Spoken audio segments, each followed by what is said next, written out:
and last night. Well, firstly, they don't know what they're doing with the starting pitching. Like, do we take him out? Do we leave him in? I mean, Fried should have stayed in. Right. Rodon should have come out last night after 6 innings. I thought running him out for the 7th inning, that to me felt like we don't trust Luke Weaver at all, so how are we going to get the 9 outs? But, yeah, Cruz was really good. Really, and I thought, see, here's the thing.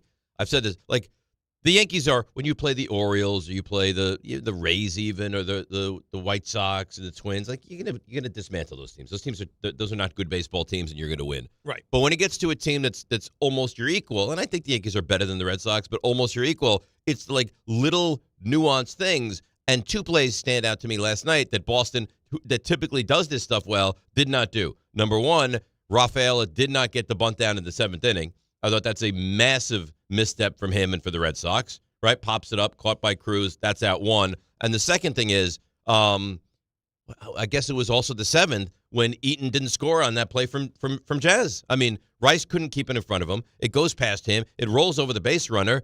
And, I mean, I can't believe he didn't score on that play. Those 2 plays to me, coupled with the Yankees making the little nuanced plays, buoyed them to a victory last night. And you think about it, too, like with that play that Jazz made in the 7th, the one that Eaton didn't score on, which was a hell of a play, right? And you give him credit. Mm-hmm. You know, it goes back again to these wonky lineup configurations because Rosario didn't make that play in Game 1 on the Yoshida hit that scored 2 runs. Right up the middle, correct. Think about it, right? And then Jazz is in there last night and he makes the play. You know, you and I are tennis guys. Big tennis guy. Right? Love tennis. Yeah. What do they always say in tennis?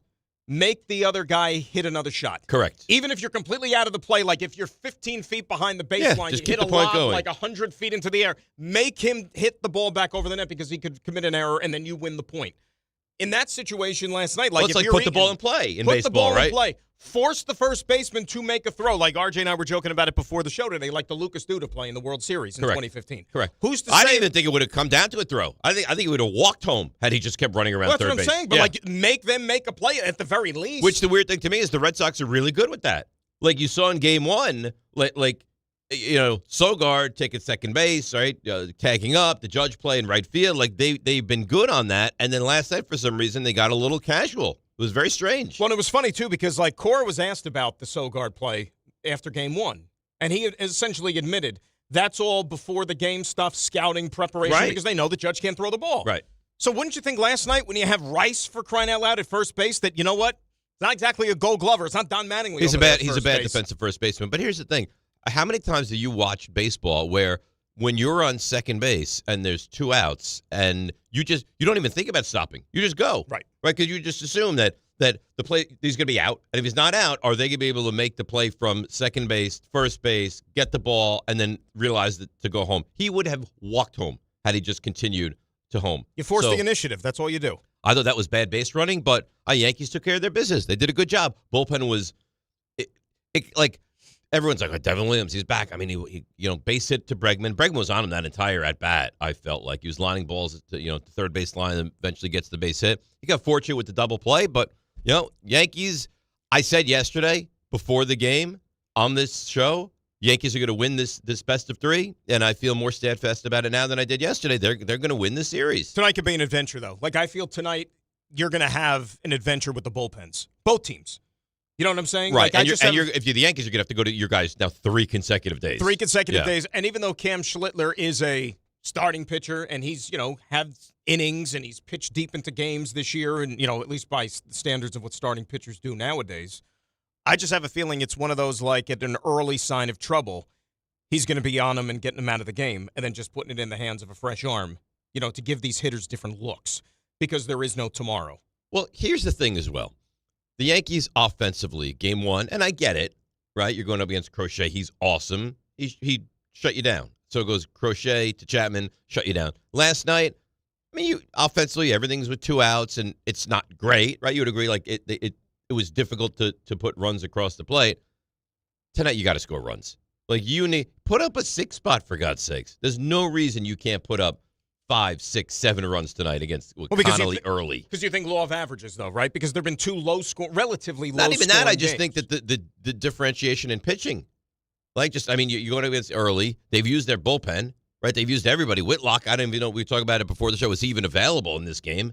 I don't even know. He might have an inning, maybe.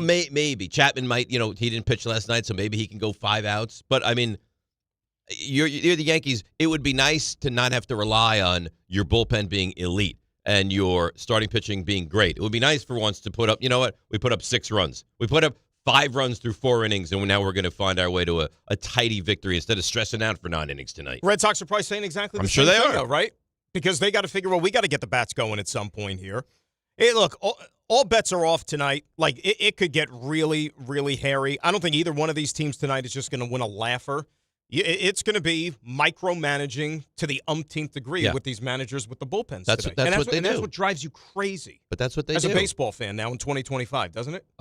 Yeah. It's not the same baseball we grew up like, on, but it's fun never about going game to one, be. like, for the most part. You know what I mean? Like, Is these you got starting extended pitchers starting just, pitching? it was great. It was luxurious. It was great. It was. I liked it as well. And then you have the massive play to give the Yankees the 3-2 lead where Judge, in essence, flew out to left field, and Duran decided to make a meal out of that thing. They called it a base hit, which is, I mean, you talk about hometown scoring. It was comical. I said before the show that was an easy play. RJ got upset with that, saying, I don't know about easy, but that's a play you should make every time. I want to say it again. That's an easy play. You're a big league outfielder. It's a play you should make in the playoffs. I think the percentile for like expected out or whatever it was, I think it was like 75 or 80% on that play. I mean, he got there. He made it into a difficult play by falling down, right? By losing his footing. Which, right. Look, it happens. But I'm saying, like, as a big league left fielder, you should make that play.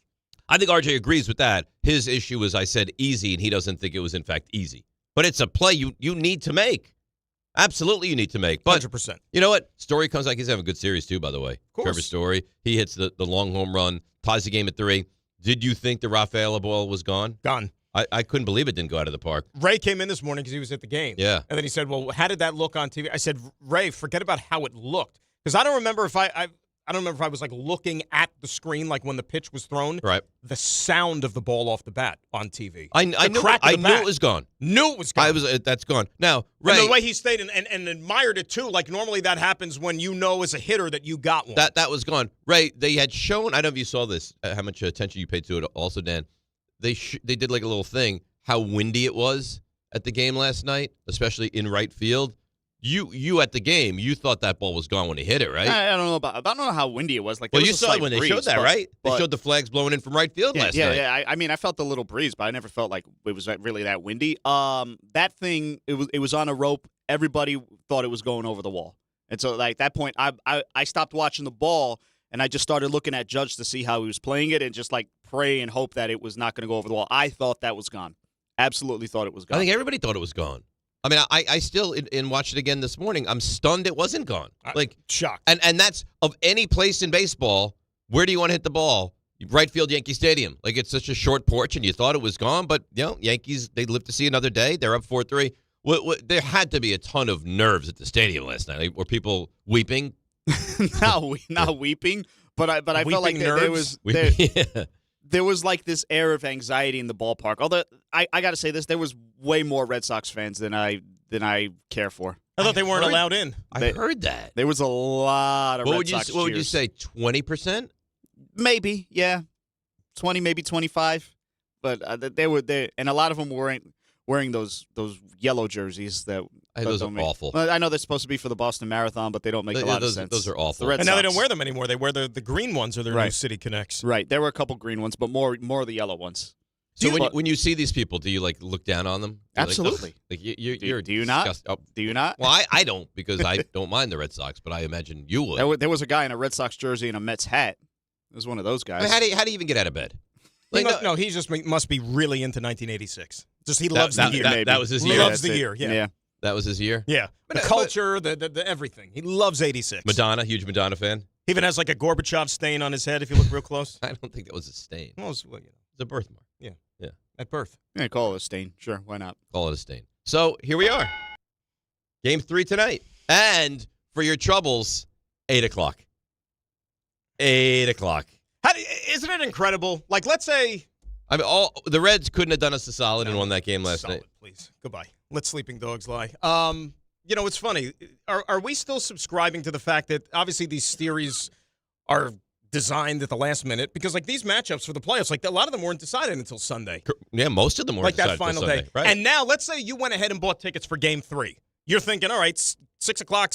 Yep. Nope, 8 o'clock. Yeah. Like, that could screw up your plans to a certain degree. Thursday. What do you mean? You say screw up your Wednesday? Screw up your plans to a certain degree. Oh, yeah. Can you hear okay? Yeah, I'm fine. Just check. I got confused. Can you hear okay? Yeah, you're the one that had the issue. But here's the thing. Tomorrow's Friday. So if it was like a Monday into a Tuesday, now you have to stay up till God knows when. So think about this. This game's going to end after 11 o'clock, right?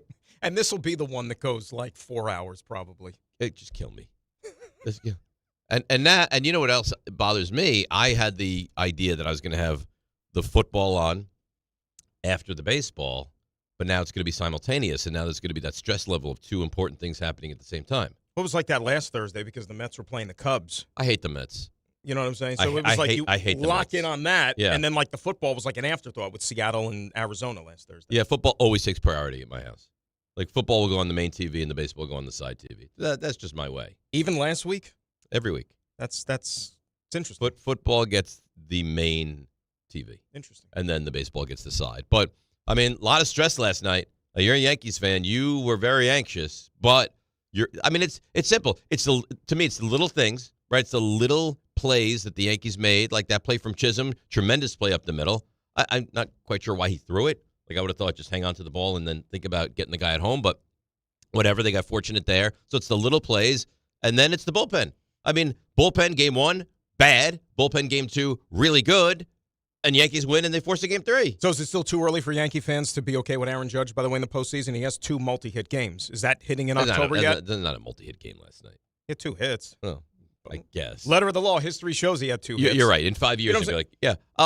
He's not over 10. But you know what's gonna start though? If they lose tonight, well, he didn't have any extra base hits. Right.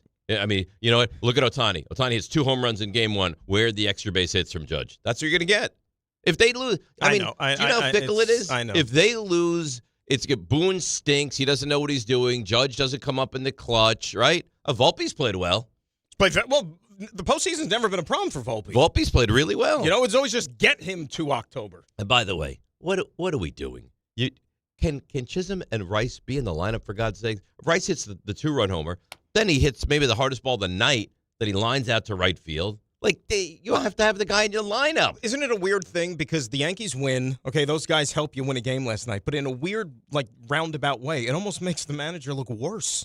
Because why weren't they in there in game 1? I don't care about the lefty stuff. You're taking almost 60 home runs and all that production out of your lineup. How much is it the manager? And defensively, well, whoever it is, but it makes the Yankees look worse. Totally agree with you. But he's the one in front of the firing squad. You know what I mean? He gets paid all the money. He's got to answer the questions and people to make it as if it's his decision. Yeah. No, you're 100% right. It's comical. Chisholm is not a platoon player. He's a 30-30 guy. You could argue that it was Judge, Bellinger, and then Rice. Were your 3 best offensive players? It's so funny to me. Like, you play an entire season. You play 162 games. Yep. You know the old saying, like, go with the ones that got you here. These 2 guys, like I said, dance with your date, right? 60 home runs and over how many RBIs? And the first game of the most Rosario and Caballero. And a best of 3. Right. A best of 3, they're on the bench. And Rice doesn't sniff the field. And it's not like oh, you know what? They're going to get up, other guys that are really excellent players. It's backup players. It's incredible. Rosario and Caballero have to be in the lineup. Rosario. Yeah. Rosario, who didn't even make the play defensively on Monday night. The Jazz made last night, too, to make matters worse. It's a good play from Jazz. Really, really good Great play. All right, so let's break. We'll come back. We got sound from Boone, Rodon, Judge, Cruz. Fernando Cruz is an excitable fella, by the way. Very excitable. Very much. Very excitable. I want to hear from the Yankees fans. We want to hear from the Yankees fans. You must be all pumped up today. Huge. Very excited. Couldn't sleep if you're a Yankee fan. 1-800-919-3776. Ray, you feeling sleepy today, or you feeling, just caffeinated from the Yankees win? No. Listen, the game didn't end that late. Now, if the game was 8 o'clock like tonight, are you going to? Don't you have to go to? I think you have to go. I can't go tonight at an 8 o'clock game to keep the karma going. Yeah, I think you have to go. I get home at like midnight. You'd get home after midnight, I would suspect. Yeah, more or less. Yeah, definitely. But it's a Thursday night. Definitely. Ray, this is it. I think you need to go. I saw tickets last night.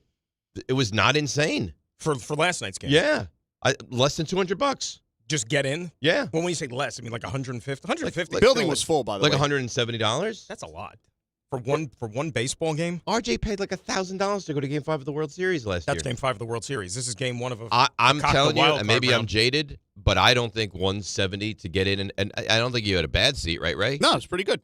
I think that's not a bad No, I understand, but number at all. I'm also thinking of it like in just me. Would I ever like contemplate paying that to go to then all the aggravation that would ensue? No, that's like You wouldn't spend $170 to go to a lose and you're out of the postseason? no, Like, because I think in massive that game? situation I'd rather be home absorbing it in my own little ecosystem. In front of the TV, I don't miss anything. Like I'm thinking back to the Game 3 last year with the Mets in Milwaukee. And what that type of atmosphere was like. I mean, I'm looking right now on my couch. I mean, you can go to the game tonight for less than $200 again. Well, yeah, because there was no guarantee that there was a Game 3, so that's why the tickets are probably accessible. Yeah, you could be in the door for $155. Yeah, there you go. So, I mean, don't you guys have – why would you not go to this? Now, RJ, you have the Niners, so you really can't go. But, Ray, you could go.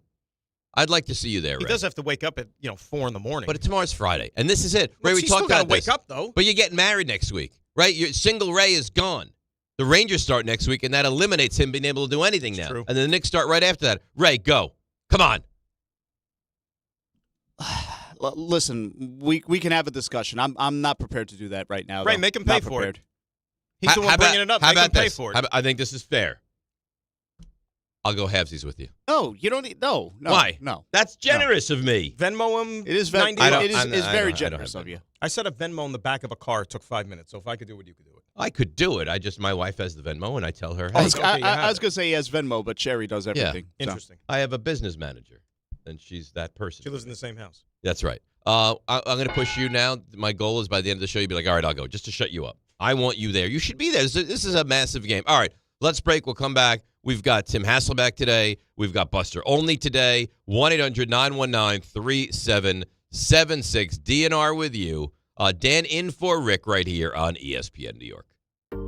Every aspect of your business will operate better and faster with artificial intelligence. AI is a race, and companies that act first will win. Thrive Managed AI is your advantage over all your competitors. Thrive partners with you on a smart, secure AI strategy for your business. Then they deploy and manage it for you. Be first and win the race with Thrive Managed AI. Start with a complimentary strategy consultation at thrivenextgen.com/ESPN. That's thrivenextgen.com/ESPN.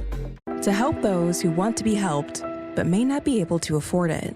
That's what PGA Tour winner Grayson Murray had envisioned for a foundation before he sadly took his own life at just 30 years old.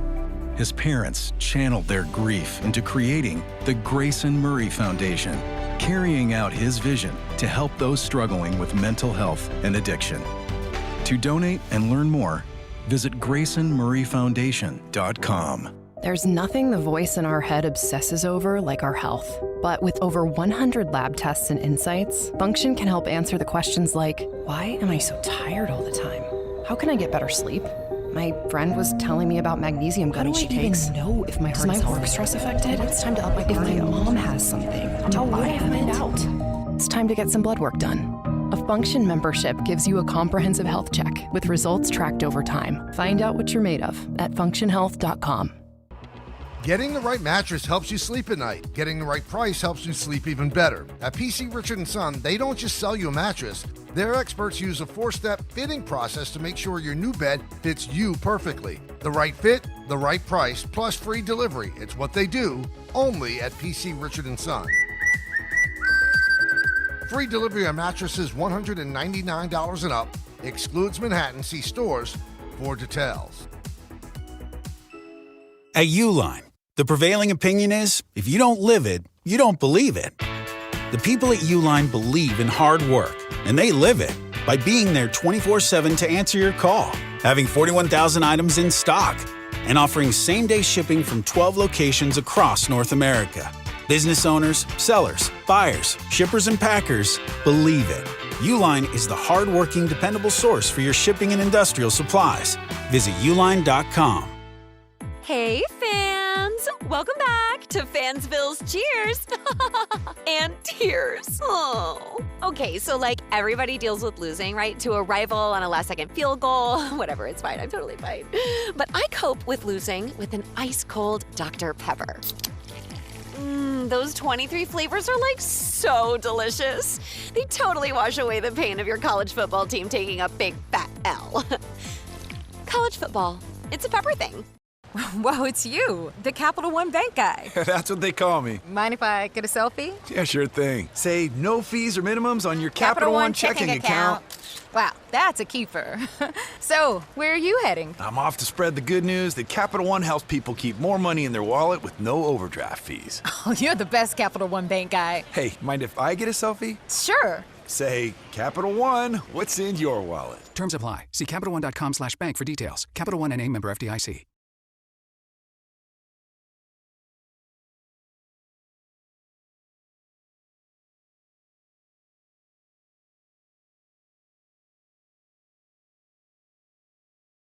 That's right. Ray's happy. Yankee fans, they're happy. They're bullish. They're excited. Cautious optimism. There's a funny email I got. Jay Soltis says, why are you here on a Jewish holiday and Rick is off? Because Rick's observing. Please make it make sense. Yeah, Rick is taking one for the team. He's fasting. He's home, and he refuses to work on Yom Kippur. Dude, everybody's religious preferences, whatever, that's their own. Yeah. You know, you leave it to do them. what you choose to do. And Rick is observing. God bless him. Yeah. Good for him. It's the first year he's actually fasted. So I'm proud of him for that. Yeah, that's part of it. That's a big part of it. Yeah, you don't eat, but you're atoning for your sins for the whole year. Absolutely. We can wipe out the whole year in one day. That's nice. Just don't eat. One day. Yep. Don't eat. Clean slate. Did a lot of bad things, but you know what? I'm skipping lunch and dinner. That's right. Good to go. All right. You guys have to do it weekly, right? That's it. Yeah. We're one day the entire year. Oh, wait a minute. You guys got to do it weekly. What does that mean? What do you mean? You go to church, and weekly you have to go into confession and kind of. You don't do those. I haven't been to confession since Reagan was in theory, office. In theory, like, what are you, 107 years old? I haven't been to confession since Reagan's been to office. Well, I don't know if you know this, but like literally, you know, I think like you make your, what is it called? I don't say you make your confession. What is it? Penance? What is it called? Right? Well, penance is after the confession, isn't it? Like the priest tells Nobody you what to knows. do, that's your penance. Nobody knows. It's one of the quote unquote sacraments. Nobody knows. You make it when you're in like the second grade. And I went to a Catholic grammar school, so they make you go like once a year with the school and the class. But after that, I don't think I've gone in 30 years. You have nothing to confess, maybe. Nothing to confess. Go do my 10 hands are Hail clean. Marys. Go do 10 Hail Marys. You know, maybe you go in, you sit down, and he's like, all right, my son, what do you have? You're like, I got nothing. I've been really good. I probably should have gone to confession for, having to watch some of these teams year in and year out. But other than that, and lend them your support. The Mets should go to confession for me. Gosh. Not me go to confession for them. All right, let's hear from some of the particulars, shall we? I can't wait. Oh, that's nice. Here's Aaron Boone on the win. What a game. It's been two great games, these first two. A lot of big plays on both sides. We turned I thought our defense tonight was really, really good. Turned a couple big time double plays. Did some good things on the bases. A homer by Benny to get us rolling, and then the bullpen closing it down after Roto gave us enough there. Even though he struggled a little bit there in the seventh to get us through six, set us up, and able to hang on. But what a game! It was honestly, like, as someone that didn't really have a dog in the fight here, it was a really, really good baseball game. I thought game one was a good baseball game as well. They've been really two really good games, and the fact that they haven't gone 4.5 hours with all these ridiculous pitching changes, which is what I hope we don't have tonight. It's the way that baseball should be, especially it was so nice, more so on the first day. What was it, Tuesday, when you had a guy like Skubal in the first game go out there and just pitch into the eighth inning that he did. You had the two guys in the Yankee game, for example. It's nice to see starting pitchers go out there and Blake Snell, what he did for the Dodgers that night, just all lefties, ironically enough, just go out there and dominate. Yeah, but they're making the most money for a reason. And hopefully David Stearns is paying attention to this. And again, this is a Yankee day and not a Mets day, but it's like the little things happen, and you think about the Mets. Like,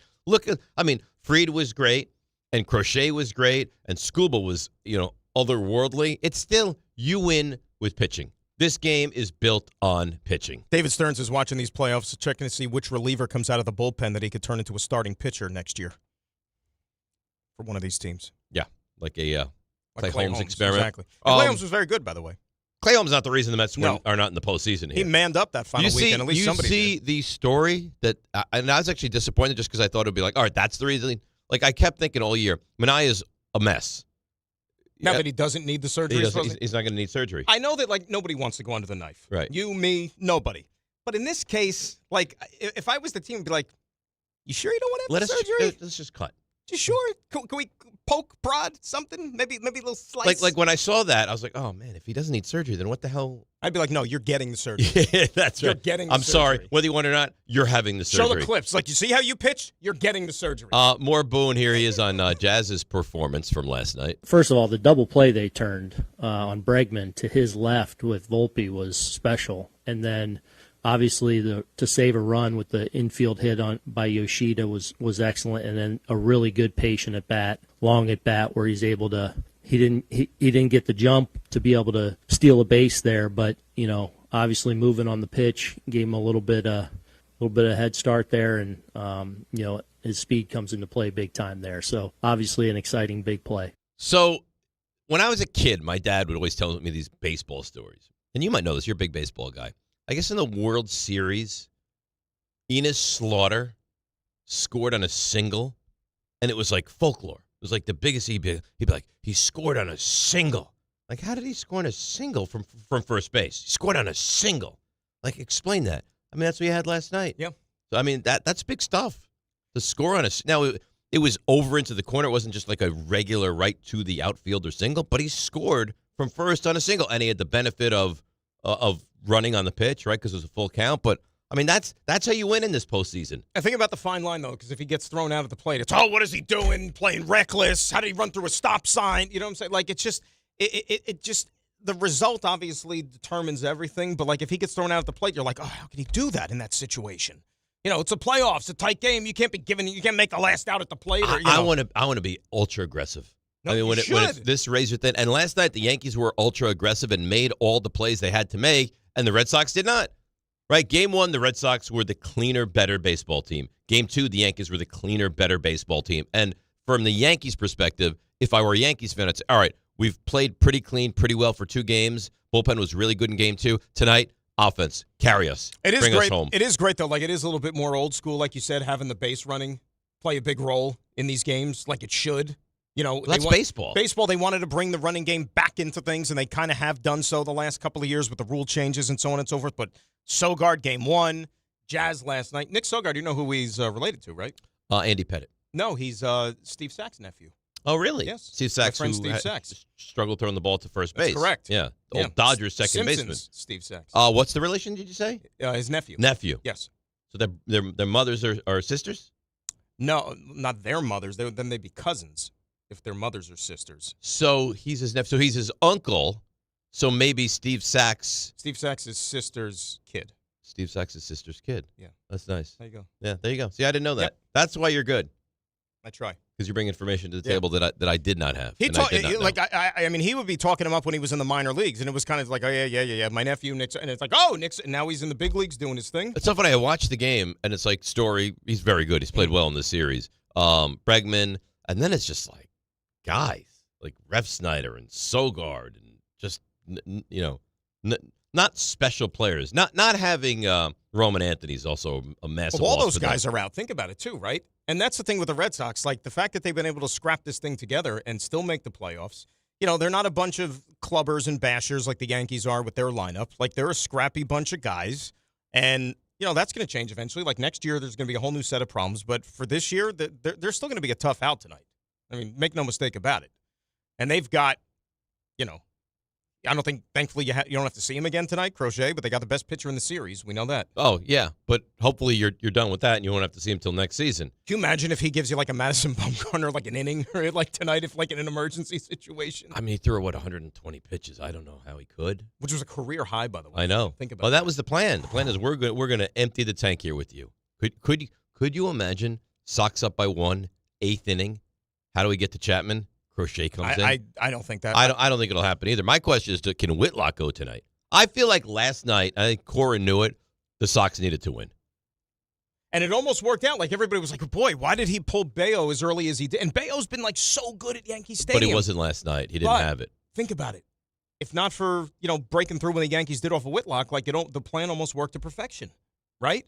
Their pen was great. They almost got away with it. I mean, Matz was great. And, you name it. Wilson was really good. Yeah, they threw well. They allowed what? 2 runs out of the bullpen? Now you just said Matz. There were 2 members. He pitched well. 2 members of that 2015 Mets rotation were in the ballpark last night. Well, Harvey was there, and decked out in his Yankees crap. What is that about? Harvey's been to both games. After game one, he's sitting there he's sitting next to Marlins man in the second row, right behind the plate. And I thought it was with Franco last night. No, last night he was with Franco. The night before, Marlins man is sitting next to him. I don't think they went together. Dressed as Marlins man? No, Marlins man was dressed as Marlins man. That's what I'm saying. I don't think they went together. No, Marlins man. They just happened to be. What the hell is Marlins man? Who is this? And how does he wind up in the second row of every game? I think he's an attorney, so that's how he has a bunch of money. But don't you have work obligations? How are you able to fly and go to all these baseball games? Maybe he schedules court appearances for the afternoon, so he flies back in the morning. But he takes October's off because he's at every World Series game, you know what I mean? Dressed as Marlins man? Dressed as Marlins man. In that, how often do you think he washes that? Does he have more than one? Yeah, orange. It's probably like the Seinfeld where he opens the closet. It's just a rotation. Yeah, it's just all it is so that he went one all outfit. in. He's like those disgusting orange Marlins jerseys. I'm gonna just make it my thing. Mm-hmm. I think so. I think he loves it. Has anybody ever had Marlins man on a show like that? To me, that's a guy I'd like to sit down with for a half I'll tell you an that hour. you have a Saturday show. Yeah. Yeah. Why 9 to noon? Why don't this Saturday? Are you doing your show Saturday morning? Yes. Why don't you book Marlins man? Do you think you could get in touch? He probably has a baseball game to go to. I'm sorry, I can't. I'm traveling. Sorry, there's 4 games that day. You might have looked at the schedule. Do you think you could get in touch with Marlins man if you don't think you get in touch with him? I don't think. No, you probably could because you could probably find his office. Yeah, or send him a DM. Yeah. No, here I like Lawrence Levy. Boom. That's his name. Yeah, I found it already. He's a nice Jewish fella. And he was at the game last night. He's an American sports fan and lawyer from North Miami Beach, Florida. He gained fame in 2012 for his frequent appearances at major sporting events while wearing orange Miami Marlins apparel. He sits in the front row of World Series, Super Bowl, NBA Finals, Kentucky Derby, Stanley Cup Finals. This is Stanley Cup Finals. Does he wear the Marlins thing to the Kentucky Derby to Churchill Downs? I think so. And instead of the gaudy hat, he wears the visor, the Marlins hat. You could easily get in touch with Marlins man. Little LL? I mean, he owns a workers' comp firm, Lawrence Levy and Associates, with offices in Davie and Jacksonville, Florida. 2 offices. You could easily get. So he's a big I've fallen and hurt myself at work. He's the guy to call. He's an ambulance chaser. Forget about. Do me a favor. Please have him Saturday. So instead of hey, you know what? I want you to come on the show. Tell me about your exploits and how you go about going to all these different games. Instead, no. I've fallen and I hurt my arm at the workplace. I need to get in touch with you for that reason. He might be more receptive to want to return your call that way. I think so. Or maybe just call and say, hey, do a sports talk show. Yeah. Your Marlins man would love to book you and have you on the show. Discuss the history and tradition of Marlins man and why you keep going to all these games. All right, let's take a break. 800-919-3776. We'll hear more from the Yankees. Rodon, Ben Rice, Judge, Chisholm, you name it. And you guys as well. We'll get to the calls, I promise. Buster at 7 o'clock. DNR with you right here on ESPN New York. Every NFL Thursday is your chance to hit the jackpot on FanDuel because with FanDuel's Thursday Touchdown Jackpot, you can win a share of $2 million in bonus bets each week. To get in this Thursday's action, all you have to do is place an anytime touchdown scorer bet before the game kicks off. And if your player scores the first or last touchdown of the game, you'll win your bet plus a share of bonus bets. Just visit FanDuel.com/Rick to take a shot at the jackpot. That's FanDuel.com/Rick for your chance to win a share of $2 million in bonus bets. Play your game with FanDuel, an official sports betting partner of the NFL. You must be 21 and older and physically present in New York. Opt-in required. Must apply profit boost tokens on select market. Prize pool to be split equally among all eligible participants who made the correct first or last touchdown pick. Bonus issued is non-withdrawable bonus bets that expire 21 days after receipt. Restrictions do apply. See terms at sportsbook.fanduel.com. For help with a gambling problem, call 1-877-8-HOPE-NY or text HOPE-NY at 467369.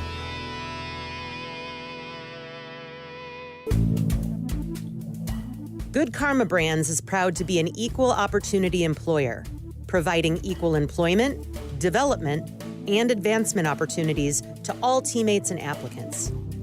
To learn more about careers with us, please send an email to talentacquisition@goodkarmabrands.com. That's talentacquisition@goodkarmabrands.com.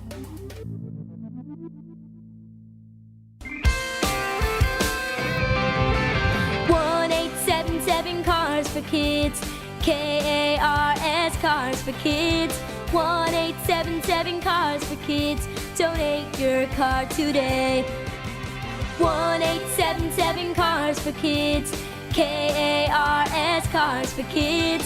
1-877-CARS for kids. Donate your car today. Ready to get rid of that old car? Donate it to Cars for Kids. Call 1-877-CARS-FOR-KIDS to reach a friendly live agent. Donation is super easy, and your car can be picked up as soon as tomorrow. Call us now, 877-CARS-FOR-KIDS. That's cars with a K to donate your car today. 1-877-CARS for kids. KARS, Cars for kids. 1-877-CARS for kids. Donate your. Did you know you can donate real estate too? Go to carsforkids.org. That's carsforkids.org.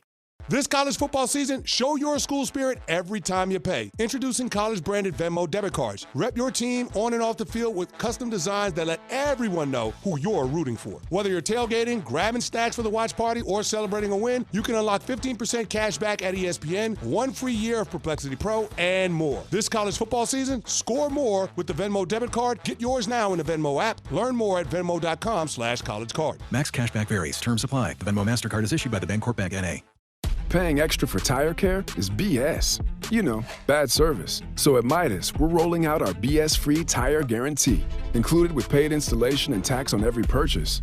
You'll pay nothing for flat replacements, nada for flat repairs, and zilch for tire rotations every 5,000 miles. That's $0 for all that. So with this limited lifetime tire guarantee, you'll pay a whole lot of nothing compared to what the other guys charge for tire care.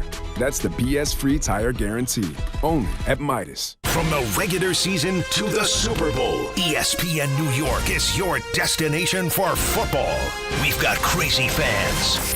If the Giants somehow beat the Cowboys, I'm going to take a dump on your head. You can feel good because you're a damn football team. Expert analysis. Marcus Spears joins us now, ESPN NFL analyst Damian Woody. Mel Kiper Jr. The Hall of Famer Steve Young. He's kind of our resident general manager, Louis Riddick. We got Mike Tannenbaum right now. And all your fantasy and wagering needs. This is ESPN New York.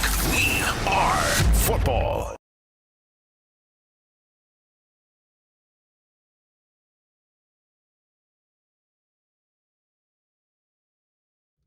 All right, DNR with you, ESPN New York. Sean Duggan. What do you think? D-U-G-A-N. Duggan. Sean Duggan emails in. Jazz didn't even get a hit and made a 2-run difference in this game last night. Saved 1, scored 1, and this is the guy we benched for a player who wasn't even an everyday player on the Washington Nationals. I will never get over that mistake. Well, you will, and I'll tell you how you will. If you win tonight, that mistake becomes completely irrelevant. And if you lose tonight, it's going to be, well, why weren't they playing in game 1? Him and Rice, right? Yes, absolutely. I mean, it's not like it's 55-45, right? Rosario is close to Chisholm and Caballero is close to Ben Rice. It's like 90-10. You benched a 30-30 guy. Well, not only that, Rosario, he was, I think, 6 for 9 lifetime against Crochet, which is probably why they threw him in inside from the lefty-righty. And what did he do that night? Nothing. He got the same amount of hits that I did. That's not like Jazz got a hit last night, but like this emailer says, he put his fingerprints on the game by, just what he's able to do. He's an athletic guy, and you saw that. Right? How many times have we talked about Yankees don't their home run and that's it? Yeah. Well, Jazz actually adds that level of athleticism, and you bench him in game 1, but I don't think that's the story today. The story today is the Yankees win game 2.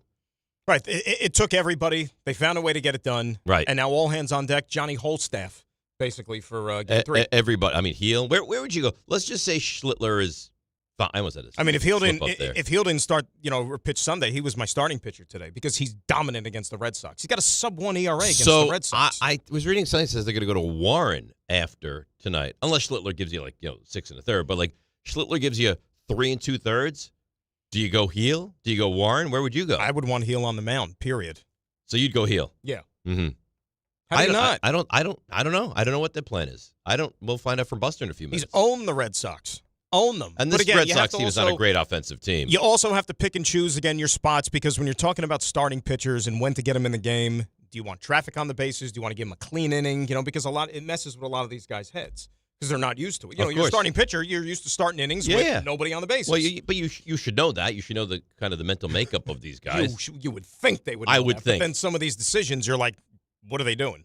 This Saturday, Sports Illustrated Stadium, the New York Red Bulls take on FC Cincinnati with kickoff set for 7:30 p.m. Start your match day early on the Boulevard at 4:30 p.m. Then at 5:45, catch the Red Bulls on the red carpet. Gates open 6 o'clock, where the first 10,000 fans get a reversible Red Bulls bucket hat. For your chance to win a family 4-pack, enter now through the ESPN New York app. Just click the contest tile, submit your entry, bring the crew, and secure your seats at NewYorkRedBulls.com. That's nice. All right, let's get to some of the phone calls. Let's go to our buddy Stamatis in Astoria. Stamatis, good morning. How are you? Good morning, Dave. Good morning, Gross. How are you guys? We're doing great. I thought you were a Mets guy. Why are you calling about this? Well, I am calling to share my thoughts with Mr. Dave there because he's a fellow Mets and Giants fan. So I'm going to just say this. What a wonderful, stress-free viewing experience it is right now in our lives. We have the Yankees going on, and whatever happens, happens, right? No stress on us. See, I don't agree with I actually don't agree with that. Why is that? I detest the Yankees. So I'm That's watching fine, that game, actively rooting for whoever the opposition is last night. But it's Boston in not particular. the same as it's not the same as rooting for the Mets. I'm sorry. I know what you're saying. No, I'm it's saying, not. It's not to me, the same stress as rooting for a team that stinks and can't get out of their own way. But it's still not like Dodgers Reds. That's stress free. Me watching the Yankees. And I'm not saying you have to be like this. Me watching the Yankees can have elements of stress because I don't like them and I actively root against them. Not for me. I was all Dodgers. So I could give you an example. My son is sitting next to me on the couch, and he's losing his mind last night. He's a Yankee fan. So he's losing his mind watching the game last night. And I'm just sitting there with a smile on my face like, hey, look, whatever happens, happens. It doesn't matter to me, so that's how I see it. And then there's no Knicks, there's no Rangers, there's no nothing. So, to me, it's just been a nice time. And, honestly, as a baseball fan, 2 of the better games I've seen all year. I mean, it's been really something to watch. So we'll see what happens tonight. And one more thing, just dart. Did you hear my song the other day? No. They gave me a hard time yesterday. Dart. Jackson, dart. Jackson, dart. So I didn't realize this. Can I download that someplace? Yeah. Oh, yeah. It's a Spotify, Apple. Dart. Jackson, dart. Tell me that's not uplifting. It's catchy. Yeah. You're working out. You listen to that. Great. I think teenagers in the Netherlands are probably in the clubs, at one of those raves. Yeah. Well, I think Tom Bauer listens to that when he goes to his mosh pit stuff. Yeah, he's a big mosh pit guy. Nice. Luis Heel? Yeah, not on the roster. Yeah, he's not going to pitch tonight because he's not on the roster. Yeah, that would make it possible to 79 well, he pitched pitches Sunday. That's why. Sunday. Yeah. Yeah, but that's odd to me. It's a best of 3, though. Yeah. You would think that you could have gotten. Well, think about it. Monday, Tuesday, Wednesday. Okay, if you're going to bring him back on short rest just to have you available for Thursday, it does seem kind of odd to not have that extra arm and an arm that you trust. Yeah, but if it's something that you desperately want to pitch, would you have him throw 80 pitches on Sunday? They were playing for a division. I See, guess. That's the problem with going to the last game of the season, and that's also one of the reasons that baseball, with this format, not that they want to penalize you, but if you're playing in a wild card series, you are to be at a disadvantage. You should be penalized. You should be at a disadvantage. And if you survive the wild card, now the team you're playing, for instance, is going to be Toronto. They're sitting there with their feet up. Yeah, they can line up and they're going to be fully rested right. for Saturday would be game 1. Now, all these teams will still have a day off, right? You'll have off Friday, but you should be penalized. Absolutely. Toronto and Seattle and Philadelphia and Milwaukee should get advantages over these other teams. They had better seasons. Did you see what Philadelphia did the other day? Was it last night? What'd they do? They had an intra-squad scrimmage. Really? At the ballpark. Dude, they sold 29,000 tickets. That's cool. It's great. That's really cool. Brewers did a scrimmage too, but I don't think they sold tickets for it. But that's awesome. And you know what would be even more awesome? And I don't know if they did this. It's Philly, so they probably don't. Mm-hmm. If that money went to charity. Like Rocky's Kids or something like that? I don't know. Is there a Rocky's Kids I just charity? made it up. Oh, yeah. No, I know about that. Pretty good, right? But if that money went to, kids with cancer or something, how cool would that be? Rocky's Kids.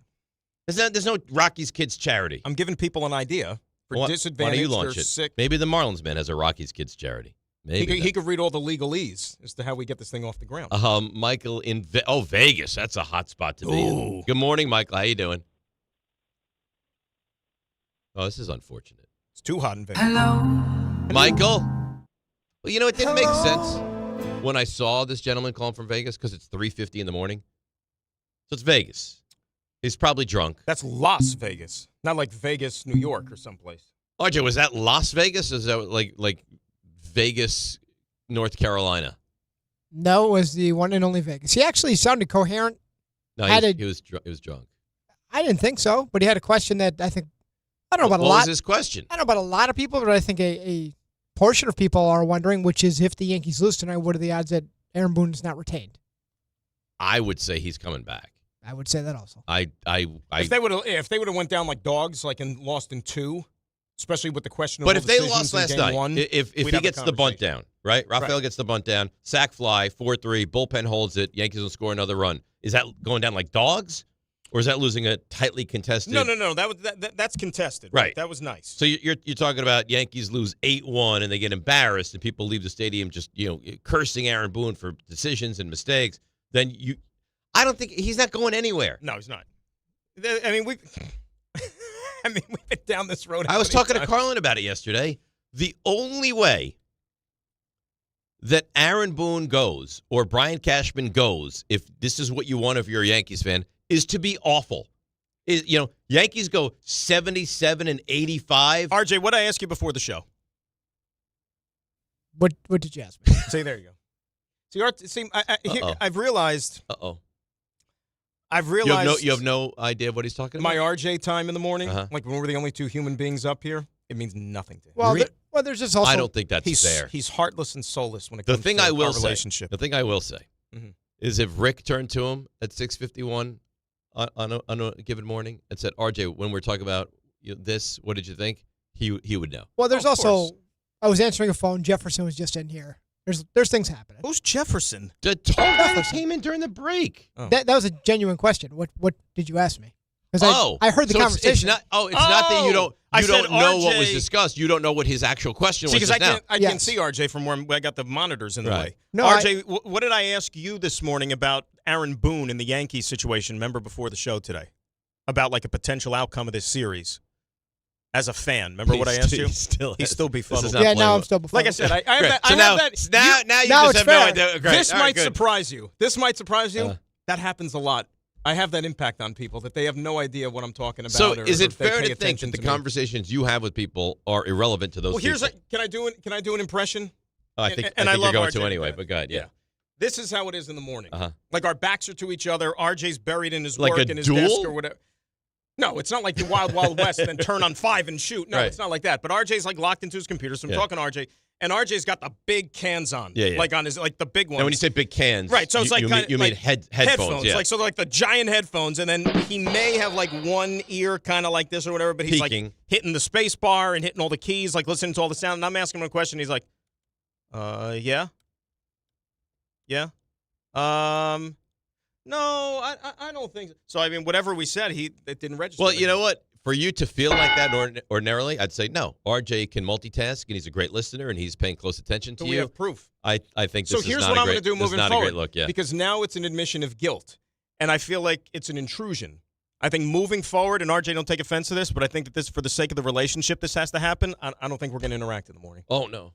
Well, no, I'm going to go to the quiet room and just hang out there. I don't think I didn't know there was a quiet room till yesterday. There is a quiet room. Yeah, oh, I know. I don't take offense to it. I don't think it's crazy because because you get here actually earlier than Rick does. What time do you get here in the morning? Can I tell you something? Do you know know what time I parked 5:05. today? Do you know what time I parked today? No. 4:58. How insane is that? What is wrong we had with a lot you? of people off today. Well, the holiday. And here's the thing, and I don't. There's nobody on the road. As opposed to all the traffic normally at 4:15 in the morning. Because sometimes I get here at 5:04. You know. I don't have enough time carved out where I can't also be accomplishing what I need to get done. Do you know what I think you should do? And this is sincere. As a friend giving you a piece of advice. What's that? Dan, listen, I can't talk now. And I feel bad doing it because I've been in that situation. No, but you are really You're locked working. in. He's You're locked in, and that's respectable. But for you to have this quasi phony conversation, like right, like it's not phony. I just forgot what he asked. No, it's quasi phony.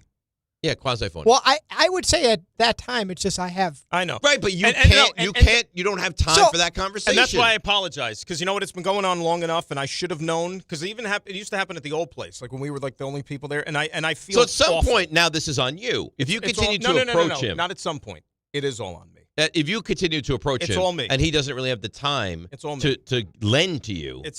Then he's getting up. RJ's going to walk in apparently to your studio, and he's going to hug you because he feels badly in a very strange way. I don't think we need to bow.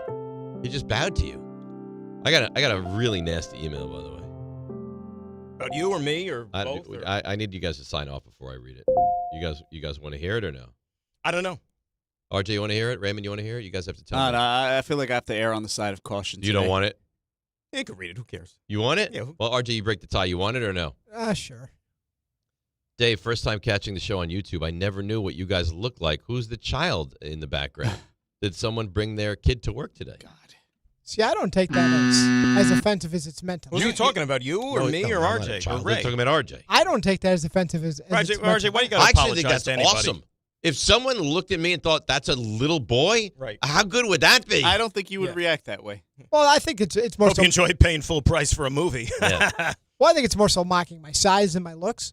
But either way. So you look young? Oh, how awful. RJ, why should anybody think about it? Why should you apologize for looking youthful as you advance in age?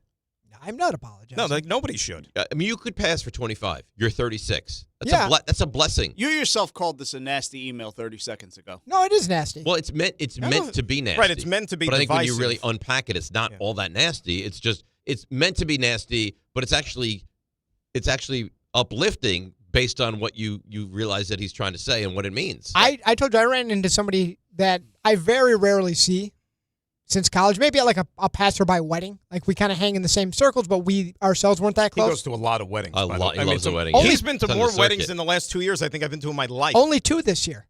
And next year, get this, None. on the docket right now, 0 scheduled. You'll get. I think the last wedding I went to was his. And how many years ago was that? I don't think so. I mean, it's October. I was at a wedding last year. So now I'm at the point my friends' kids are now starting to get married. It's like, as sports fans, like guys that we grew up watching, their kids are now playing in major professional exactly sports. That. Yeah, which totally freaks me out. It's awful. Every time, I mean, I can't even think of one right off the top of my head. But like Jazz Chism Jr. It's crazy. Yeah, but I don't remember Jazz Chism Sr. No, he played. Jazz Chism Sr.? He had a cup of coffee. Where?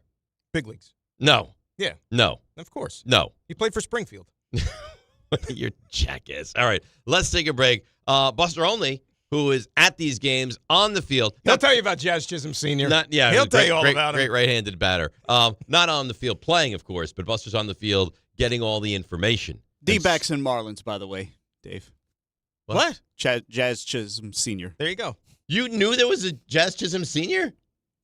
Well, he's Jazz Chism But you Jr. knew there was It's a junior. Major League It's Jazz junior. Chism Sr.? No, that's junior. I'm being facetious with you. It's we're our all Jazz. so funny here. Make jokes so funny. All right, let's break. DNR with RJ, you I'm sorry right for here. talking to you in the morning. I'm going to go to break here. ESPN New York. Getting the right mattress helps you sleep at night. Getting the right price helps you sleep even better. At PC Richard & Son, they don't just sell you a mattress. Their experts use a 4-step fitting process to make sure your new bed fits you perfectly. The right fit, the right price, plus free delivery. It's what they do, only at PC Richard & Son. Free delivery on mattresses $199 and up. Excludes Manhattan. See stores for details.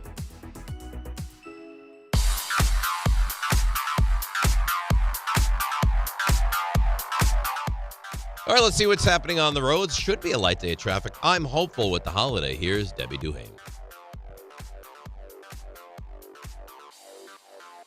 Hi, Dave. Good morning, Dan. Hey, good luck to the Yanks tonight, and good luck if you're on the New Jersey Turnpike bumper-to-bumper northbound Easternsboro by 15X in Secaucus.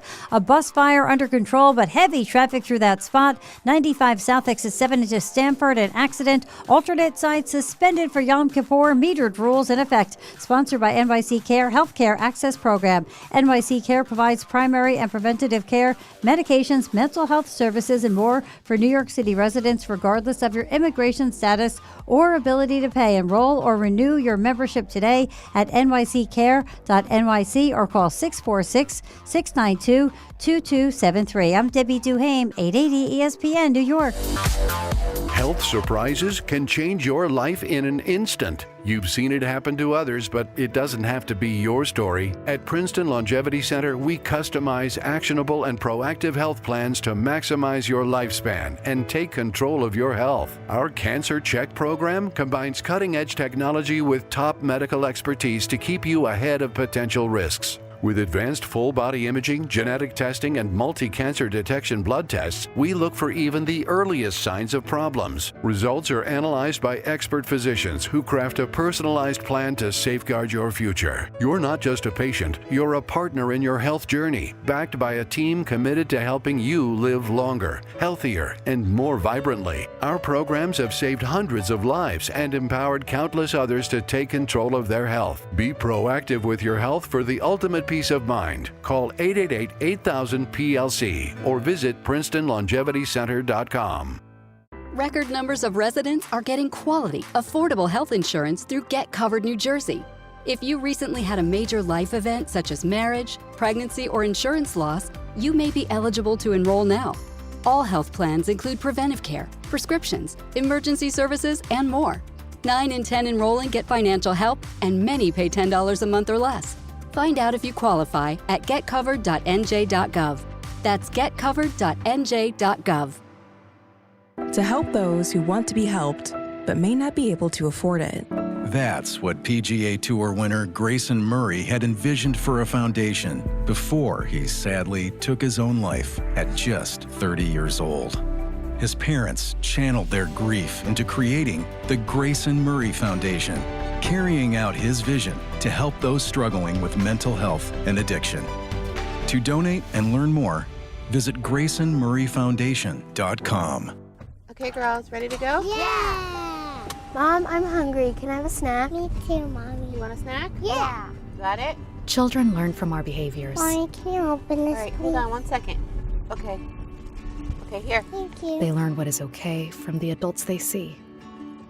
Mommy, are you on your phone? If you're a distracted driver, chances are they will be too. What kind of driver are you raising? Funded by the Governor's Traffic Safety Committee.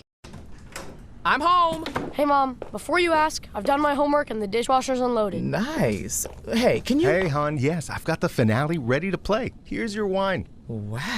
Isn't it nice not having to ask? We think so. That's why if there's a network interruption, AT&T will proactively credit you for a full day of service. Guaranteed. Credit for fiber downtime lasting 20 minutes or more, or for wireless downtime lasting 60 minutes or more caused by a single incident impacting 10 or more towers. Restrictions and exclusions apply. See att.com/guarantee for details.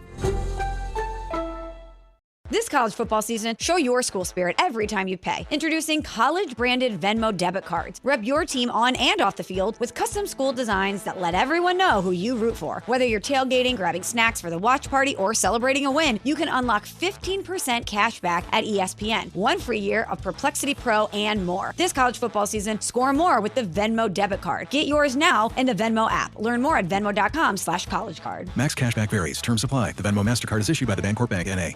Put in the box. This is your radio home for New York Mets baseball. 880 ESPN, WHSQ, and WCBS-FM HD2, New York. At Uline, they know going the extra mile takes hard work. For companies pushing to go further, Uline will go the distance with you. 24/7, they answer the phone to get you the shipping and industrial supplies you need. Business can move fast. Unexpected large orders, adverse weather, new safety guidelines, and changing economic trends. Uline works hard keeping 41,000 items ready to ship, minimizing detours on your way to the extra mile. Visit uline.com. This is DiPietro and Rothenberg. The 0-2 pitch. Swinging a ball in the air, right field. Going back is Judge. Still going back. Onto the track. Makes the catch. Halfway onto the track. And the Yankees even this series. What a game. Able to hang on, but what a game. The little nuanced plays that the Yankees didn't make in game 1, they made in game 2, and for that, we'll have a game 3. It took everybody. I think it literally took everything. We lost the first game, but boys in here ready to go. We're ready to go. This is DiPietro and Rothenberg on ESPN New York and streaming live on YouTube. All right, DNR with you, ESPN New York. You know what's a treat? I mean, it's the baseball playoffs. Football's in full form. But when we talked to Buster only on Tuesday, Dan, I find that exciting. It's hard to sleep the night before. We talked to him Tuesday, Wednesday, and now Thursday. The great Buster Olney. Good morning, Buster. How are you? I'm doing great. What's happening? Yeah, and man, this is one of those days where you don't even need coffee. Like, you're ready to go because the idea of a winner-take-all game between the Red Sox and the Yankees in October, hard to beat that. It was honestly, not only is it like going 3 games, like this is a game 7 tonight in essence, it's good baseball. Like, it's exciting. For the most part, it's well played. Phenomenal. Well, yeah, right. But what I felt like, and correct me if you think I'm wrong, and I want to ask you the question. Game 1, I felt like the Red Sox made all the little nuanced plays, right? They took second base on the base hit, then went to Judge. They, was tagged up from first to second. Like, every little thing happened.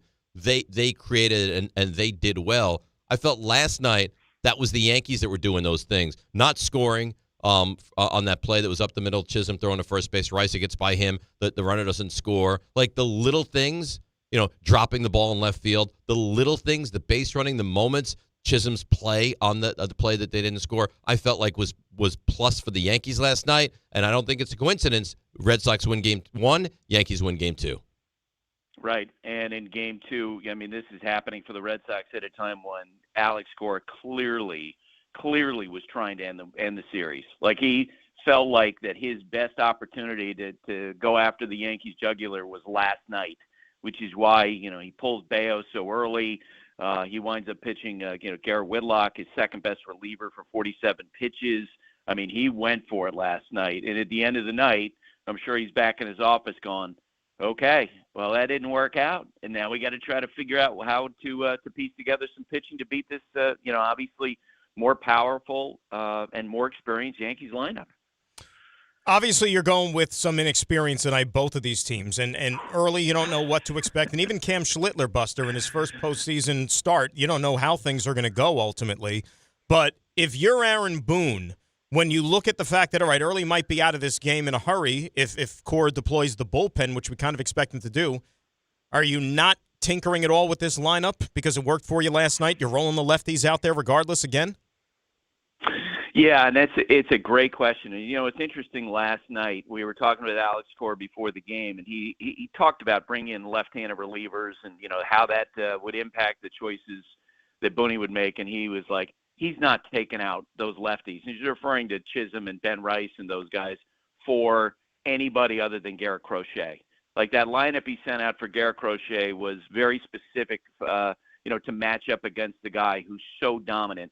Now, when you're talking about Early, he's not Randy Johnson. He's not Garrett Crochet. He throws 92 to 93.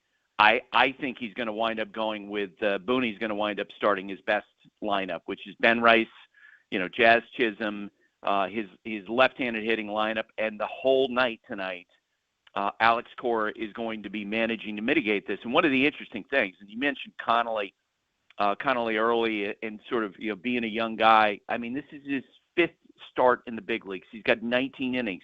He was a year old when Aaron Boone hit that walk-off home run in 2003. He was 2 during the comeback in 2004. Everything you hear about him is that he's very under control. He's got a great mound presence. He pitched at the University of Virginia. But this is Yankee Stadium, and you just don't know how he's going to react. And you also don't know, and we've seen the Yankees do this repeatedly, how quickly will they be able to determine, maybe some pitch tipping that he's doing. And you got some of the Yankee players waving at each other from second base to give him a heads up as to what's coming. He's a young guy, and it'll be fascinating to see how he handles it and how the Yankees handle a pitcher they've never seen before. It's interesting. We talk about it. I feel the same way, right? Early's on the mound, and what I think this is his 5th start in the major leagues, and he's 23 years old, and it's all this concern about what he's going to be able to do. And on the flip side, you have a guy that doesn't have a ton of starts either and is also a rookie, and this is a massive moment for him. But for some reason, it's like, how is the Red Sox pitcher going to be able to handle this moment? Do we have any concerns, or we just assume that Schlittler's going to be fine tonight? No, I think you absolutely have concerns because of the inexperience. And look, everything that you hear about Schlittler is that he is made for this moment, that he has that, he's always been known as sort of this blue-collar guy who, is under control. He handles things well, but this is the playoffs. This is Game 3. He's pitching against the team he rooted for growing up in Walpole, Massachusetts. Will he handle that moment? Will he handle that extra adrenaline? I've been, and people around baseball have been so impressed with Schlittler and and how he's worked. And he, like every rookie, has had moments where you're like, he's got to try to figure out how to get ahead of it. And, there's no question that on paper, logic suggests that the Yankees have an advantage going into this game. However, once you get into late innings, Aaron Boone is going to have to lean on a bullpen where Fernando Cruz has pitched 2 days in a row, and Devin Williams has pitched 2 days in a row, and Bednar has pitched 2 days in a row. It is a real wild card when we get into the late innings, with both teams. So it's part of what makes this game so fascinating. You talk about those late innings in the bullpen, and you got to figure that that's going to feature prominently into this game here tonight, Buster, one way or the other. Weaver is someone we know that has struggled mightily for the last month or so. I mean, as a matter of fact, he's had, a 9.5 ERA in the month of September. He had that slip up in game number 1. Deep down, Aaron Boone still view Luke Weaver as being someone in that circle of trust if this is a tight baseball game tonight in the late innings? Yeah, I think that the fact that he used him in the spot that he did in game 1 tells you that trust is still there, because he remembers Weaver from last year and at times when he's been so effective. But I do wonder if this is going to be a case where he's going to have someone warming up and he's going to be ready to move quickly. The fact is that tonight, if Schlittler doesn't take the Yankees deep into this game, they're going to need to trust him, especially with the 3 key relievers all having worked on back-to-back days. They're going to need Luke Weaver at some point tonight. It does feel like one of those games where, and we've seen in this great history between the Yankees and the Red Sox, heroes emerging, whether it's Bucky Dent or Dave Roberts. Heroes will emerge in this game tonight. There will be stories written, narratives constructed, beers bought for whoever comes out of tonight's game, because there's a cast of unknowns on both sides when it comes to October. Buster Olney with us here. I mean, he's at every game. He's on the field, has a post-game chat with Jazz Chism last night. Buster, I mean, game 1, it's Crochet, and we know how great he is. Game 2, the Sox bullpen was excellent. I just feel like the Yankees could use a night where the offense carries it, right? Like, put up 6 runs, take this game over early, because the longer this game is close, to me, that's kind of advantage Red Sox here. I don't know if it's advantage Red Sox, but I do think the longer that it goes on, I agree with you. I think the Yankees, best case scenario is they put up a crooked number early in the game and then they can ride out and take a little bit of a deep breath, because the Red Sox are really good in close games. That it feels like that's the sort of game that they play, that they're better at. They're better suited in doing little things. And you're right, last night they didn't do it. I didn't get a chance after the game to ask Kyle Hudson, the third base coach, why didn't you send the runner? I can't believe that. On that play. I can't believe that. But is that on the third base coach or is that on the runner? Just like it's on the third base going. Coach. It's absolutely on the third base. He was, when you see the replay, third base coach is pointing at third base, stay there. And I have seen in my time covering baseball so many times when a ball's hit up the middle, Jazz, dives for the ball, you at the very least are going to make the defense make a play. And then you factor in, look, we heard from the Red Sox folks how before the series they talked about Aaron Judge's throwing arm and how, they were going to look to take advantage of that. Ben Rice is a novice first baseman. He handled that play like a novice first baseman who sort of does an all-or-nothing swipe on the throw from Jazz Chism as opposed to knocking the ball down. Knowing that, you got to send him, especially with 2 outs. And it was a surprise to me. Like my position, I'm at the end of the Red Sox dugout during the course of the game, and I was just shocked. Like, of course he's going to score. Of course he's not going to stop going around third base. But he did. The third base coach told him to stop, and as you guys saw in the reaction, the replay, the Red Sox first base coach was losing his mind. Like, he was just stunned that the runner wasn't sent in that situation. You can tell that from the reaction in the moment. Make the other team make a throw, make a play. You never know what's going to happen in that 100%. situation. That's the rule of thumb, and, the Red Sox kind of got caught napping with that situation. They did use 6 relievers last night because Cora had the early hook with Bayo. Whitlock, one of them. And, look, Whitlock has been sensational. He had not allowed a run since the middle of August, for crying out loud. 47 pitches, though. Do you think with all hands on deck tonight, if needed, Cora will go back to him tonight despite the heavy usage last night? Typically, a 47-pitch outing like that, bangs the guy for 2 days. That usually is what happens. But as Alex said, during the game or after the game last night, he said, "Hey, these are the playoffs. This is October. This is different." He was talking about his decision to take Bayo out of the game so early. I don't think he would use him for an extended period of time. If Garrett Whitlock comes in today and said, "Look, I can give you a batter. If there are 2 outs, 2 guys on base, Aaron Judge coming to the plate, do I think that maybe Whitlock could give him a batter? Maybe. That would be the sort of scenario, but I don't see him counting on Whitlock for, an inning. It's more of, being a guy who's going to come in and clean up some damage and to try to keep the game close. I mean, and a general rule of thumb, and we certainly have learned this in the first 2 games, when Alex manages tonight, it's going to be all about using left-handers and trying to mitigate that Yankees advantage with those great left-handed hitters that they have. I felt like Game 1 was even more emphatically obvious what the Yankees didn't do. I mean, last night, Jazz and Ben Rice were integral parts.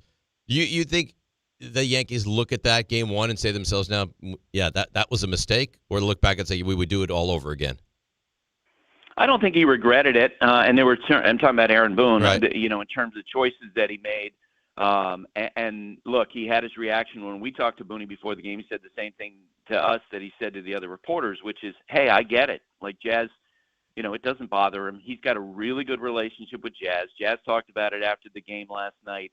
But beyond that, I think, what we saw in Game 1 was all about the dominance of Garrett Crochet. And we're not going to see Garrett Crochet anymore in this playoffs. We're going to see, a guy in early who throws 92, 93, and we're going to see Kyle Harrison, who's not dominant in the way that he is. So I would not be surprised if, the Yankees found themselves in a situation where if they, faced an overpowering left-hander, sure, Aaron Boone would consider doing that. But I don't see anybody else like that left in the playoff field. Garrett Crochet he's just a different case. Who are the Blue Jays rooting for tonight, you think? They are rooting for both managers to lose their minds and to have to dig deep into the bullpens. This series is playing out exactly, if you're the Blue Jays, the way you want it to, where there's total pitching chaos. In all likelihood, these key Yankee relievers are going to go 3 straight days, 2 days in advance. Yes, they have an off day on Friday, but the Yankees, you would assume that, Luis Gil is probably going to go in Game 1 and Max Fried in Game 2. And on the Red Sox side, they're going to have to sort of sort through the rubble of what they have. Maybe Bayo, who only threw 24 pitches last night, maybe he's the guy that goes in Game 1 and then they turn to Garrett Crochet in Game 2. The fact is that the Blue Jays, this is all stuff that's benefiting for them, not something that the Red Sox or Yankees couldn't overcome, but a big help for the Blue Jays. Yeah, Blue Jays are winning without even playing. So you talked about the Yankees relievers going 3 days in a row. We've had you now 3 days in a row. Will we be making it 4 days in a row tomorrow morning, Buster? We'll absolutely. Nice. We'll figure out a time. This is so much fun. I love it. All right. Thanks, Buster. I'll talk to you tomorrow morning. Enjoy the game tonight. Should be a good one. That sounds great. Take care, guys. Thanks, right. Buster. That, of course, is the great Buster Olney. He's such a nice guy. Baseball and Buster. Yeah, baseball and Buster. Yeah. So Tim Hasselbeck, 8:30. More your Yankees calls. A little NFL as well. I'll get into the Jets with you a little bit. I haven't spoken to you. Whose fault is that? I was thinking about texting you a few times during the Open, and it just got away, and I wasn't a great the Open friend. Of the show? No, you were sitting next to me during the Open of the show. I could have just looked at you and talked to you. The U.S. Open. The tennis. The American tennis tournament. That's right. Yeah. I went this in year. America. I went this year. It was wonderful. Great. I had a great time. Love it. Nothing like it. No better way to end the summer. It's great. Spend a lot of money in Flushing, Queens. See, I didn't spend a lot of money. You got hosed at that. Well, I didn't get hosed. It's not like I got pickpocketed. I willingly You spent a lot of hard-earned money, though. A lot. It was a lot. It was. Did you hear? There was a hole in the wallet that day. Let's break. We'll come back. I got to say something about yesterday that happened on the show, and we'll get more into the Yankees. Love it. Because there's a lot of stuff to do. Huge game tonight. New York is built for these games. They are. We are. Like, why are you laughing? No, it's like New York's built for we these are. games. We are. Like, we are a big moment town. Game 7s, Game 5s, Game 3s. Like, I don't want to be gloom and doom, Oh, but like, think about the ramifications. If the Yankees don't win tonight, disaster. What do you got left? What do we got left? Well, the Knicks start in 2 weeks. What are we breaking down? Game 3 of an 82 Knicks season. You know what I'm saying? Well, at some point we're gonna have to turn our attention to the other stuff. The Giants have won 1 in a row. There you go. All right, and you should win this week. You might win 2 in a row. Do you see what the spread has done there? No, what is it? Giants open up 2-point favorites. Saints are now -2. 4-point swing. When do you ever see a 4-point swing? Why? Ever? Huh? Why? That's what I'm asking. It makes no sense. I mean, if you're RJ here, you're powering on the Saints, betting everything you have on the New Orleans Saints. I mean, they're calling me. But this was one of the games that we looked at before the season that the Giants should win. Like this was the layup, and then they get back to playing like real teams after. Realistically, could win. Could win. You think the Saints aren't looking at this game saying, we can beat the Giants? The Saints are not as bad as their record indicates. Their quarterback play is maybe the worst in the NFL. They have some talent at the skill positions, though. Kamara's still good. But last time Miller's I checked, pretty good. Quarterback, and their quarterback room might be 32 right now. Okay. They might be the worst team in football, but I don't. This is certainly not a layup for the Giants. We'll get to that as well. A lot to do. DNR with you right here on ESPN New York. Cashback is not available on gas in New Jersey and Wisconsin. Hey, good morning. You're heading to the airport, right? Yep, thanks for checking. I like the car. How long have you been a rideshare driver? About 3 years now. I really enjoy it. Isn't it hard to make money these days with the price of gas being so high? Not for me. I use Upside, the free app that gives you cash back for every gallon of gas you buy. Wait a minute. Are you saying you actually get real money back when you get gas with the Upside app? Yep, I get real cash back every time I get gas. Does that actually add up to anything? I'll make around $200 to $300. Wow, that's serious extra cash. I'm downloading the Upside app now. Download the free Upside app now to earn real cash back every time you buy gas. Use promo code USA to get up to a $5 per gallon bonus on your first tank. You can cash out anytime, right to your bank account, PayPal, or a gift card for Amazon and other brands. Just download the free Upside app and use promo code USA to get up to a $5 per gallon bonus on your first tank. That's code USA. In the city that never sleeps and never stops talking sports, ESPN New York is always on. Now you can live and breathe everything New York sports wherever you are. On your radio dial, on the ESPN New York app, and streaming live on YouTube. However you watch or listen, ESPN New York is always on for you. Hear us, stream us, watch us. This is ESPN New York. Texting enrolls you in a recurring automated marketing text messages. Consent not required to purchase. Message and data rates may apply.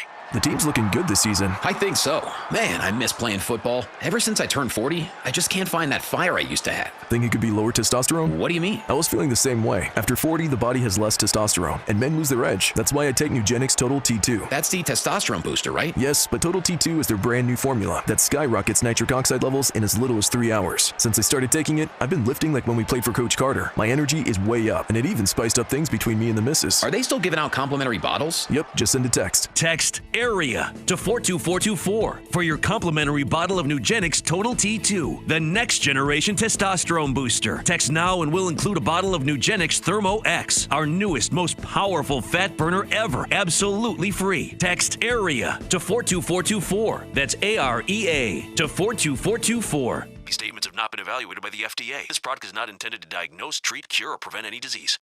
This college football moment is brought to you by ServPro.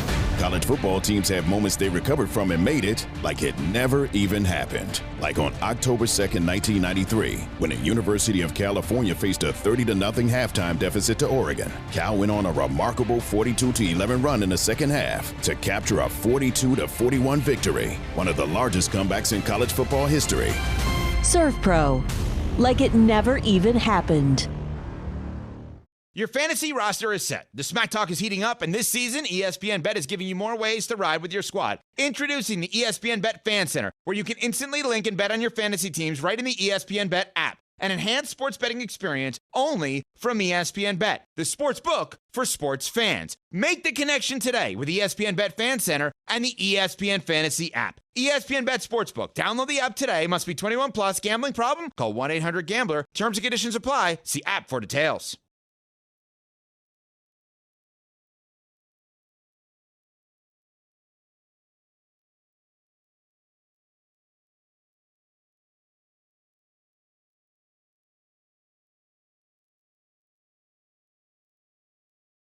All right, DNR with you.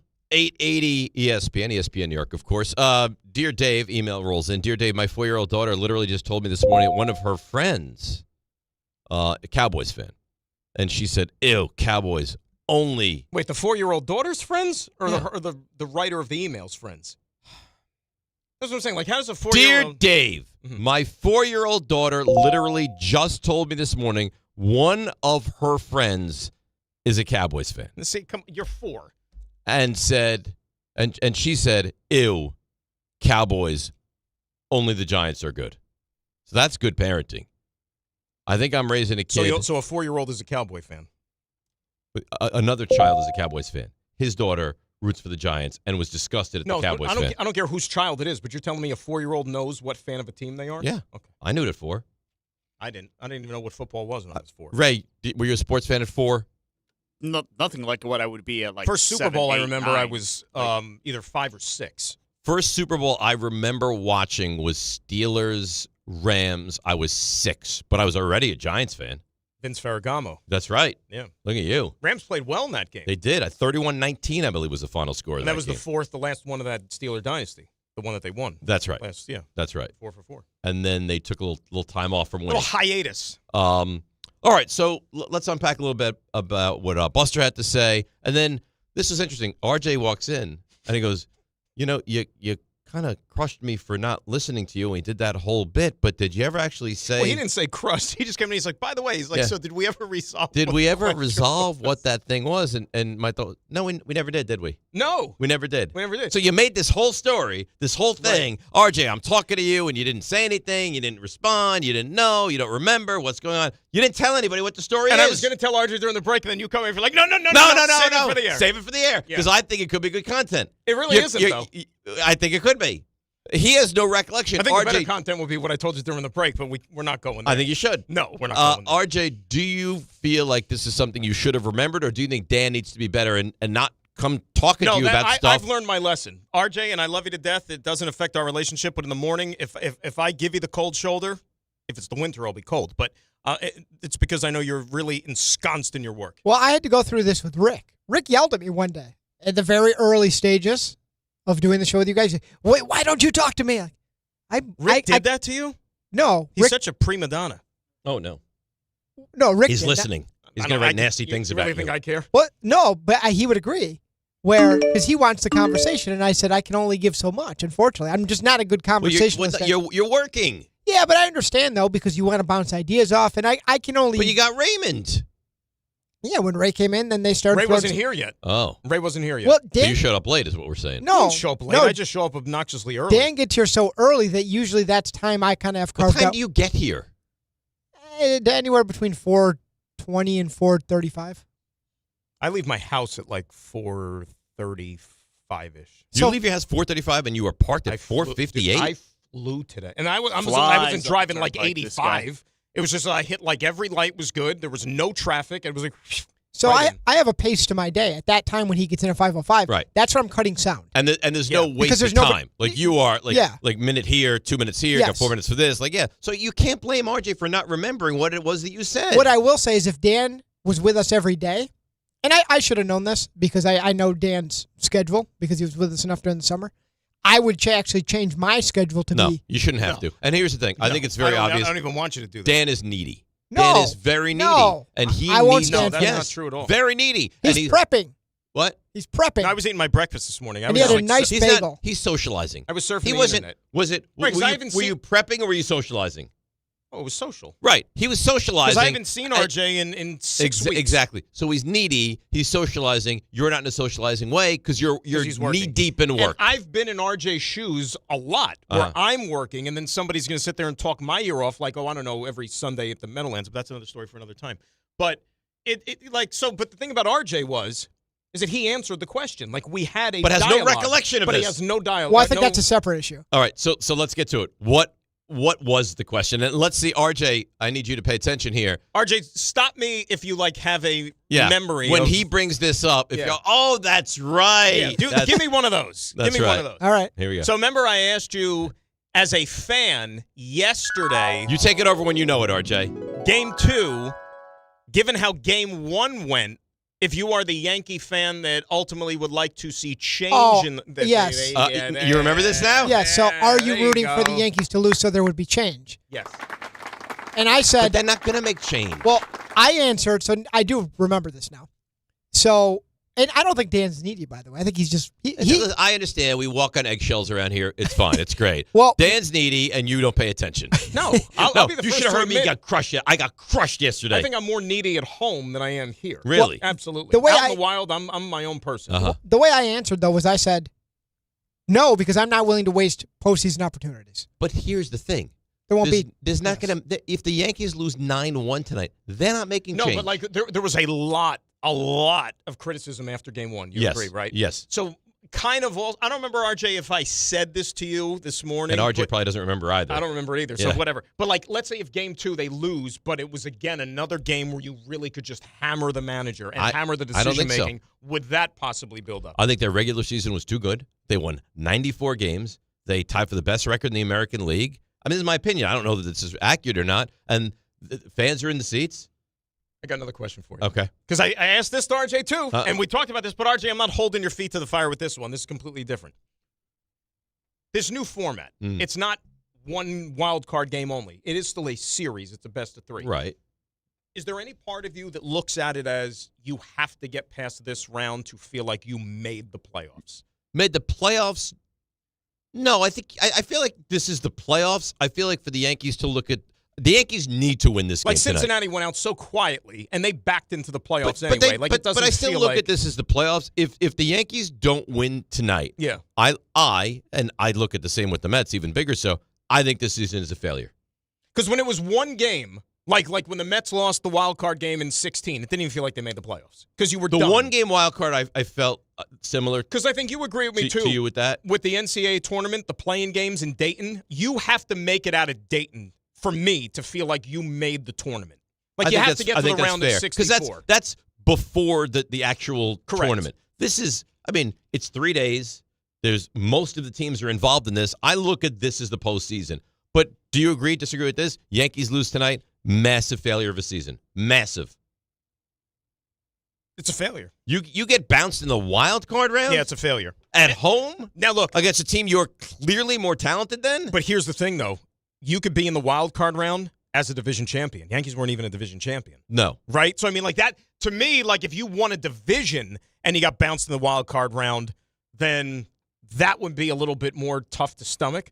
But even though you had the same record as the Blue Jays, you still didn't win the division. And it's not like the Red Sox are chopped liver. They're a good team. I don't think they're bad, but I mean, listen, their best offensive player to the Reds. Let's is not put it there. that way. Sure, you know what I'm saying? They're not a joke of a team, and they have arguably the best pitcher, second best pitcher in all of baseball, who gave you fits in Game 1. That being said, this Yankees team is better than the Red Sox team. They are. They're just a better team. So they beat you up in the regular season, right? They did. Correct. And if they now take 2 out of 3 from you in your home stadium with Connolly early on the mound tonight, I'm sorry. Yeah, but Connolly early might pitch like 5 outs tonight. Okay, he might. Raymond, agree, disagree. Yankees lose tonight. Failure of a season. Yeah, absolutely. I mean, massive failure. But also, I mean, all right, fine. But the format too, best 2 out of 3, crapshoot. Right? Which is what they want you to say, by the way. Fair. You know, what's that? That's what they want you to say. Dodgers had no trouble, right? Because the Reds are a joke. Oh, okay. Well, Dodgers had no trouble. Really good teams take care of business. Well, the Dodgers are the defending champions, too. I understand that. And but the Yankees are the defending American League champions. I think the Yankees are chopped liver. Listen, you look at these teams in the American League right now, I think the Yankees are the best team. I think the Yankees should, not that they will, should go to the World Series. No? Should is a strong word. Okay, I think they're the most... I mean, the expectations are there I every think the year Yankees are the most talented team. You got frontline starting pitching, right? I mean, Fried is an ace. Rodon is very good. Your bullpen has not been great, certainly, but should be decent. I mean, Bednar is good. They're right. Yeah, pound for pound, they're probably the you most got the best talented team in the American I hear every day you have the best player in the world in baseball, which you do. So, I mean, Bellinger's excellent. It's either, to me, the 2 most talented teams in the American League are them and Seattle. You think more than Toronto? Yes. I don't trust Seattle at all. No, Seattle's pitching is legit. It is. And think about all the moves they made offensively. I don't trust. They won a division. Mariners. I mean, they came back and won it, so they at least did what they were supposed to. They were wild. Won a division. They were brutal, and then they were great. Yeah. And the Astros were great, and then they were brutal, and it just collapsed. all coincided, completely collapsed. Are we taking a break here? Is that where we are? I think we have portion to, of the right? show. And then we do like the 1 hour. Then we do segment the or whatever. long, yeah. All right. So people lining up. I want to get to some of these calls. Certainly 800-919-3776. I got to tell you about what happened yesterday. Yeah, it was really troubling. Here or away from here? I was mistreated. Here? Yes. By who? Everyone. Like everybody here? John, RJ, Rick. The only one that didn't mistreat me yesterday was Raymond. Maybe because he knew he was going to the Yankee game. Well, I don't know. I think he just might like me better. Okay. Let's break, come back. We'll unpack all of this. Yeah. I think you'll side with me. DNR with you, ESPN New York. Getting the right mattress helps you sleep at night. Getting the right price helps you sleep even better. At PC Richard & Son, they don't just sell you a mattress. Their experts use a 4-step fitting process to make sure your new bed fits you perfectly. The right fit, the right price, plus free delivery. It's what they do, only at PC Richard & Son. Free delivery on mattresses $199 and up. Excludes Manhattan. See stores for details. Friends, it's football season, the best time of the year. You should be out there tailgating, cheering on your team, and enjoying every Sunday. But if you're dealing with neck pain, back pain, sciatica, or nerve pain, even getting off the couch can feel like a challenge. You don't have to live like that. There's help. Dr. Jay Shaw at Sandwell Pain is New Jersey's top pain specialist. He's Ivy League trained, double board certified, and is dedicated to helping you get back in the game. Here's what makes the difference. No surgery, no scars, no long recovery, no pain medication. Just precise, non-surgical image-guided procedures that deliver real results. Dr. Shaw treats neck pain, back pain, joint pain, migraines, nerve pain, and sciatica with a plan that's customized for you. Same-day and next-day appointments are available, and with offices in Woodbridge, Livingston, and Inglewood, relief is always close. So don't let pain keep you on the sidelines this season. Visit SandwellPain.com to call, text, or book online. Most major insurances are accepted. That's SandwellPain.com. Relief is closer than you think, and it starts today. Record numbers of residents are getting quality, affordable health insurance through Get Covered New Jersey. If you recently had a major life event such as marriage, pregnancy, or insurance loss, you may be eligible to enroll now. All health plans include preventive care, prescriptions, emergency services, and more. 9 in 10 enrolling get financial help, and many pay $10 a month or less. Find out if you qualify at getcovered.nj.gov. That's getcovered.nj.gov. Hey, listen to this. All I needed was a new starter. Got a great deal on eBay. Did it myself. Yeah, that's cool. But how about the soft purr of an upgraded exhaust when it fits just right? For me, it's the little things, like these new windshield wipers from eBay I installed. From small fixes to big upgrades, eBay has all the parts you need at prices you'll love. Guaranteed to fit every time. eBay. Things people love. Eligible items only. Exclusions apply.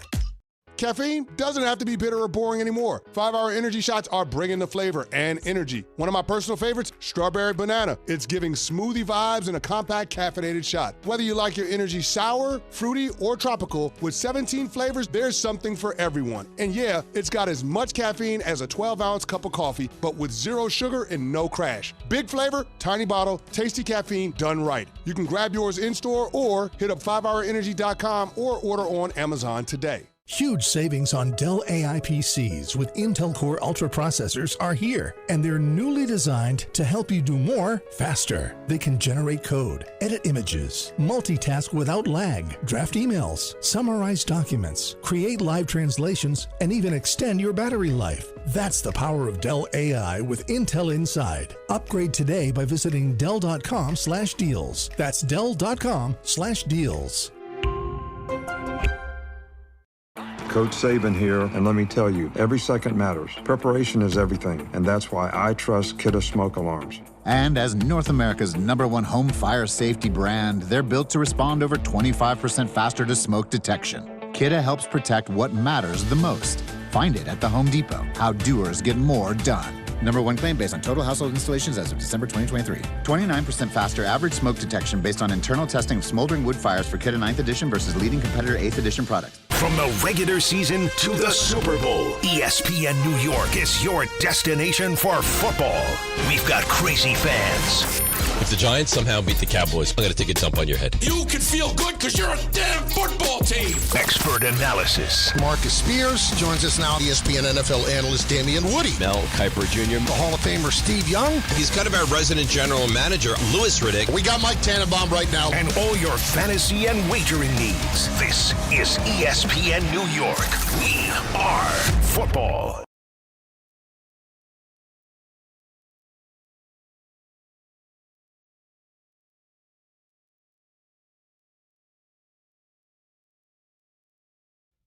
All right, DNR with you, ESPN New York. I mean, just because you're the guy, like one of us that you're always here, so I keep forgetting to say, but Dan Gross is in for Rick today. You're doing a really nice job, by the way. Oh, wow.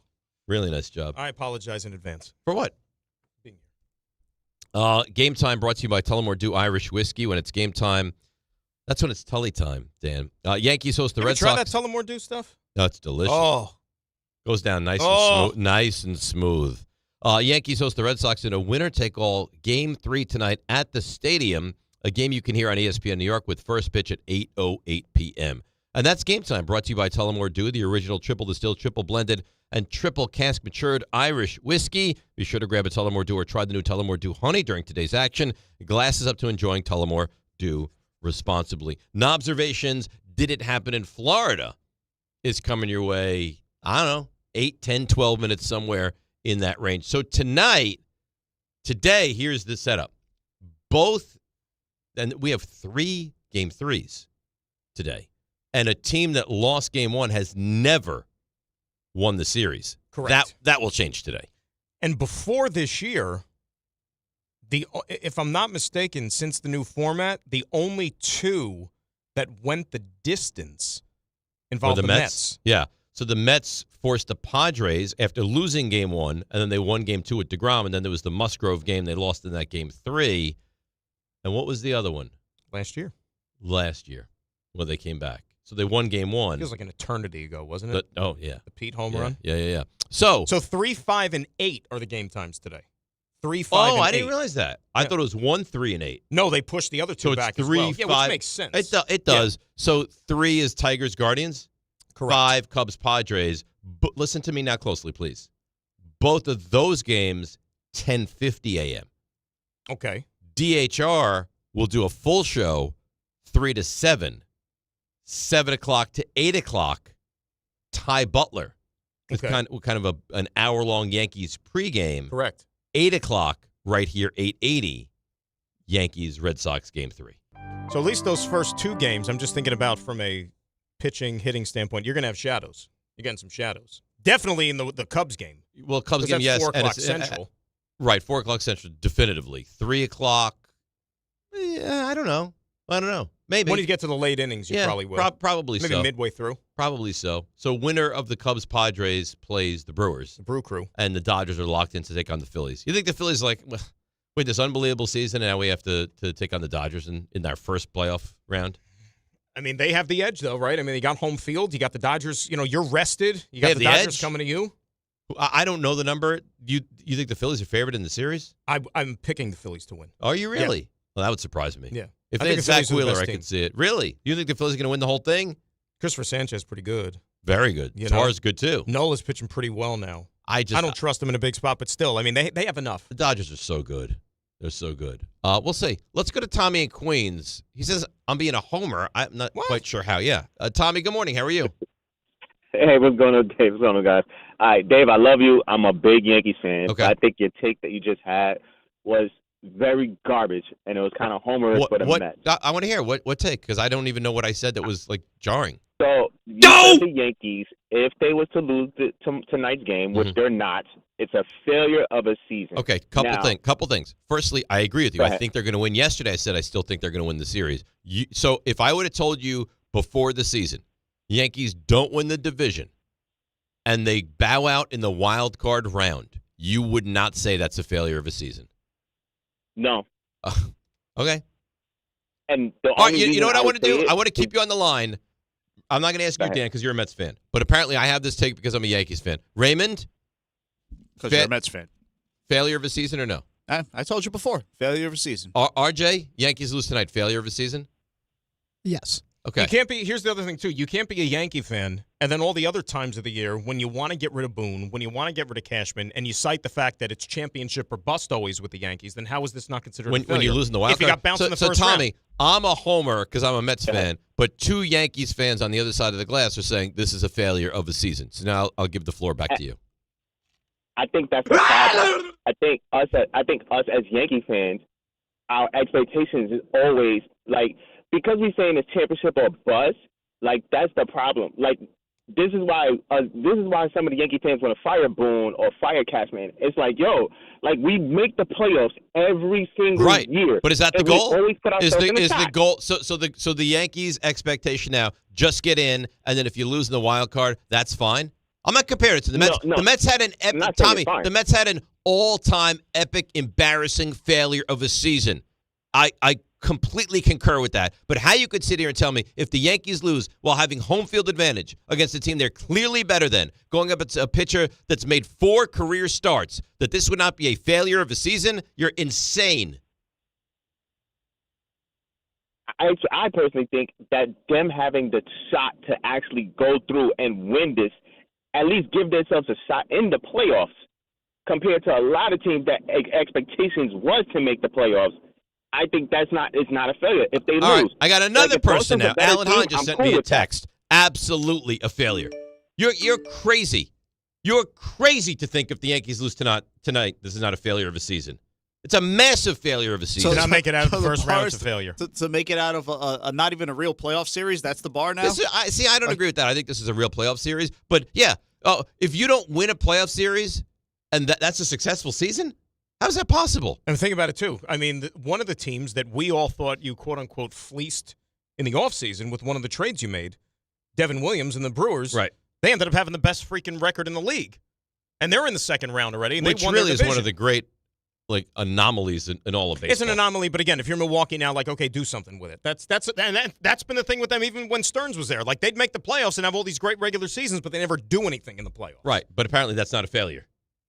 Right, because their payroll is minuscule, and the expectations. I mean, when you're spending this kind of money, and I could hear a guy like that say, like, well, Garrett Cole's not here. Fine, nobody cares though. I mean, the Red Sox don't have Roman Anthony. Red Sox don't have who would be their Game 3 starter, right? Giolito can't go tonight. So, right, I mean, think about it. So you're having to use an opener and a kid who's been in the big leagues for 5 minutes. It's a failure.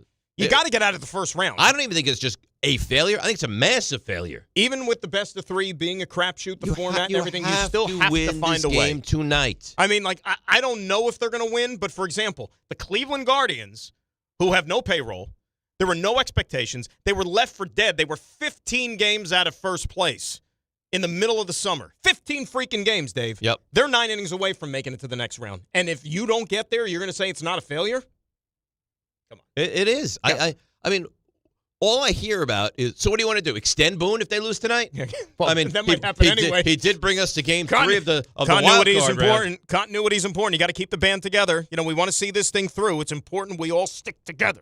If they would have lost last night, would it be a failure in that guy's mind? Oh, my gosh. Just getting in is a success. The Mets not getting in is a failure of epic proportions because there's no way a team that has that much money should ever not get in. Right. How in the world could somebody say and take me to task and say it's you being a Mets homer? I'm not a Mets homer. I'm a Mets fan, but I'm not a homer. The Mets, let's put it this way, okay? If there was only one wild card, which obviously makes it more difficult, and the Mets didn't make the playoffs this year, it would have been a massive failure. Massive failure. Given what the expectations were. The fact that there are 3 wild cards, and the fact that a team and you with got 83 beat out by wins a team that, quite frankly, sucks. That backed into the playoffs, that played 500 ball the second half of the season and walked off the field in game 162 out of the playoffs. Getting shut out by a team that scored in 2 innings of that entire 3-game series. And needed help from the Marlins to get in, and you didn't get in. Like, that is a even more failure of epic proportions. So, yes, the Yankees not making it to the second round. Mike Walsh emails in. We were in the World How's he Series. doing, by the way? I think he's doing great. good? Yeah, I think so. We were in the World Series last year. If we lose tonight, of course it's a failure of a season. That guy is crazy. So it's nice to see that at least the Yankee fan, for the most part, admits that if you don't win And that's tonight, the other thing, too. Like, I think that's part of Tommy's argument was, as he said, because like, you're a Met fan. And that, influence your argument. But then, see, you can't have it both ways either. Remember, to the Yankee fan, the Mets are nothing. The Mets are a pimple on your rear end. But you know what I mean? So don't use the Mets into this. They don't feel like that. They don't. No, but they say it one day, and yeah, then they're but going that's to have not how their... they feel. They say it to try to disarm you and make the Mets feel irrelevant. Right. But they don't feel like that. I would say most, not all, most Yankee fans hate the Mets. Hate them. And the Mets affect how they feel about things. I believe that to be true. Because I can't tell you how many people reached out, email, Twitter, laughing at the Mets after they lost that game 162. Laughing at them. So let's take this call, and then I'll tell you what happened to me yesterday on the show. Which I need to hear this. It's really troublesome. And then we have observations, and did it happen in Florida, and all that good stuff. Javier in Queens. Good morning, Javier. How are you? What's up, fellas? Good morning. Glorious morning, boys. It is great to be with you and to have Dan in there with you today. What a great day. I had a great talk with RJ. I was at the game last night. Uh-huh. Incredible atmosphere. And I guess my takeaway from it was my surprise that Cora went to the bullpen so quickly, considering they have a bullpen game today. And that with the Yankees offense not yet kind of lighting up, right? Because I think they have a game in them where they can score close to 10 runs. I got to feel good about tomorrow. I wanted to report What's tomorrow? You mean tonight? I'm sorry, tonight. Yeah. This is tonight. Sorry, I'm still in. I understand. Mode. A little fraudulent. So I just want to report to you guys. Uh-oh. If that's okay. Ninth inning, right? Top of the ninth. Mm-hmm. Boston dad, Boston little son stands his little son on the trash can so he can watch, the comeback, that he thought was coming.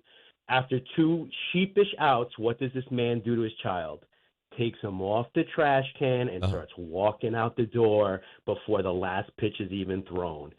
Typical no-heart Boston fan. No, I don't look at it that way. You know, Javier, think you about hate it. the Red Sox. I get it, but come on. You see what some of those concourses look like when the game is ended? Everybody's trying to rush to make the train to get home. He doesn't want to have his little kid get trampled. Do you think that no Yankees fans with 2 outs are not making their way to the exit so the second the game ends, they're gone? A lot of people do, even if they're winning. They just well, that's what I'm saying. Last night, you don't think the Yankees fans, it's all right, listen, here's the deal.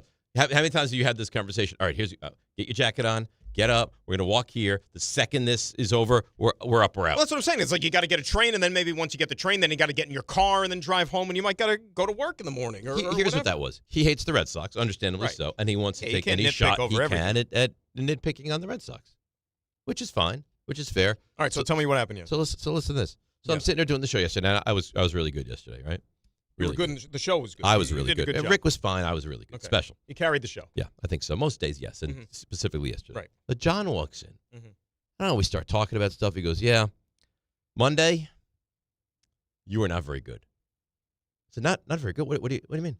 You weren't very good on Monday. You had no energy. The show kind of slogged. You weren't very good." I said, "Excuse me?" So this is 48 hours after. 48 hours after. Normally, if you have a bad game, it's the 24-hour rule. You get it out of your system. Here's my 48 thing, though. hours? Here's my thing. Yeah. If you are sensing, he goes, ask RJ. RJ thought the same thing. So RJ's like, yeah, you weren't very good Monday.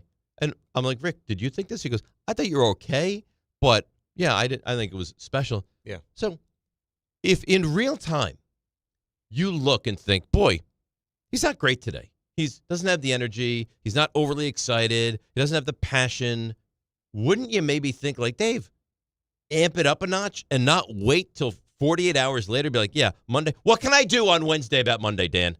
Tell me, what can I do? Nothing. Unless I get my DeLorean and go back in time, there's nothing I can do. But these guys think it's the right thing to do 48 hours after to come after me. Here's why, again, it's even more egregious to do something like that. Yeah. Because they don't know. They're not in our shoes. They don't know what it's like. The fact that you would bring it up Wednesday, and I assume this happened during the show. Yes? Yesterday. Stop reading your emails. I got an email. I'm looking at it. I don't give a rat's ass. Talk to me about the show yesterday. John walked in during the break yesterday. Okay, so here's what John needs to know. All right. By saying this to you during the show Wednesday, it now affects the rest of the Wednesday show. No, Because it's I playing in the actually back of think your head. in some ways this is his genius. Because I think yesterday's show, RJ, correct me if you think I'm wrong. Like a motivational needle? I think yesterday's show, after he poked the bear, Yeah. in some way even got better than it was going yesterday. RJ, But that's dicey because I wouldn't look at it that way. I don't know, you tell me, is that fair to say? Yeah, I think that was the angle. Because I went crazy. I went on a massive on the air rant. or off the air? On the air. I went crazy. I had, for some reason, I went after Peter, and I went after Don. RJ, how'd you look at it? Is he even listening? Probably not. I'm listening. I also brought it up to you on Tuesday. On Tuesday. Again, Tuesday, very difficult to go back to correct an issue on Monday. There was no correcting. It was just reactionary. Because I was asked. But why not on Monday say, like, hey, you know what? Bring it a little more now. Because I think we all kind of thought it would get there on its own. At least that's what I thought. And also, can I defend myself to you for a moment, Your Honor? Yeah. So they're like, the Giants won. You weren't ecstatic. Yeah, the Giants won. Jackson Dart, great. Very excited. Did your best player injure himself and go for the year? You won the battle, lost the war. So when do I get to see Malik Neighbors again? Yeah. How'd week 1 of 2026, right? How'd the Mets do on Sunday? Yeah. Was that good? So I had, Giants win, lose Neighbors, Mets, one of the most embarrassing collapses in the history of sport. Yes? Yeah. So I should be like, all right, great, let's go. Here we go. Yeah. Yay. Yay. Bring out the pom-poms. Go ahead, RJ. Go ahead, continue along. Yay. Listen, I think you're great. No, you don't. Of course I do. You thought Monday sucked, and for some reason you wouldn't bring it to my attention on Monday. Why? I did not think Monday. I did not think you stunk. I did not think you sucked. I thought what I said to John, which he brought to you, I thought as a whole, I thought we could have all been better. That was the exact terminology. So do you think Rick was subpar on Monday? I think we all were. And we all could have been better. So then that's a yes. I think we all could have been better. So better. this is not Dave was subpar. The show, in your mind, was subpar. But it comes back to you as our leader. Why?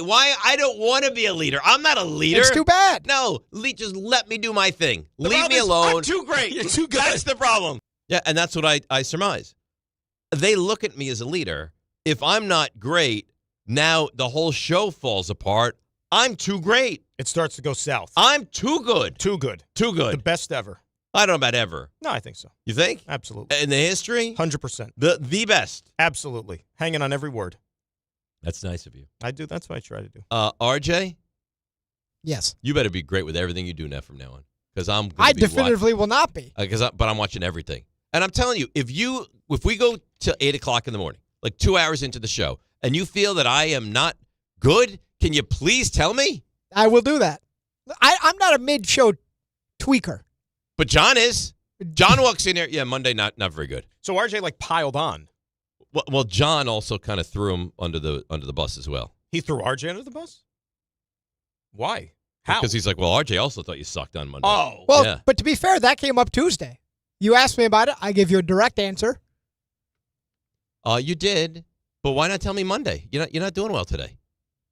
This is not your A game. Bring your A game. But I told you, I'm not an in-show discussion person. All right, that's fine. John has a different motivational tactic. He just texted. Yeah, but RJ comes in very frequently to commiserate. Yeah, but I'm not gonna go after you mid-show. So John just texted me. You can now reset your mindset for next week. And yesterday's show turned after my puppet mastery.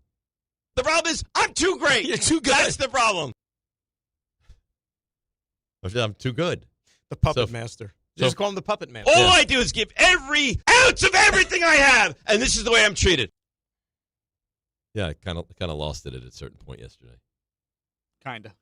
Right? Peter's traveling the world. This is what happens. Don goes driving to Jersey. He lives in Jersey, though. Tough not to drive where you live. During the show, Don left to go to a Devils game and left the show for an hour. Well, it's not that he went because, he wanted to watch the game, doesn't he? He now works for Right, the Devils. but I'm here 4 hours every single day.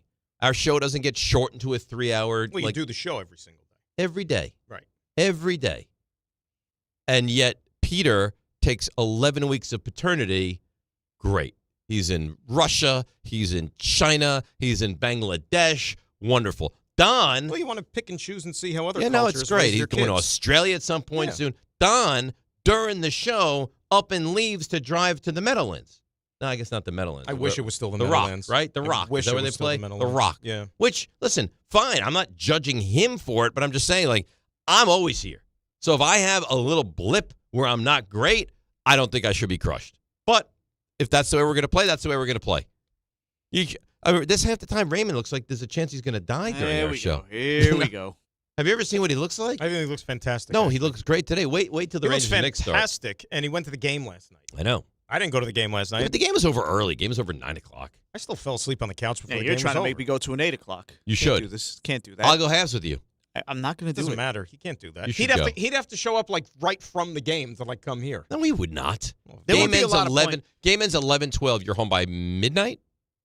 If I'm lucky. If Okay. he's lucky. And then he gets a good solid 4.5 hours sleep. Pops in here tomorrow. It's a Friday, and then he sleeps his face off this weekend. I like how you almost like give the disclaimer. Well, it's Friday. It's like you don't have to give full effort on Friday.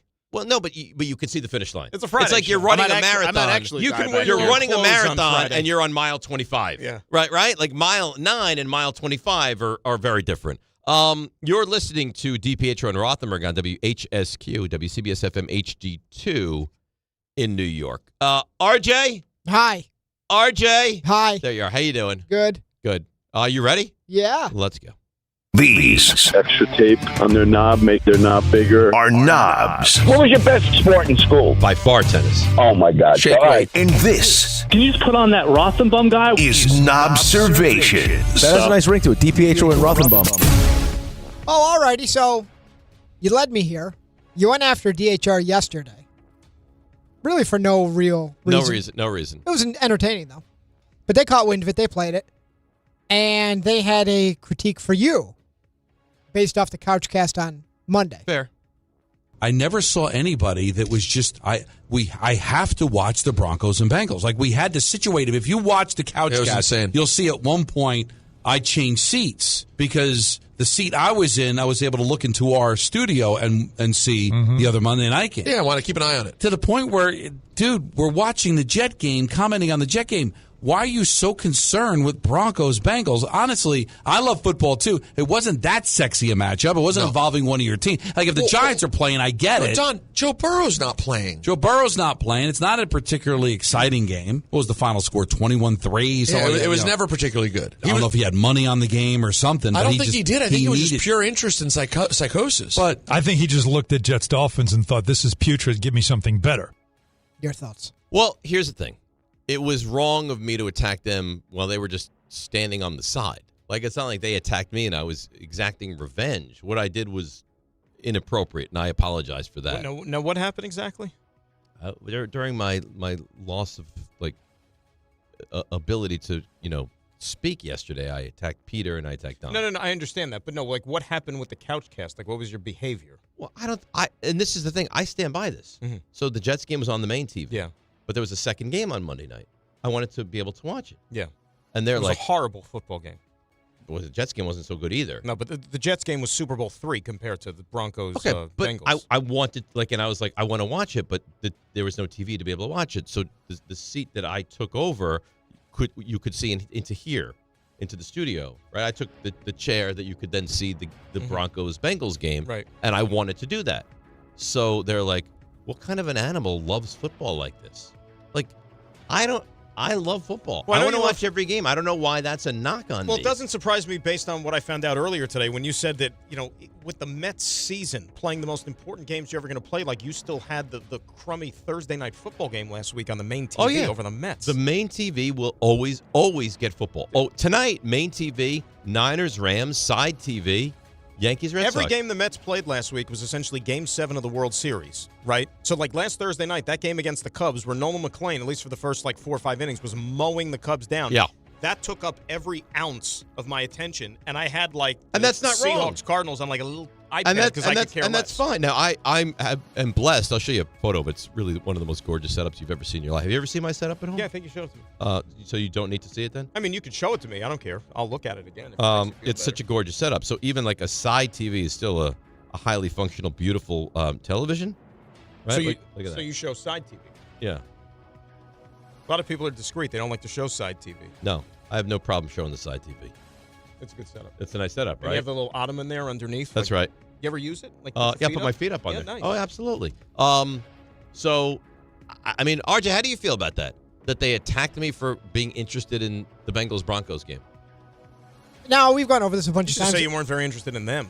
Well, But I can multitask at a very high level. I will say that it you go back and forth about this. It feels like you attack them because they don't love football the way you do. And they look at you like a zoo animal. I love football as much as anybody. That was not a great really game. and truly. But like, if the game stinks, well, how would I know the game is going to stink? Well, here's the thing. I'll give you an okay, so Monday we're doing our thing with the Jets. Okay, and then the game ended. You still had that Broncos-Bengals game. We had it on in the studio while we were ensconced in Jet postmortem. I could just tell in 2 seconds it was a terrible game, and I had no interest in even looking up again. All right, Ray, you have to be on my side here. There's no way that you're not Team Rothenberg with this. As it got deeper into the conversation, it's like now we're talking about Dave is watching for purely football reasons and that makes him a psycho. Like I think the psychosis was used there. It's like it's bizarre. I can't agree with that. Like I'm with you, but that game was more interesting. Well, the Jets game was a disaster. Forget about more interesting or less interesting. It was a terrible game. Well, how would I know that? Well, you have to address the obvious. Did you have money on the game? Have you relapsed? No, I have not relapsed. I had no money on the game. I was giving him the benefit of the doubt on that did have something on the game, though. Fantasy? Yeah.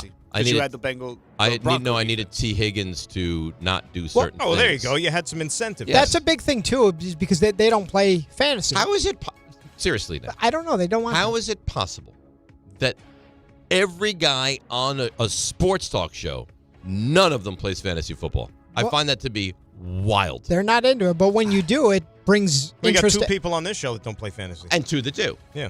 And then when you're not here, 3 of the 4 do. I would say my reasons for not playing fantasy football are completely different from their reasons for not playing fantasy What are their football. reasons? I don't even know what their reasons are. I don't want to get in their heads, but you just said that you knew their reasons, no? No, I don't know their reasons. I don't want to get in their heads. I don't want to get in their pockets. Purist. You really are. What he is. Football purist. Yeah. Why did you sing that? Yeah, what was I like that. What was the backstory to that, Ray? No, I feel like there was. I think I might have pushed you into that. You might have. Sing it because you're gifted. Sing that you're a purist. Yeah. Sing it. I think he's like, I'm a football purist. I was like, sing it. Yeah. Sing it. Sing it now. Tell us by song that you're a purist. Sing it like a man.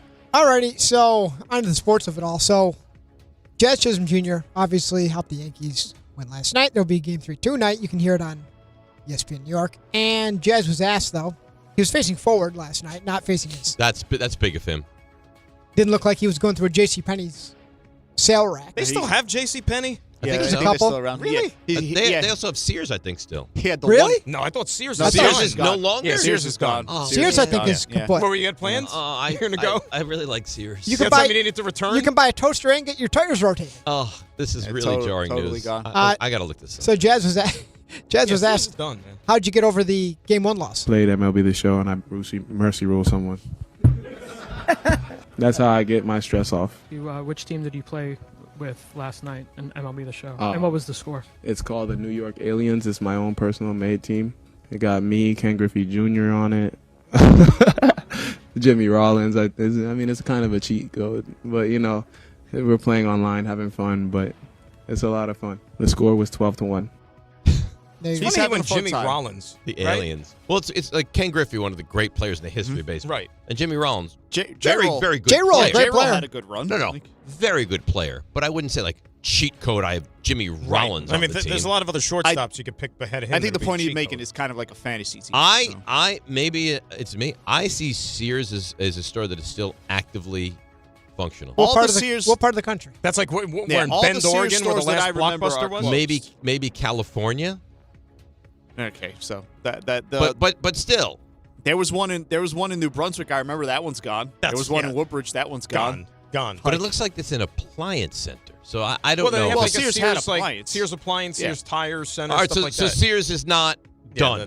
No, like the here actual it is. store. If you're going to buy like a shirt, I think they're done. So I can't buy jeans at a Sears, but can't. I could get my tires rotated at a Sears. You There can't you buy go. the All right. Straw Hat Pirates shirt that Jazz was wearing yesterday. Well, No, you I don't know. can't Now buy look at that. another one. It says bed and bath savings, tools, sneakers, activewear, lawn and garden, furniture. Maybe they still have an Look at that. online component, but not a brick and mortar. All right, I just wasn't ready for it to be That's where the real completely money dead. is. No, it's still around. All right. You have to go to Bob's California. Is gone, right?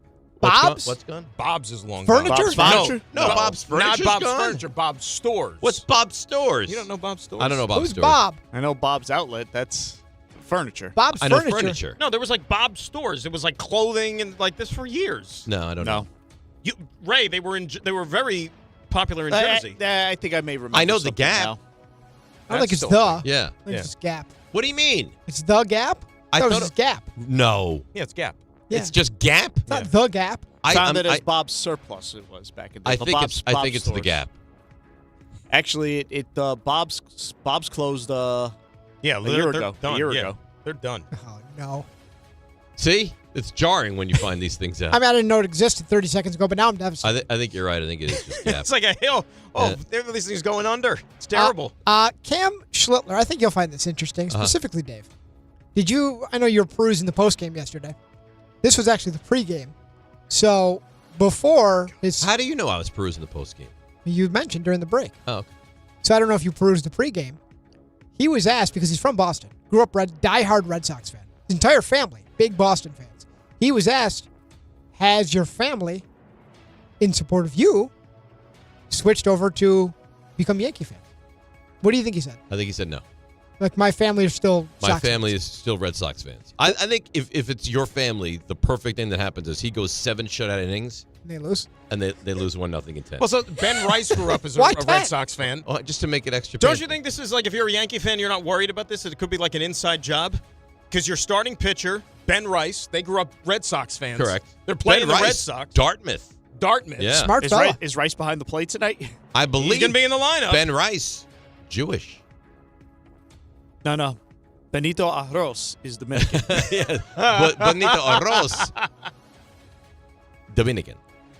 Ben Rice, Jewish. I enjoyed the start. It was late Jim in the Rice year. wasn't. Jim Rice, not Jewish. The start late in the year when Max Fried was pitching to the battery was Fried to Rice, so it was fried rice, which I really liked. That's always fun. Jewish to Jewish.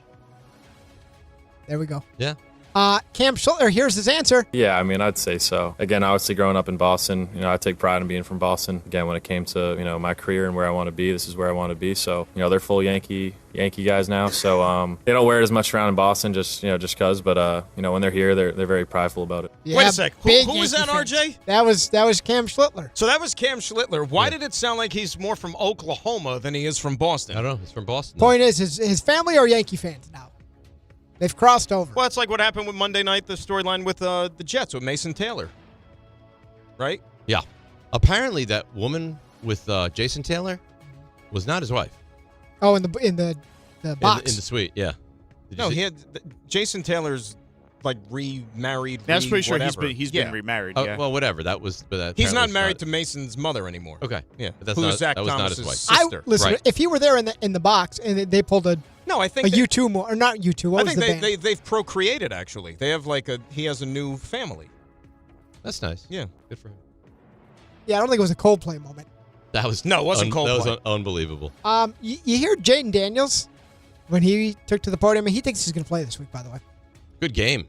But Commanders at Chargers, right? Apparently, he and the Commanders' director of communications, Charlie Muley, have a little thing going back and forth about baseball. And this is actually how he started. This is in Washington, how he began his press conference. Also, the Mets lost, did not make the playoffs. So that's probably the biggest thing, that brought a smile to my face. This past weekend, they had the opportunity to play the Marlins to clinch a playoff spot, but they lost, and so did the Reds. So I hope you guys have been watching the Dodgers. I have, and Charlie has too, because his team is not in the playoffs. Why? I love it. Well, where is Jaden Daniels from? I think California. I think he's California, yeah. So why does he care about the Mets? Or No, he's just, because he's just the director- busting this guy's, chops, what? yeah. I just like the attention for baseball. Anytime you give it a little You don't think that's cool? love, Jaden Daniels gets up there and he's just, Mock- ripping off. Jaden I Daniels. think I would find it cool if it wasn't mocking the Mets. San Bernardino. There's probably more young people out there that know who Jaden Daniel is, like if you saw him walking down the street, Right. as opposed to even Juan Soto. I think Soto would be pretty recognizable. There's definitely a chance more people know just Jaden Outside Daniels of New York, I'm than saying. baseball players, though. That's the thing, because baseball, Like all basketball players. Do you remember when they all did the baseball skit on Fallon or whatever it was, where they had Matt Harvey going to Central Park and nobody knew who he was? They did that with Judge. I think Fallon did it with Judge. How could you not know who Judge is? No, Judge his rookie year. He sat up they made a desk and Well, wasn't he disguised? Or, they put a hat on him, but he was clearly he Aaron wasn't Judge. that disguised. But the guy's 6'7". Like he looks was sitting like, down. But you see Rick. and you're like, this was an professional athlete. athlete. Yeah. Like you see Judge, and they look different. When you walk into a restaurant, you see a guy who's 6'11". At the You time- just assume he's an athlete. He'd only played a handful of games. Listen, don't yell at me. It was like 10 years ago. So, because I think it was at Bryant Park. He said, "Listen, don't yell at me." listen, I'm getting numerous people that are telling me Ben Rice grew up a Yankees fan in Red Sox country, and not a Red Sox How fan. do you get that wrong? Oh, is that what? Well, his family grew up. His family, Sox fans. Sox His fans. family. Okay. He Yankees. Good correction. Maybe they'll increase his allowance if he lets the Red Sox win. Then Fair that's the correction. motivation. So, Rex Ryan yesterday. I actually believe this was 2 days ago.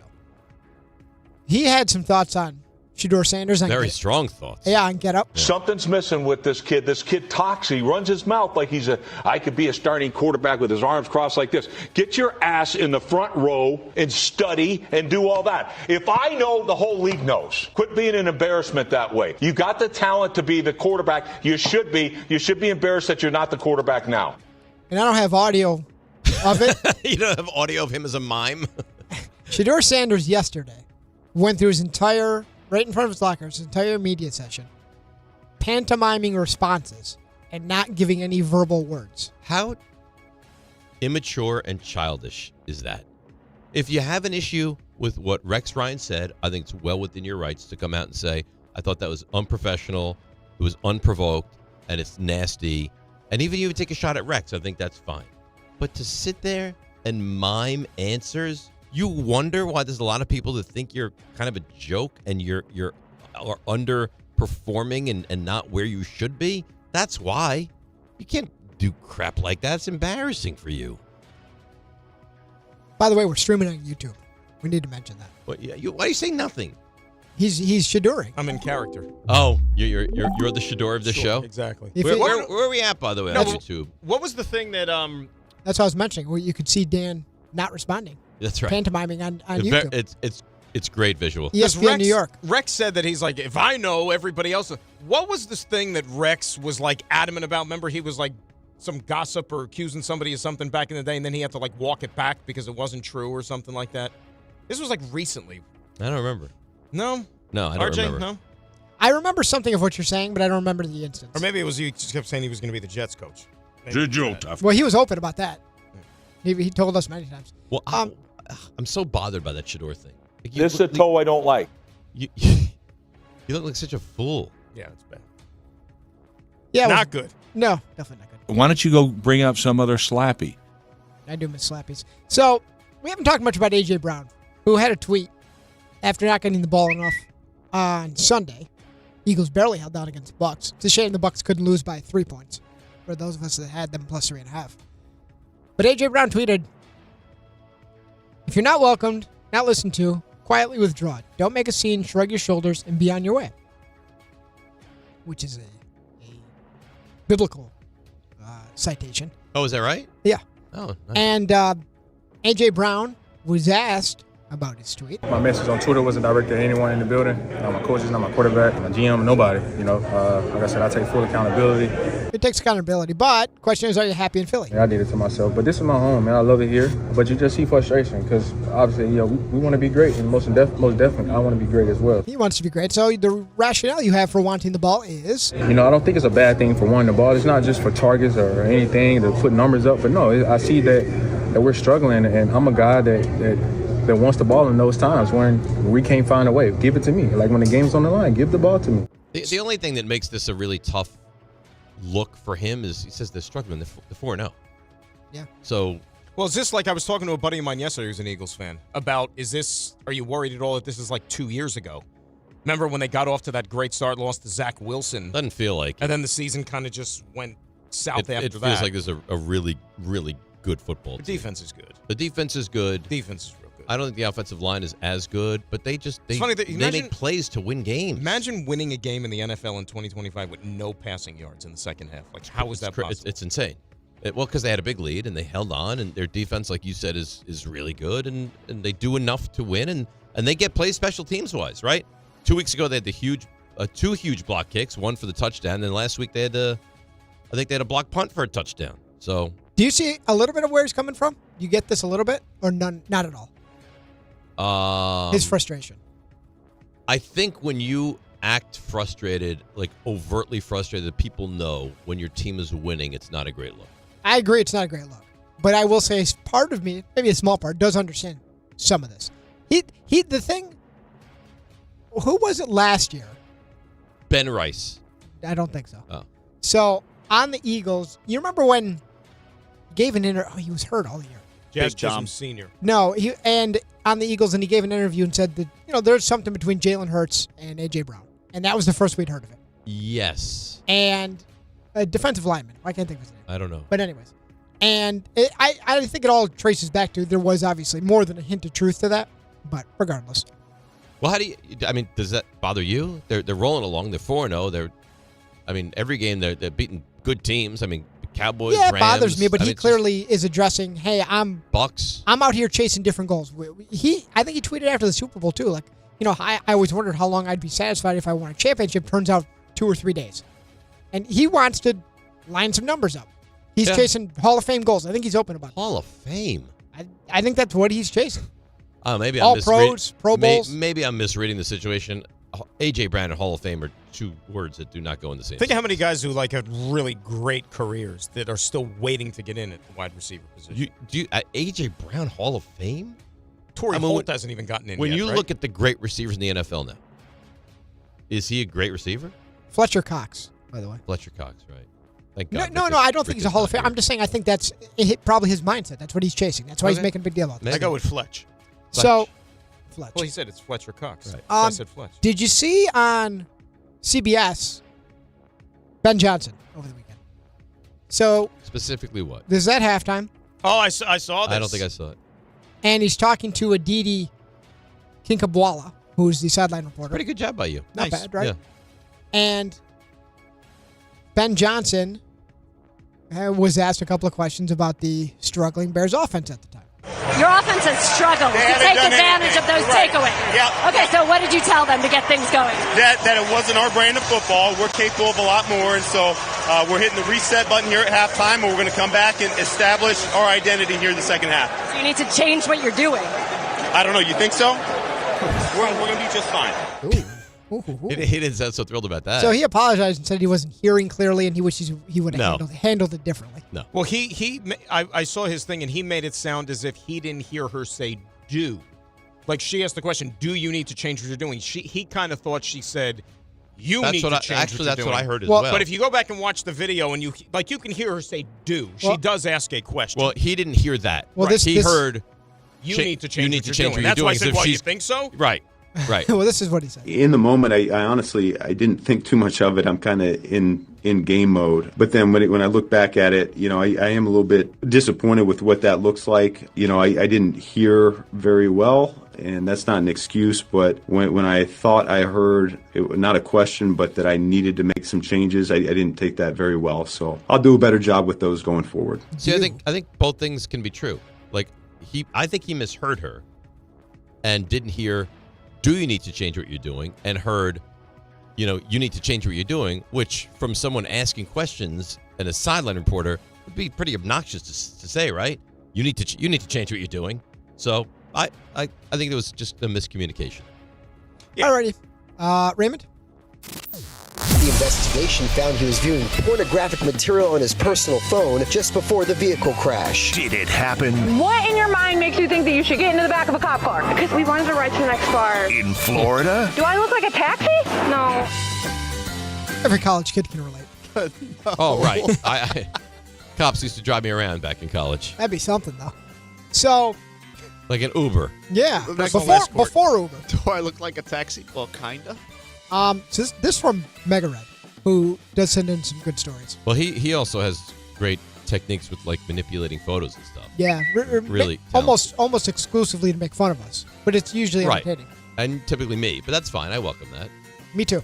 So of you, not as much myself. Right. I welcome it for you. Yeah. Would you say that I take mockery, criticism, The best of anyone. Very I well. know. Very Really? well. I'd say so.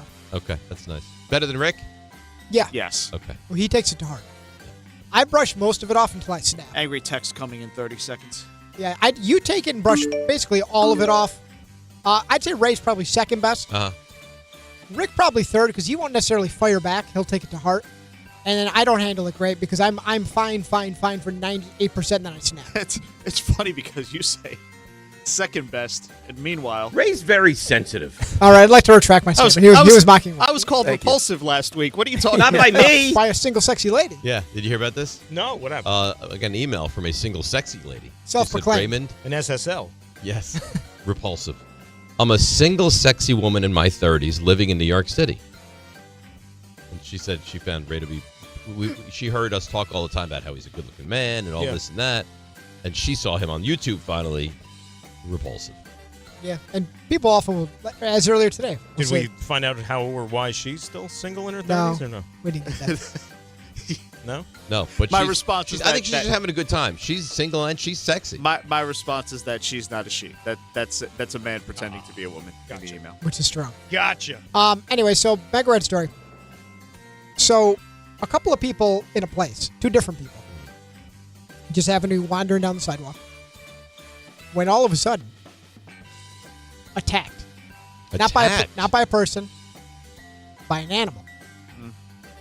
If I gave you a guess, what animal would you say might be guilty? Well, where was this? Oh my God! That's a solid question. Yeah, because that would help me. Yeah, of course. I think it's a puma. Puma. Uh-huh. Okay. I'll go antelope. Well, actually, An alligator bit my hand. Oh my God! Yeah. it's popped up. Actually, a squirrel. Squirrels don't attack. Well, they do in this place. So much so that it's become a problem because these two people actually conversed at one point. I don't know if the first person saw the second person with some injuries around the same place and said, "Hey, what happened here? You'll never believe this. A squirrel popped out of nowhere, descended from a tree, and attacked my face." The face? Yeah. Blood, Oh, no. blood everywhere. Did I ever tell you the story? You got attacked by a squirrel? No, but I A puma?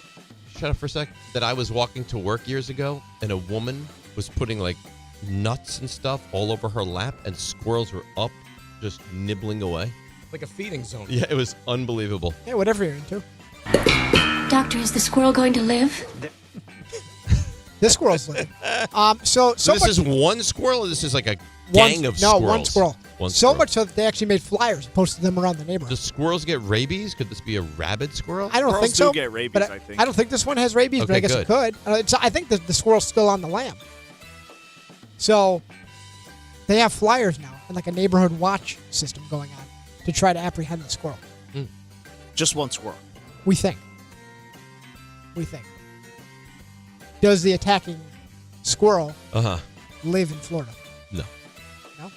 Definitively no. Okay. I don't know. Florida doesn't seem like squirrel I don't know that territory. Florida has a big squirrel population. So Like I'm an going to alligator say, like rumbled onto the well, street. That would be more. or a yeah. puma. If the then gators, yes. if the gators don't get them, the iguanas will. I'm going to say not Florida. I'm going to say this is there's a West Coast vibe to me. Okay. Yeah. Dan? West Coast vibe. I don't know about a particular region, but I will definitely say that it is not Florida. And Raymond. Yeah, I will also say not Florida. Well, Dave says it's a West Coast vibe. Yeah. Feel. Sorry.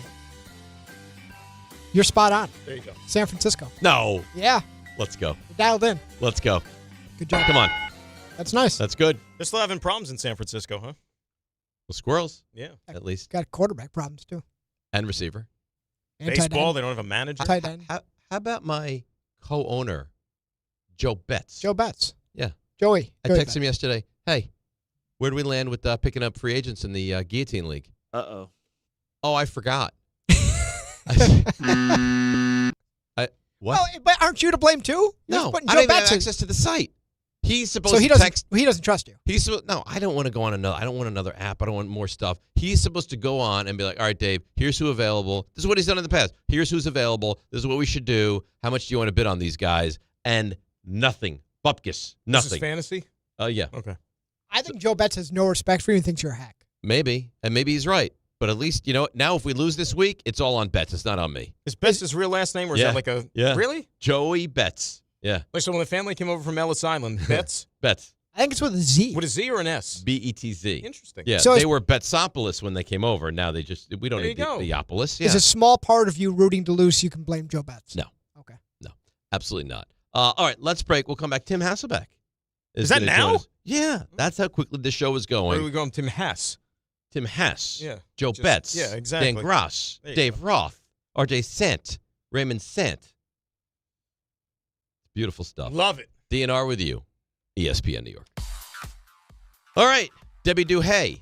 No, Debbie Du. I don't know. Let's see what's happening on the roads. Here she is, Debbie Duhaime. Good morning to our fearless leader, Dave Rothenberg, and welcome, Dan Grassa. Hey, guys, traffic is lighter than normal today for Yom Kippur. Alternate side parking rules suspended, metered rules in effect, but we've got issues for you over on the New Jersey Turnpike northbound Eastern Spur at 15W, a disabled bus at 15X, a bus fire being cleared. 17 West closed in Goshen, exit 122, a serious accident being worked on. Sponsored by Farm Safe 811. Farm Safe 811 starts with you. Always call 811 and wait for any underground lines to be marked. Always keep safety in the back of your mind. Just stay humble. For more info, go to farmsafe811.org. I'm Debbie Duhaime, 880 ESPN New York. Individuals and businesses with tax problems, listen carefully. Do you feel like you're losing control of your finances? If you owe over $10,000 in back taxes or have unfiled tax returns, we can help you take back control. The IRS is the largest and most aggressive collection agency in the world, and they can seize your bank accounts, garnish your paycheck, close your business, and file criminal charges. Take control of your tax problem now by calling the experts at U.S. Tax Shield and take advantage of the Fresh Start program and new laws that may allow us to negotiate a settlement for the lowest amount possible. Our team of tax attorneys and enrolled agents can stop collections and get you protected so you can take control of your financial future. U.S. Tax Shield offers a price protection guaranteed quote to get you protected today. U.S. Tax Shield is A+ rated with the Better Business Bureau, so call now. 800-687-5192. That's 800-687-5192. U.S. Tax Shield. 800-687-5192.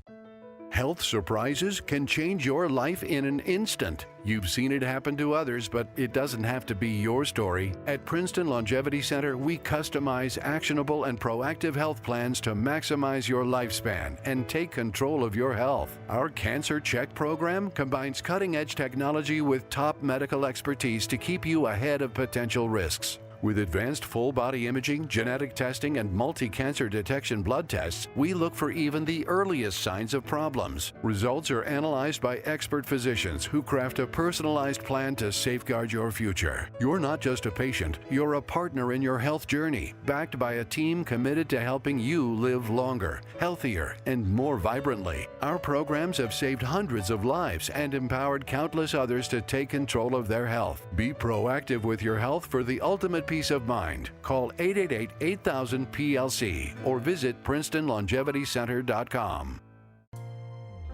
John Ryan. Yeah, Dad. I think I came up with a killer slogan for our law firm. D'Agostino and Associates, bite back. Bite back? Yeah.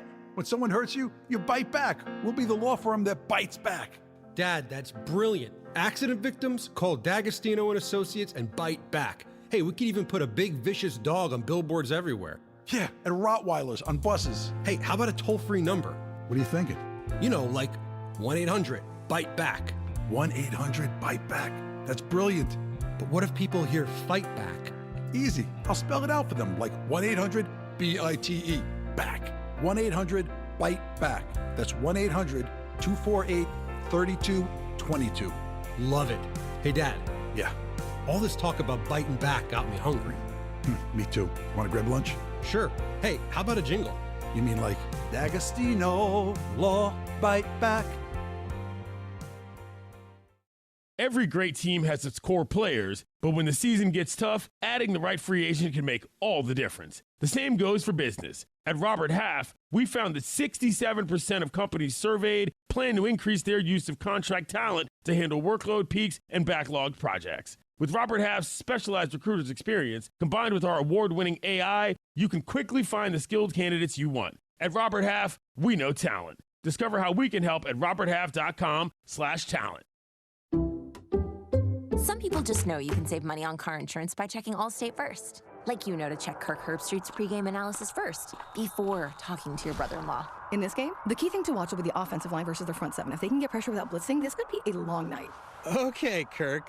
I know stuff. Ooh, checking first is smart. So check Allstate first and see what you could save. You're in good hands with Allstate. Potential savings vary, including based on how you buy, subject to terms, conditions, and availability. Allstate North American Insurance Company and affiliates, Northbrook, Illinois.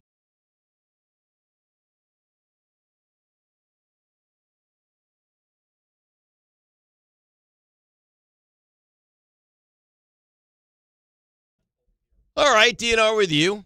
ESPN New York. A lot of baseball today. Obviously, big Yankees conversation. Huge night tonight in the Bronx. 8 o'clock, first pitch. Ty Butler, 7 o'clock, doing kind of an extended pregame here. Let's morph into a little bit of football and bring in our dear friend, Tim Hasselbeck. Good morning, Tim. How are you? I'm doing great. How you guys doing? I bounced Rick out today. You don't have to deal with his BU stuff. That's good. Well, hey, that's already a win. What a Thursday. I'm off to. Exactly.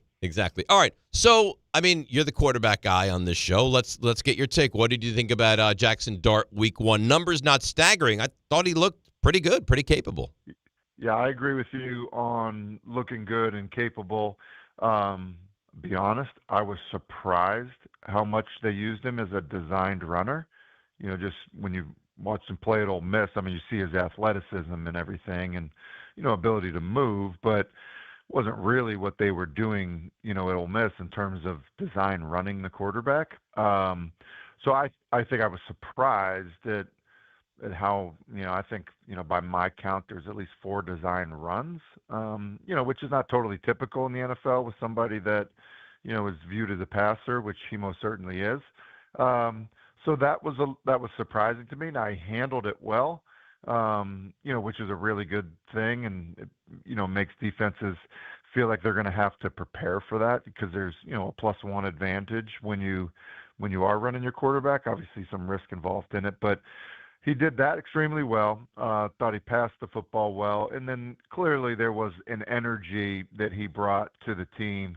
You know, in terms of just you know, I think the way that he competes, which, you know, was definitely a benefit. And I think where that's really interesting in terms of, you know, try to quantify it a little bit, you know, when the Neighbors injury happens, like, and really any time you know, a marquee player, a star player has a significant injury, look, it can feel like a funeral a little bit, right? Like it can just take all the wind out of your sails as a team, both sides of the ball.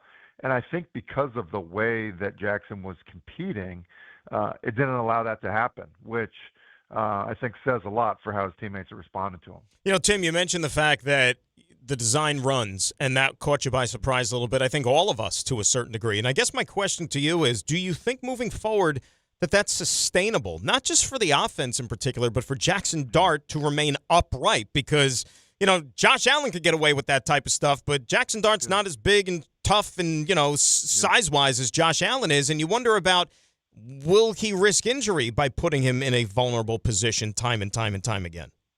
Yeah, I think there's a very thin line on this, right? So to your point, like Josh Allen, they've run him a lot, and, you know, I think they've wanted to get away from running him as much as they have. And then there are times where he just kind of, you know, takes off and runs. So if you look at Josh Allen's designed runs, they're definitely fewer than there were 3 years ago.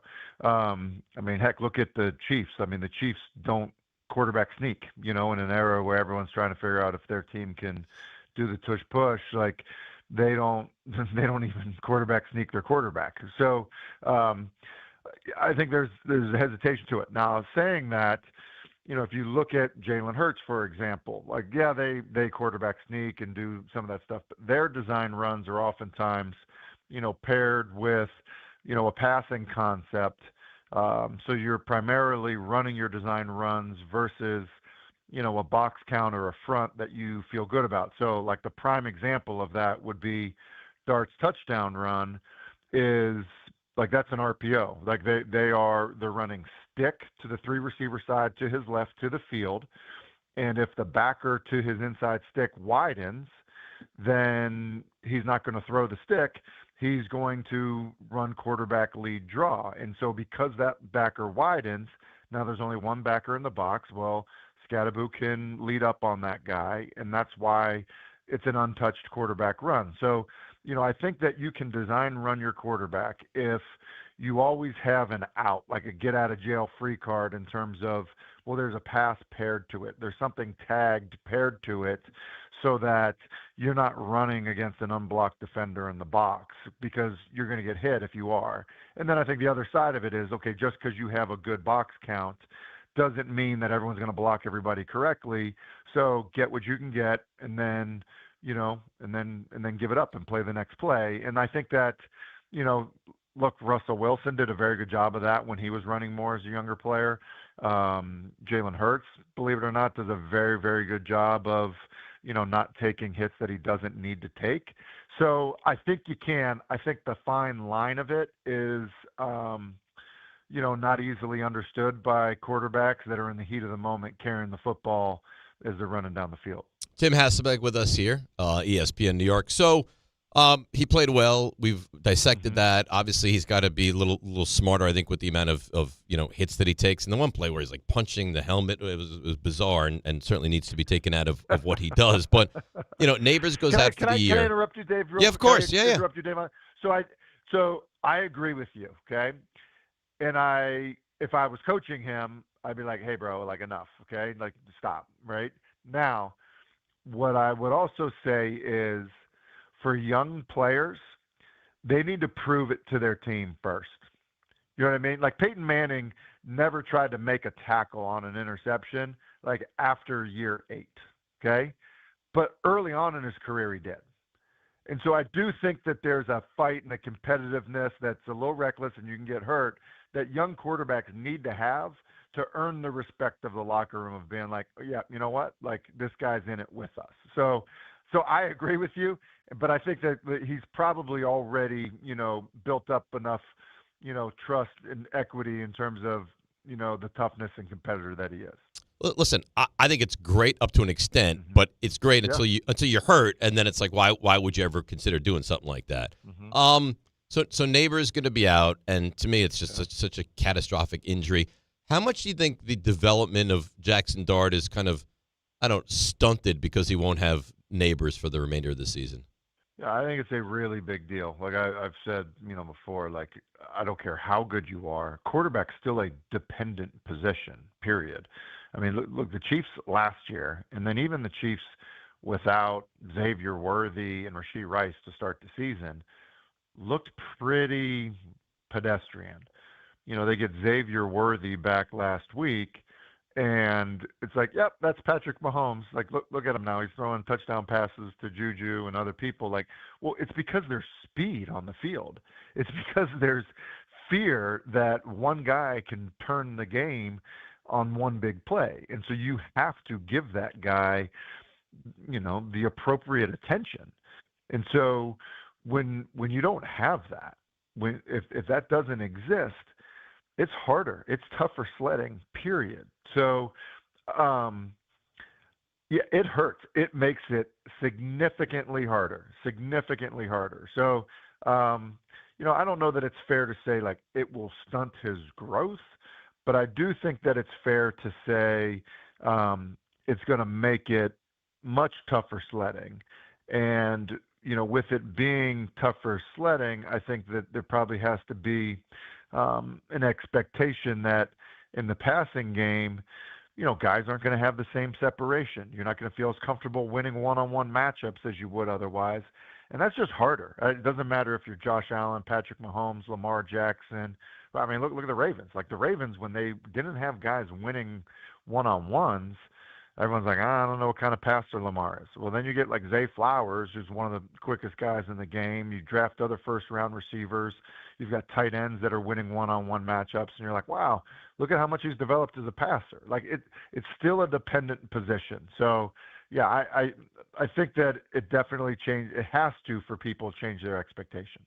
Tim Hasselbeck joining us here on ESPN New York. Let me flip over to the Jets for a second, and they're still searching for their first win. Mistakes mounting in that game on Monday night, the loss to the Dolphins, even though they moved the ball up and down the field, with relative ease at times, especially on the ground. But from a player's perspective, Tim, and you've played for a lot of coaches, you were in a lot of locker rooms, when does the message start to fall on deaf ears if you are Aaron Glenn and you are a first-year head coach and you're preaching all these things about culture and accountability and all this other stuff, and yet you don't have the results to show for it on the field. When does that start to maybe seem like, from a player standpoint, I don't know if I'm necessarily buying what this guy's selling? I think when it starts to feel inauthentic from the coaches, meaning, like you're not seeing the things that they're preaching out of the coaching staff, right? So like, a coach would say, hey, look, when bad things happen, we need you guys as a team to not point the finger, stick together, those types of things.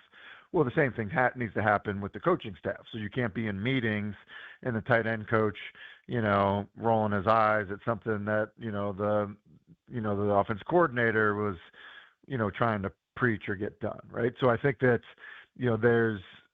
it needs to be authentic. It needs to permeate the entire group, coaches and players included. And I think and then it needs to be consistent. It needs to remain when, you're, before the season started, it needs to be the same thing in terms of when you're 0-4. So I think when it's consistent and authentic, then guys believe it, especially coming from, I think, someone like Aaron Glenn, who has, lived it as a player. Like he played in that environment, kind of in the Parcells tree. Like he's coached in it in an environment, in the Sean Payton tree. So those things have happened. I think that he's got some equity in his personal experience. But I think if you start to get desperate and you start to, as a staff, not be authentic or consistent with the message, then the players are going to say, like, man, like, this is fake, and I'm going to do my own thing. Because the one thing you can sell in this environment as a coach is, look, here's the deal. Yes, we're all playing for the Jets, but when you're 0-4, and you're really struggling, we can't deny it. We're at the bottom. So yes, you're a pro, but you're at the bottom. And you are not just playing for us, but you're playing for the league now. You're playing for anybody that's looking. So if you think that you're going to have a prosperous career, well, you better get it figured out. And the only way we get it figured out is if we do the things that we're preaching as a coaching staff. So that's the one thing you can sell in this environment. All right, Tim. Listen, great stuff as always. Rick will be back next week, so I keep him away as long as I can, but I can only hold him off for so long. Did he take the day off because I was on, or because the Red Sox couldn't get a runner to round third on an errant throw from first base? He's a Mets fan, actually. He's not even a Red Sox fan. I think it more has to do with you being on, to be frank, All right. which is That's unfortunate. Fair. Yeah, but I'm just being fair. honest. That's Listen. fair. Let's do this again next Thursday. Appreciate you as always. Sounds good. All right. Thanks, Tim. Yep, that, of course, is Tim Hasselbeck. Let's come back. I want to get your take on the Jets because you're very close to this team, and I want to see what's going on with them. And then we'll get back to the Yankees and the Red Sox because there's a vitally important Game 3 happening tonight. It's DNR with you on ESPN New York. Getting the right mattress helps you sleep at night. Getting the right price helps you sleep even better. At PC Richard & Son, they don't just sell you a mattress. Their experts use a 4-step fitting process to make sure your new bed fits you perfectly. The right fit, the right price, plus free delivery. It's what they do, only at PC Richard & Son. Free delivery on mattresses $199 and up. Excludes Manhattan. See stores for details.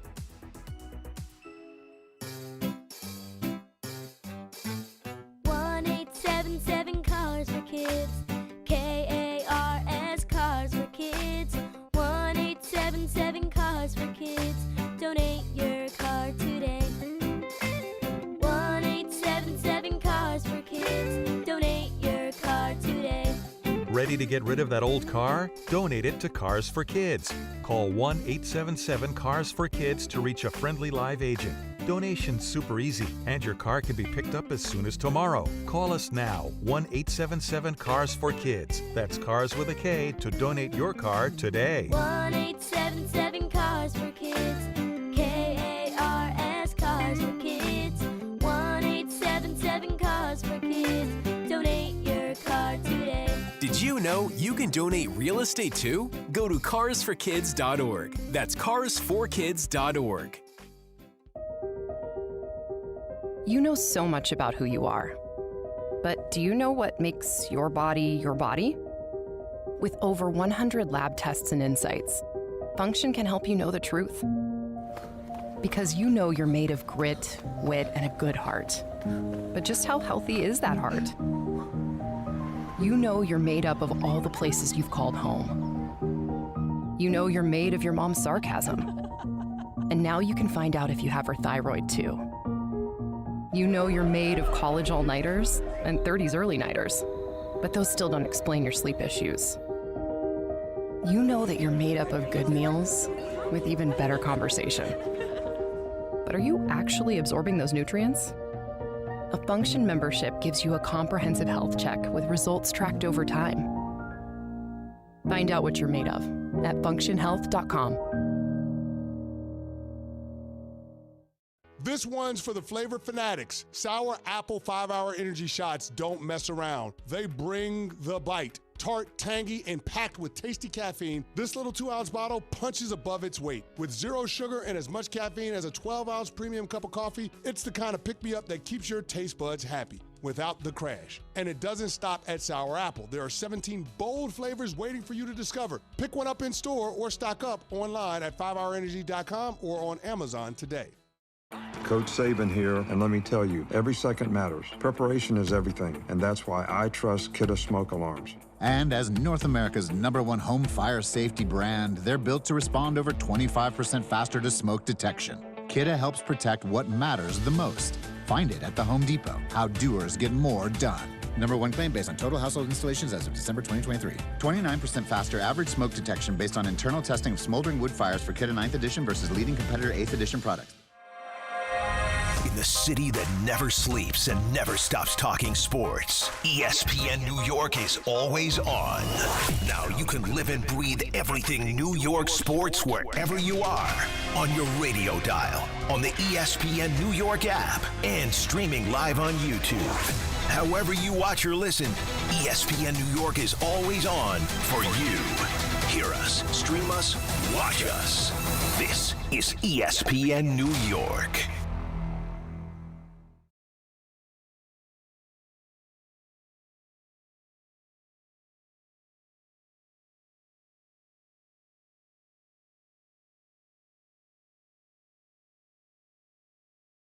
All right, DNR with you, ESPN New York. What your Jets? You surprised that it's so bad so far this season? I'm surprised they haven't won a game yet. Yeah, probably. You surprised they're 0-4. You surprised they got beaten by the Dolphins. I mean, yeah, and I mean the way the games have kind of unfolded.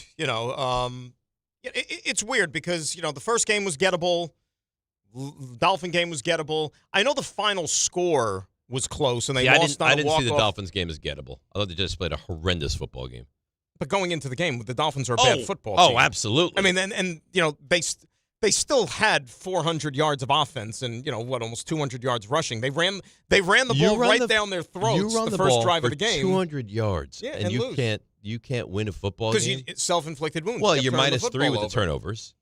And you have, 13 penalties? Over 100 yards. What do you think the odds are, the percentages are? You're -3 turnovers, and you have 13 penalties for over 100 yards. What do you think the percentages are that you win that game? I don't think, it's got to be infinitesimal, right? 0. And the fact that it was only, it ended up being a one-score game is shocking, right? Because, you give up 100 yards in penalties or you're assessed 100 yards in penalties, that's equivalent to a touchdown, right? That's equivalent to 7 points, 100 yards. You can't do that. That's the length of the field. It's incredible. It really is. And I guess I'll say this because I said it the other night while we were doing the game. For the first time this year, when the camera kept panning over to the head coach, I thought for the first time he had that look of his predecessors. Oof. And that's not the look you want. That's not the look you want. So the thing that concerns me, and I think Rick is not even close to this yet. Not that I'm talking about him being a bad coach. I don't know any of that stuff yet. But the thing that concerns me is he came in with a mantra of we're not going to take stupid penalties. We're not going to make the turnovers. We're not going to be dumb. And they are doing more fielding a punt, fair catching a punt at the 2 is about as stupid a thing as you can do. And, 5 pre-snap penalties, Dan. What upsets me is it's the same thing we've seen year after year after year. It is no different. It is no better. And I know it's only 4 games, and I'm not saying he won't be a good coach in this league, but I'm aware of the start that they've gotten off to. Yeah, and the thing that you keep hearing, too, about, when they got to Detroit, he and Dan Campbell, no, they started 0-10. Oh, and it's almost like they're preparing you for that. It's like, well, it's going to get a lot worse before it gets better. Well, who's to say that it is going to get better? And who's to say that just because they started 0-10 in Detroit and got that program off the ground that the same thing is going to happen here? And Jet fans are tired of hearing that. I mean, I've talked to them all the time. They're tired of it. But do you blame them? No, you can't. I mean, you haven't made the playoffs in 15 years. That's what, you haven't had a winning season in 10 years. Right. So they're tired. The last winning season was the Fitzpatrick game in Buffalo? Correct. Oh, God. Correct. So, yeah, it's been – and the thing about Isaiah Williams is you said forget about it bad enough, fair catching a punt at the 2-yard line, which is inexcusable. That happened 5 minutes after you fumbled the opening kickoff to start the second half. I told you, that does not happen often in football. And Greg and I are sitting there doing halftime on Monday night. How is Greg? How does he handle this? Oh, he's, we've – again. Is he just immune to this at this point? This is year 8 for us together. Right. I mean, do the math. There's been a lot of the same game for 8 years, so we've soldiered on. But we were talking about, it was only a 10-3 game at the half. Jets getting the football, got a chance for momentum. They ran the ball good in the first half. Take a drive, get down the field, you're tying up the football game. Fumbles the opening kickoff. Oh, yeah. And on a play, too, by the way, he's tiptoeing on the sideline that if he had 1 foot out of bounds when he got the ball, Jets get it at the 40. And it's so common now.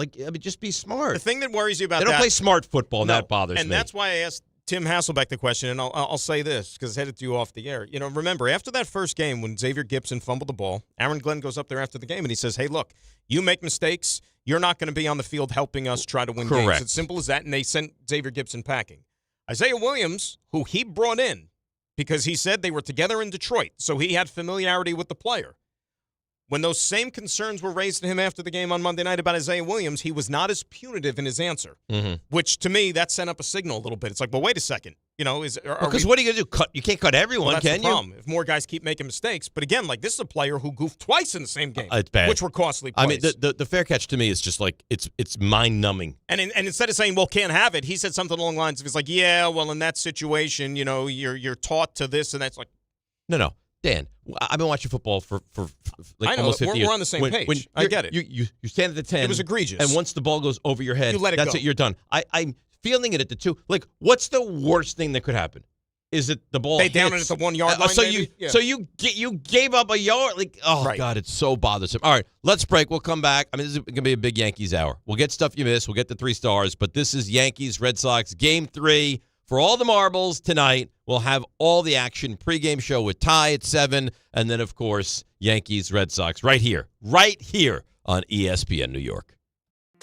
This fall, don't sit on the sideline because of pain. If you're tired of waking up stiff, fighting neck, back, or joint pain, and missing out on the things you love, it's time to take action. Call Dr. Jay Shaw at Sandwell Pain, New Jersey's top pain specialist. Dr. Shaw is an Ivy League trained, double board certified, and laser focused on one thing: getting you back in the game. Living pain-free, no surgery, no cuts, no downtime. Just precise image-guided treatments that deliver real results. Whether it's sciatica, nerve pain, migraine, or chronic joint pain, Dr. Shaw will personalize a non-surgical game plan just for you without pain medication. Same day and next day appointments are available with offices in Woodbridge, Livingston, and Inglewood. Most major insurances are accepted, so what are you waiting for? Don't let pain keep you out of the action this season. Visit Sandwell Pain to text, call, or book online. You'll wish you met Dr. Jay Shaw a lot sooner. Relief starts today, and victory over pain is closer than you think.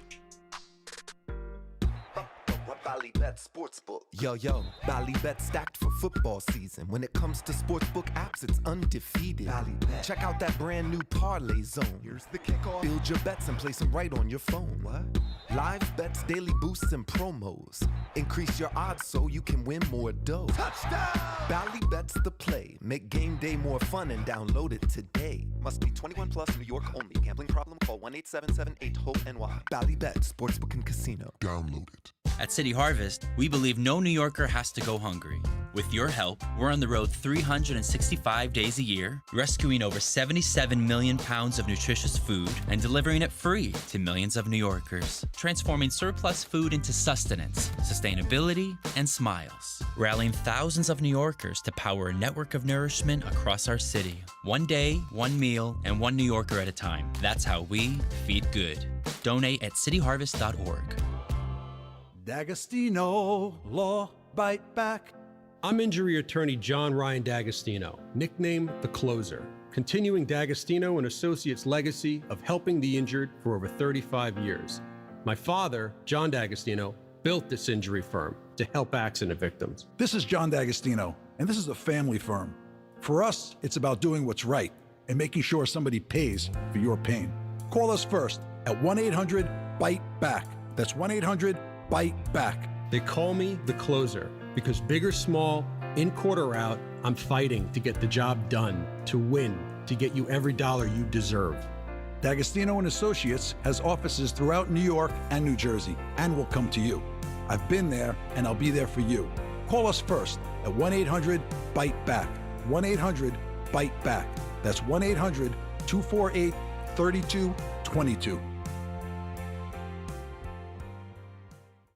We all hear the radio ads about the IRS. They tell you to be afraid, to be scared, and they try to frighten you into calling. I'm not here to do that. Tax Relief Advocates is different. TRA is here to tell you that if you owe money to the IRS, whether it's $5,000, $50,000, or $500,000, we have a solution. It doesn't matter if you're sitting in your car, at work, or with your kids. No matter where you are, call now. 800-575-6759. Don't lose hope. TRA can eliminate or reduce what you owe to the IRS. Generous programs are now available that can give you a fresh start. Our passion is taxes and helping individuals fix their IRS problems. We have over 1,000 5-star reviews on Google and an A+ with the Better Business Bureau. You don't need to be afraid of the IRS any longer. End your tax nightmare today by visiting us online at TRA.com or call 800-575-6759. That's 800-575-6759. Tax Relief Advocates. Real solutions for real people.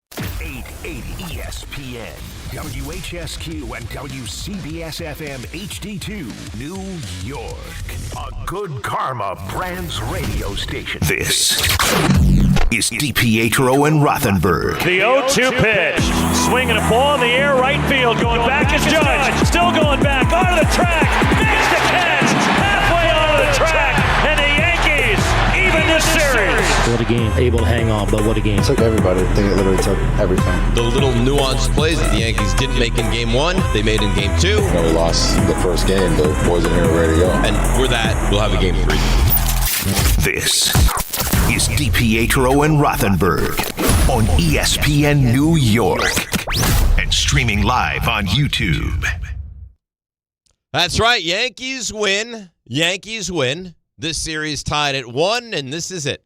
The series will end tonight with misery or massive rejoicing from the Yankees fans. This to me, I know it's like almost sounds dumb to say it. This is such a big game for the Yankees. Like, it is you a win, big game. You win, you move on, you take on Toronto. You might be better than Toronto. I think you win this game tonight. In my estimation, you're favorites to go to the World Series. And I think you do win this game tonight. I think this lines up well for the Yankees. I feel, tell me if you think I'm wrong, Dan Gross in for Rick DiPietro on this Thursday morning. I feel like last night Alex Cora went all in, and he lost. Not that he shouldn't have, but he knew he didn't love his chances for this game tonight. And it almost worked. It was right there. It almost worked, and I agree with you. I think that he did kind of approach it that way, and I have a good feeling about this game tonight. I think as far as the Yankees are concerned. I think that they'll find a way to get it done.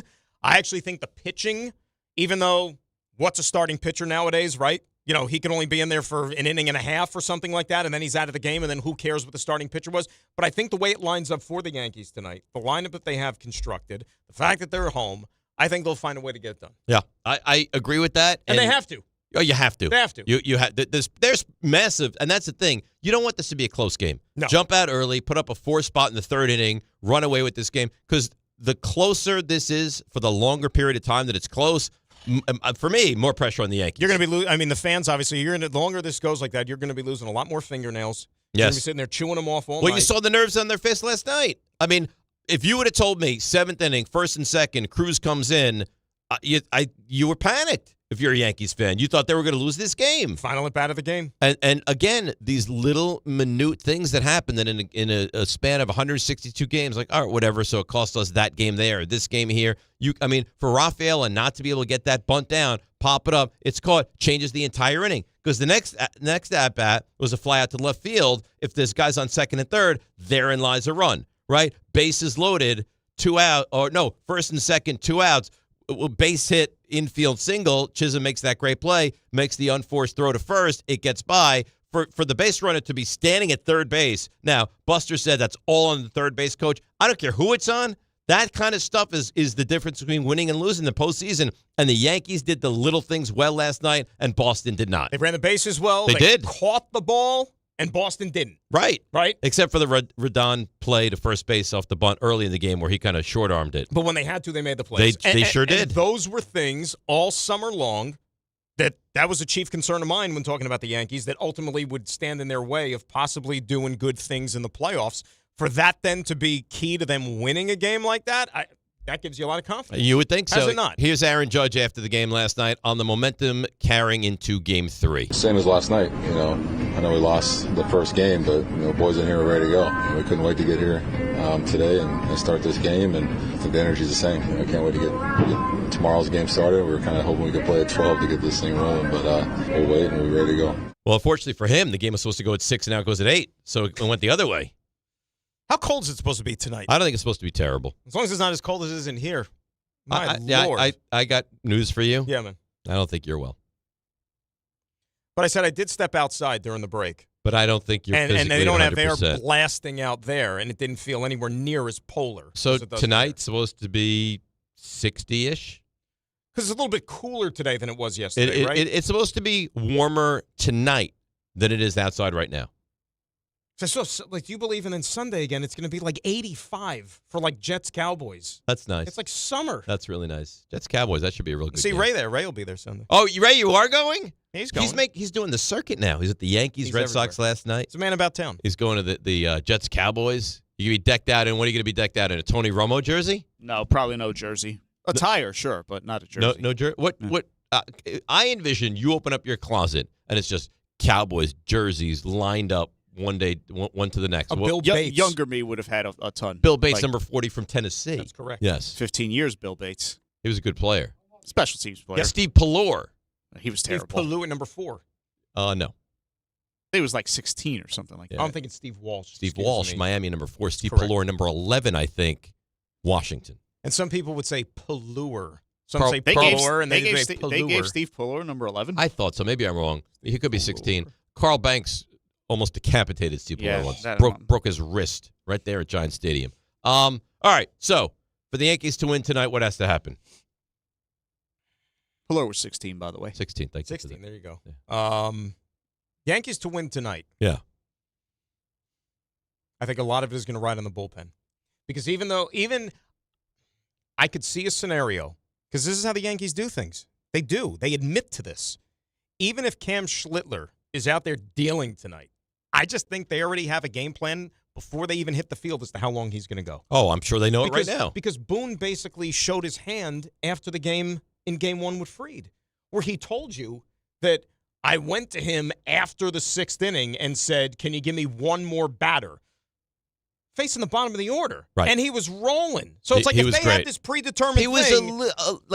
He lost command a little bit. You know, but then last night with Rodon, I felt like 6 innings, great, you're done, sign up for that, be done. And then he trots him out for the 7th. You know what's so weird? Like, I remember, like, a buddy of mine, like, years ago, like, would say this. Right when we were in the advent of, like, things starting to turn in baseball with all this, like, the starting pitcher's leash is a lot shorter. And he made a great point. It's like, all right, take Max Fried, for example. How many pitches did he throw the other night? 102? 102, yeah. Okay. And you got him out of the game because he was starting or whatever. But he didn't give up any runs. Who do you have more faith in? Max Fried's 103rd somewhat fatigued pitch? Right. Or some yo-yo you're trotting out of the – and I'm not saying in this case, but like in a regular season game, let's say this. Some yo-yo middle relief guy, his first pitch. You know what I mean? It's like, who do you have more trust in? I get – well, you know what out? the Yankees would tell you? We have more trust. Once they you've do, gone though, but that's wrong. through the lineup 2-3 times and you have a fresh, rested, healthy arm in the bullpen, we will take that and we'll go in our lanes and we'll go with those matchups more than we will go with pitch 103 and beyond. Now, the Red Sox said the exact opposite thing. Like, we are gearing up for our pitcher to be a horse. He's the best thing we have, and when he hits 100, 105, 110, we don't care. But it's a polarizing viewpoint. We're going to ride this guy until he's got nothing left, and we're going to get this guy out when he gets to 102. And we brought it up when we had Buster on earlier in the show, and I'm really, really interested to see when he goes to Luke Weaver. Because let's face it, Luke Weaver's not been good for a while. I don't know that he goes to Luke Weaver tonight. He has not been good for a while. You know what I'm saying? And so he didn't go last night. So he's considered a quote-unquote fresh arm for this game. You know that when he's at his best, he's really good. But how much do you go and put recent history into your decision? Because he struggled for a long time. And to me, he threw 15 pitches on Tuesday, and he was dreadful. And I've said since probably August or whatever, he's the X factor.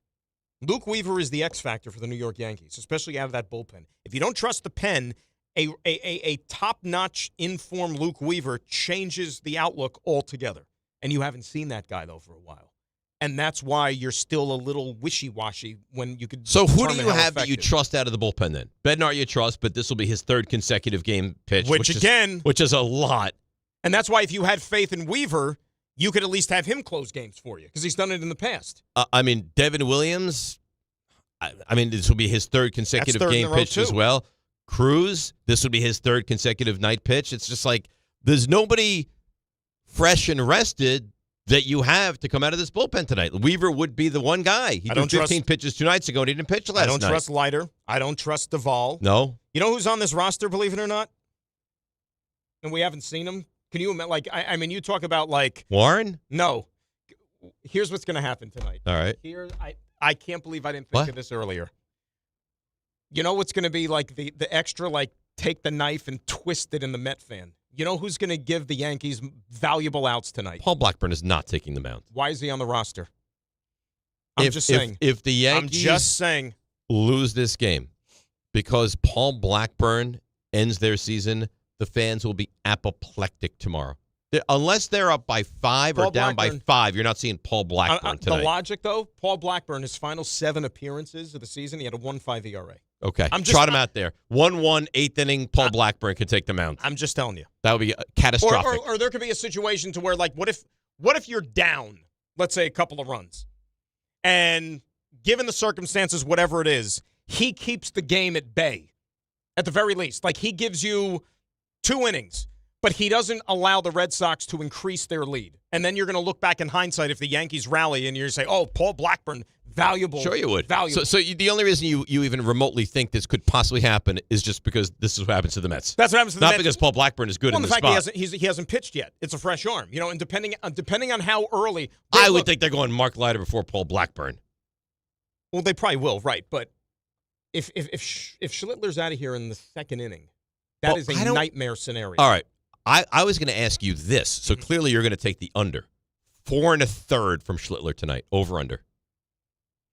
4 1/3 from Cam Schlittler tonight. Yeah. I will say, what do I think is going to happen? Or what would I take? What do you think will happen? 4 1/3. So 13 outs. I actually think, given the history of this manager, and again, he gets the blame, this organization, this analytics department, right? Whatever. I'm going to say the under. Under. So you think he's out there? Because with the exception of last night, he's had quick hooks. Remember Garrett Cole in the World Series last year, Game 1? Yep. And that was the World Series.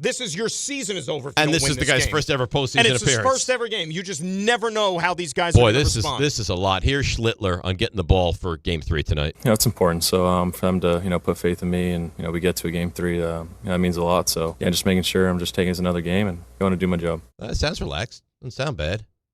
But who knows? We'll see. It's the day before the game. You get worried about just being overamped, for a game like this because he's a power pitcher to begin with. Like Jackson Dart, you gotta rein it in. Yeah, but I think in football you can use that to your benefit. Baseball, you can't really get yourself more motivated and get more intense. In baseball, it becomes difficult to do because sometimes then you're not within your and then you're overthrowing and then you got problems. Right. Exactly that. Let's go to some of the callers all lined up. Edgar Bloomingdale. Good morning, Edgar. How are you? Hey, what's up, boys? Hey, what's up, Rasa? What's up, Ed? How you doing? Good. I had a question for Rick if he thought the Yankee game was important tonight, but he's not funny. there. Did you hear this the other day? No. He asked, I forget who it was. He asked a guest that we had on if they thought Louis Riddick maybe if they thought the Jets game was important on Sunday against Monday against the Dolphins. Rick asked Listen, Louis Riddick if it was an important game. Yeah. I gotta interrupt you guys. Let you one point. The Yankee fans. We're getting soft, man. I was online waiting to get in. Shout out to Happy Chef Inc. for giving me sweet tickets, me and my wife. And some two big guys from Boston. You might know their names. Prosciutto Poppy and Tommy Guarino. They're big on the internet. No, I the don't know. Yankee fans were taking pictures with them. Like, well, they're celebrities. They're the enemy. You're telling me that in some world these are celebrities. I don't listen. If it's Ben Affleck and Matt Damon, maybe. Well, but Edgar, if people look at these guys as celebrities, whether they're internet celebrities or whatever kind of celebrities they are, and they like them, they're gonna. I don't think that's awful. In this day and age, it pays to be internet famous. It seems. Yeah, I don't think that's awful, Edgar. I wouldn't. I mean, you're not doing it. It's fine. I'm not saying throw beer at them and take their hats off like the beach in the 90s. If you see them tonight at the game, Edgar, attack them. Physically attack them. Oh, shit. And by the way, Dave, nothing wrong with your football. Yeah. Was that a dump situation? Yeah, it was so good. He got a little excited. That was absolutely a dump situation. I don't think he meant it. It was just like he was having fun. He was talking like he's talking to his buddies. This is the problem with this show. We disarm people. We make them feel like they're sitting at the corner table in a restaurant or in a bar, and it's just like, bring what you have. Sometimes what they have is curse words. Did you dump that? No. Oh, I thought you dumped it. No, I talked to the guys in there to make sure they heard it. You got it? He did it so... I had gotten it before. He did it so, like, surreptitiously. You don't have a button? I don't think so. I think you must, no? No. There's a big button for Dave, at least.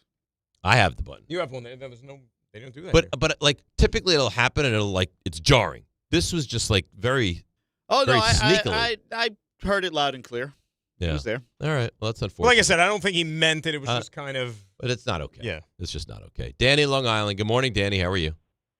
Good morning, guys. Happy New Year, Dave, and thank the Jewish people for this beautiful day off. Just finished a power walk. The grandkids are coming over. Then I got 3 playoff elimination games and an NFL. Who knew that October 2nd on a Thursday might turn out to be the best sports day of the year? But here we are. Dan, enjoy it because you know what? We were talking about this before the show. I don't know if RJ remembers it or not, but tomorrow there's nothing.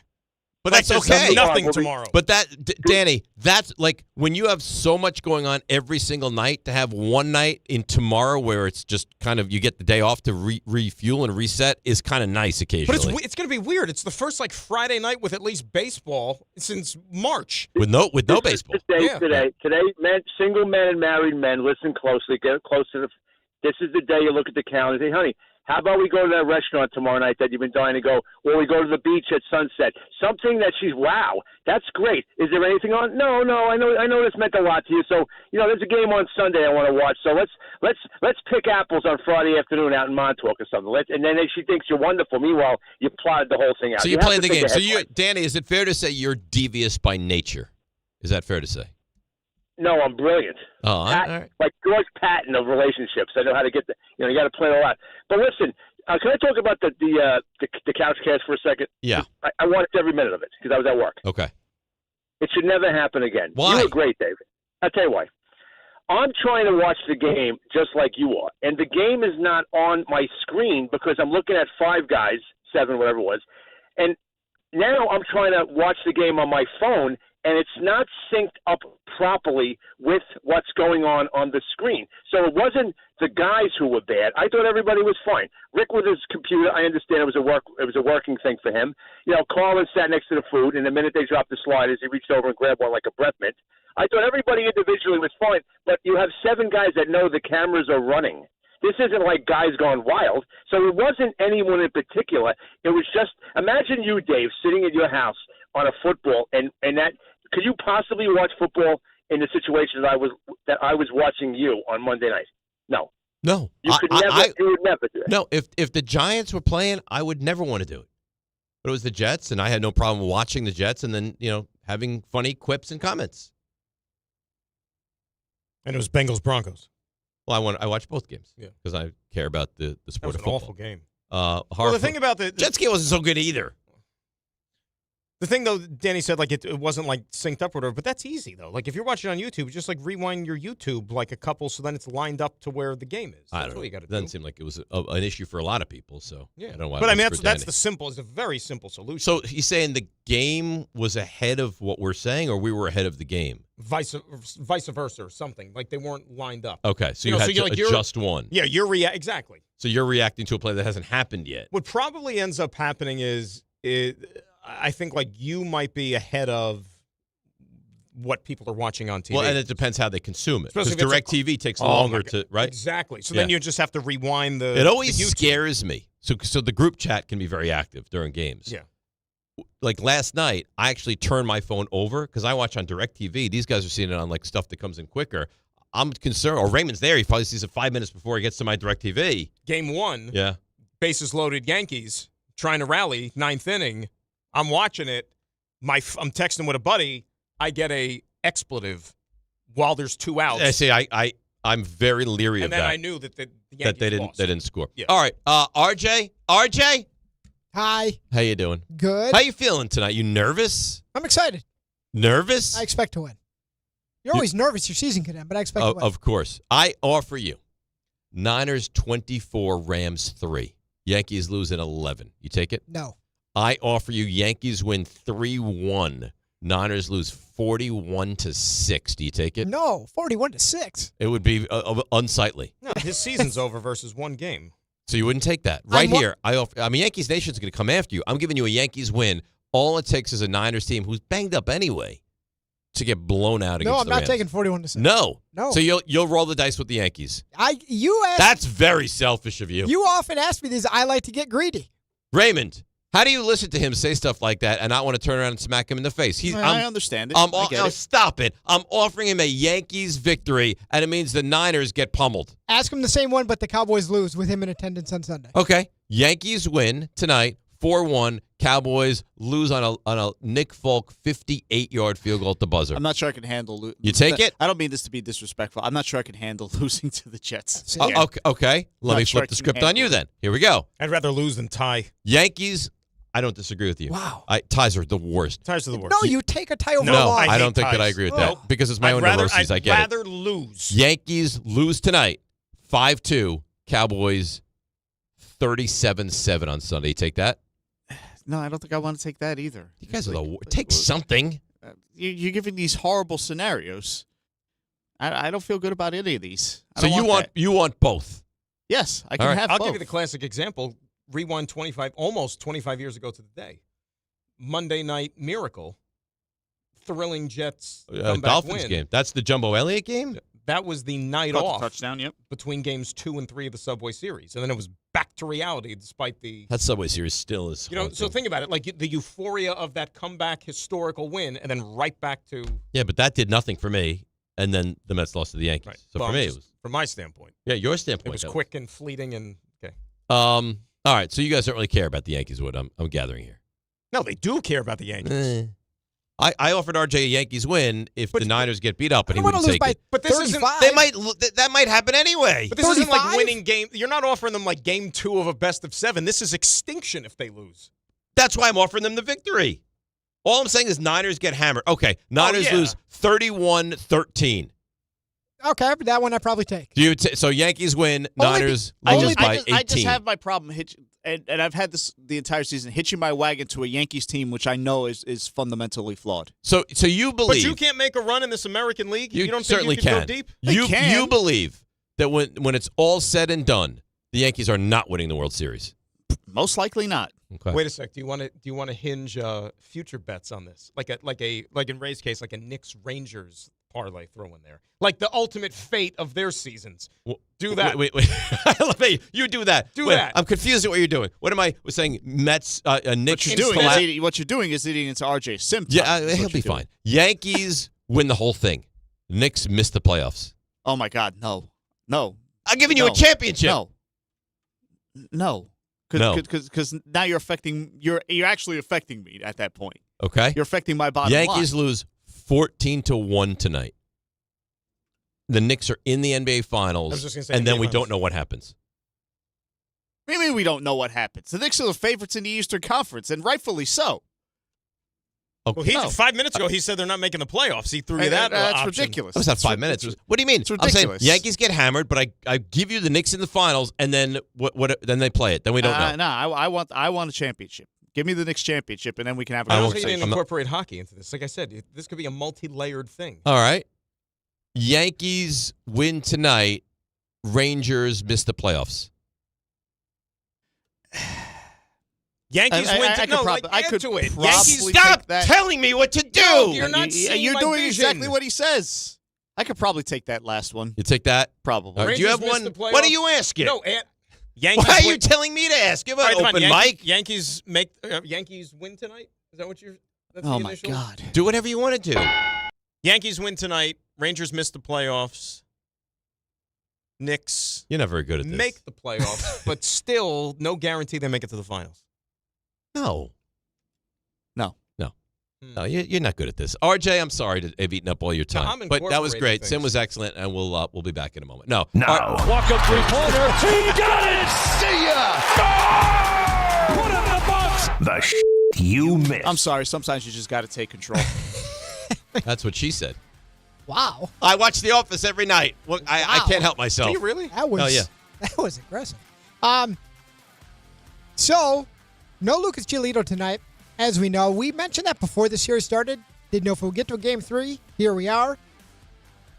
Red Sox will turn to Connolly Early, which sounds very regal as a name. Connolly Early. You know who Lucas Giolito's related to, right? No. Remember we did this? Dave might have been off when I threw this out there over the summer. Let's see if RJ remembers. Well, that's months ago. I remember doing this, but I don't remember the name. Lucas Giolito's grandfather, who's no longer with us. Oh. Yes, I do. You know. Samuel Morse.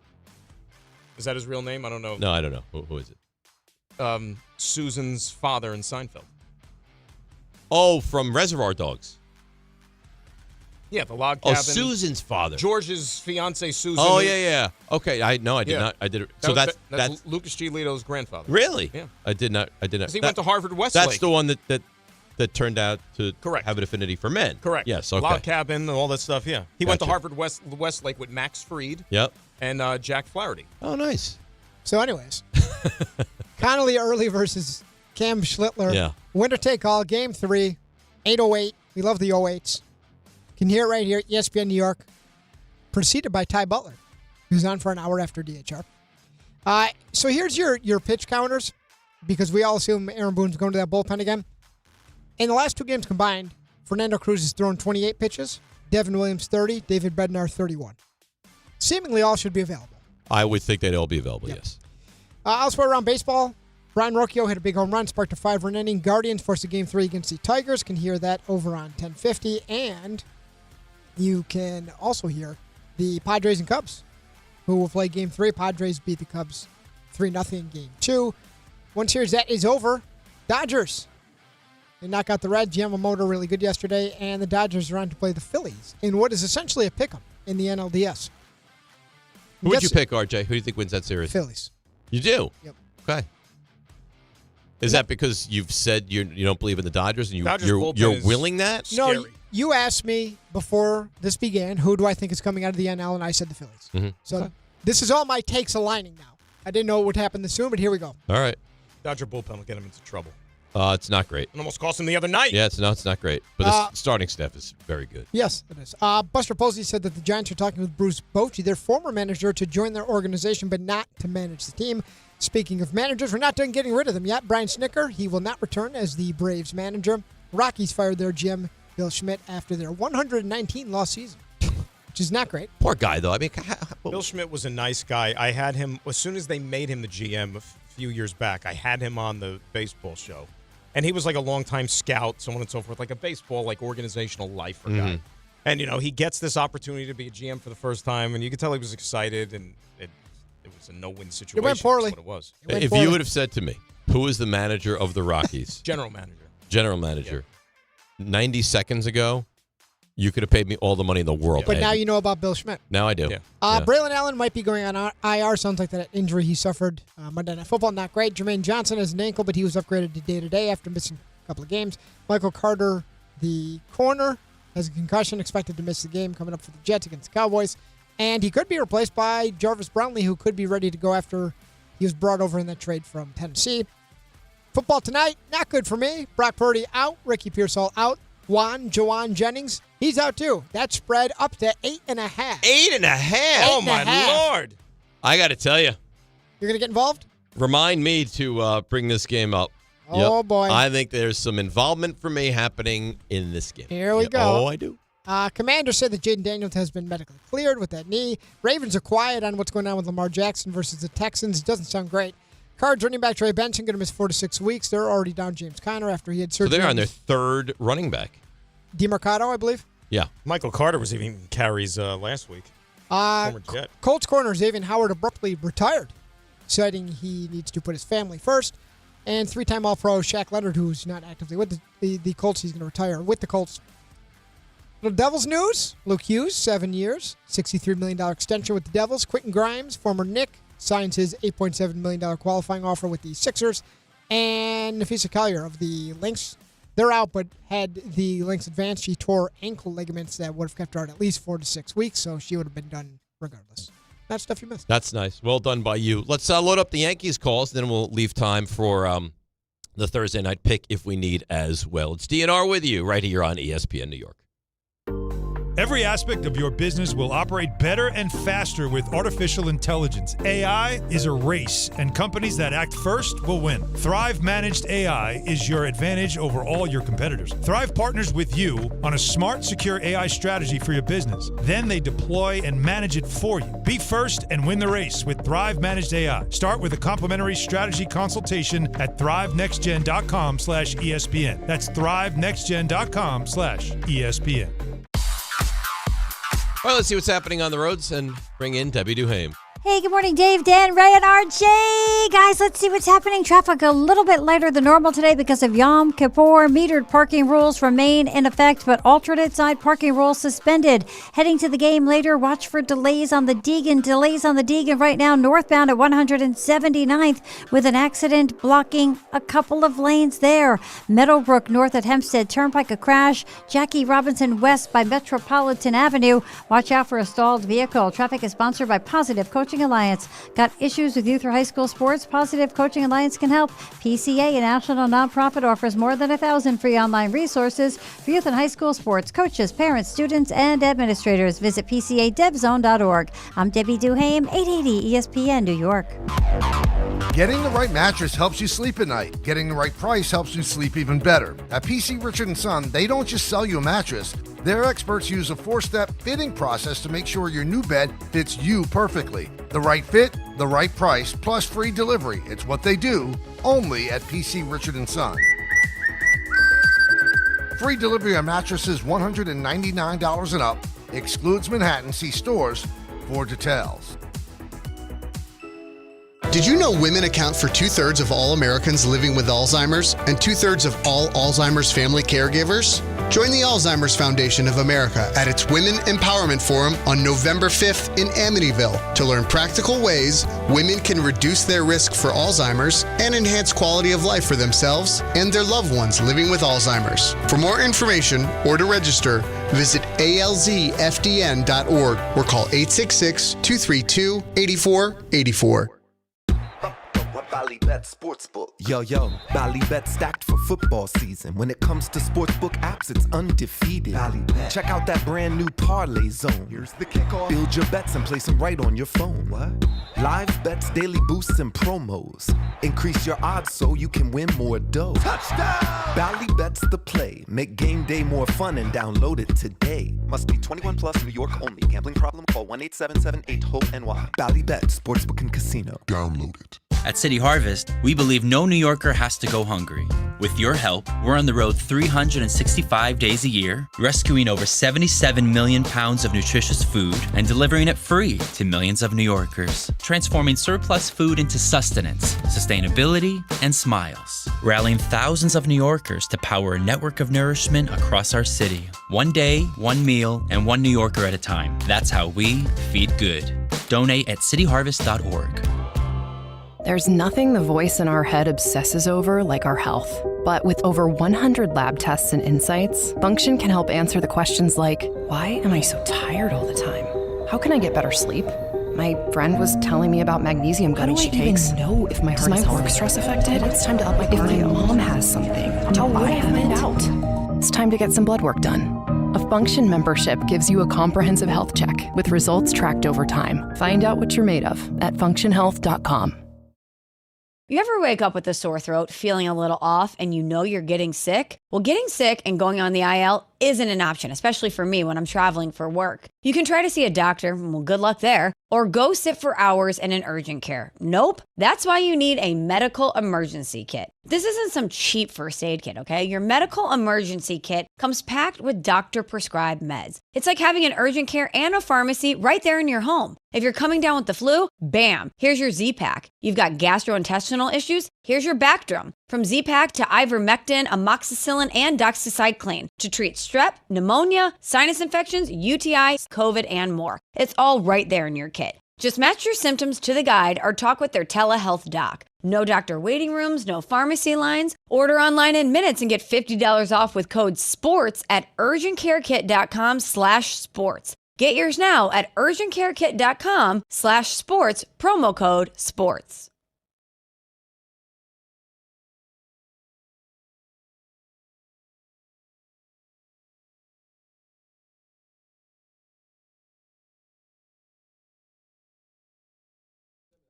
All right, DNR with you. ESPN New York. We roll along on what is there's a big one tonight. You know what the weird thing is? I don't like the Yankees. I'd like to see them lose.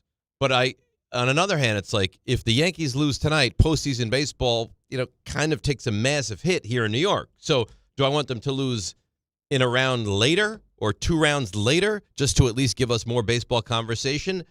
I don't know.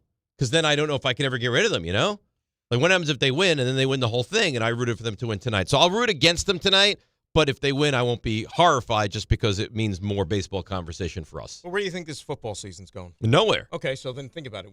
Wouldn't it be nice to have at least some baseball to talk about for another few weeks? Yeah, but in my DNA, I just can't do this. I can't watch the game and root for the Yankees tonight. And I can remember vividly, as if it was yesterday, June 12th. Which was that Thursday. That was the game we were at. That was our tailgate. It was your tailgate. That's the day Senga went down. Senga got hurt. And I remember being on that day after the interview. Or after the game. Right. Whatever. I'm dying. And I said, you know what? The Mets can withstand this. And at that time, they had the best record in baseball. Totally. Best pitching in baseball. Yep. And I said, at the very least, you're a baseball fan in this town, Mets or Yankees, doesn't matter. You know what? Prepare for deep runs in October. Is that what you said? Both of them. Yeah. Yeah. So there's a chance. I mean, there was a chance October 1st. We were right there walking up to October 1st. Baseball in New York, dead. Because the Mets crap themselves in proportions that you've really almost never seen before. And the Yankees lost game 1. Game 2, they were tied. I mean, Rafael, and that doesn't get any discussion. The drop from Duran, like these little things, not going from third base. Think about that now. Rafael gets the bunt down. Duran doesn't drop that fly ball in left field that somehow they call a hit, which is wild to me. And they score that run that they stopped at third base. Boston's probably winning that game last night. That's why one little play, right, can decide these all-important postseason games. And that's why you got to be on your details, man. It's going to be a great scene tonight, Yankee Stadium. No, but to your point, if the Yankees lose in this town, nobody's talking baseball. Unfortunately, I mean, I'm still going to watch every game. I'll watch it, and I'll be into it. Like Dodgers, Phillies is a great series.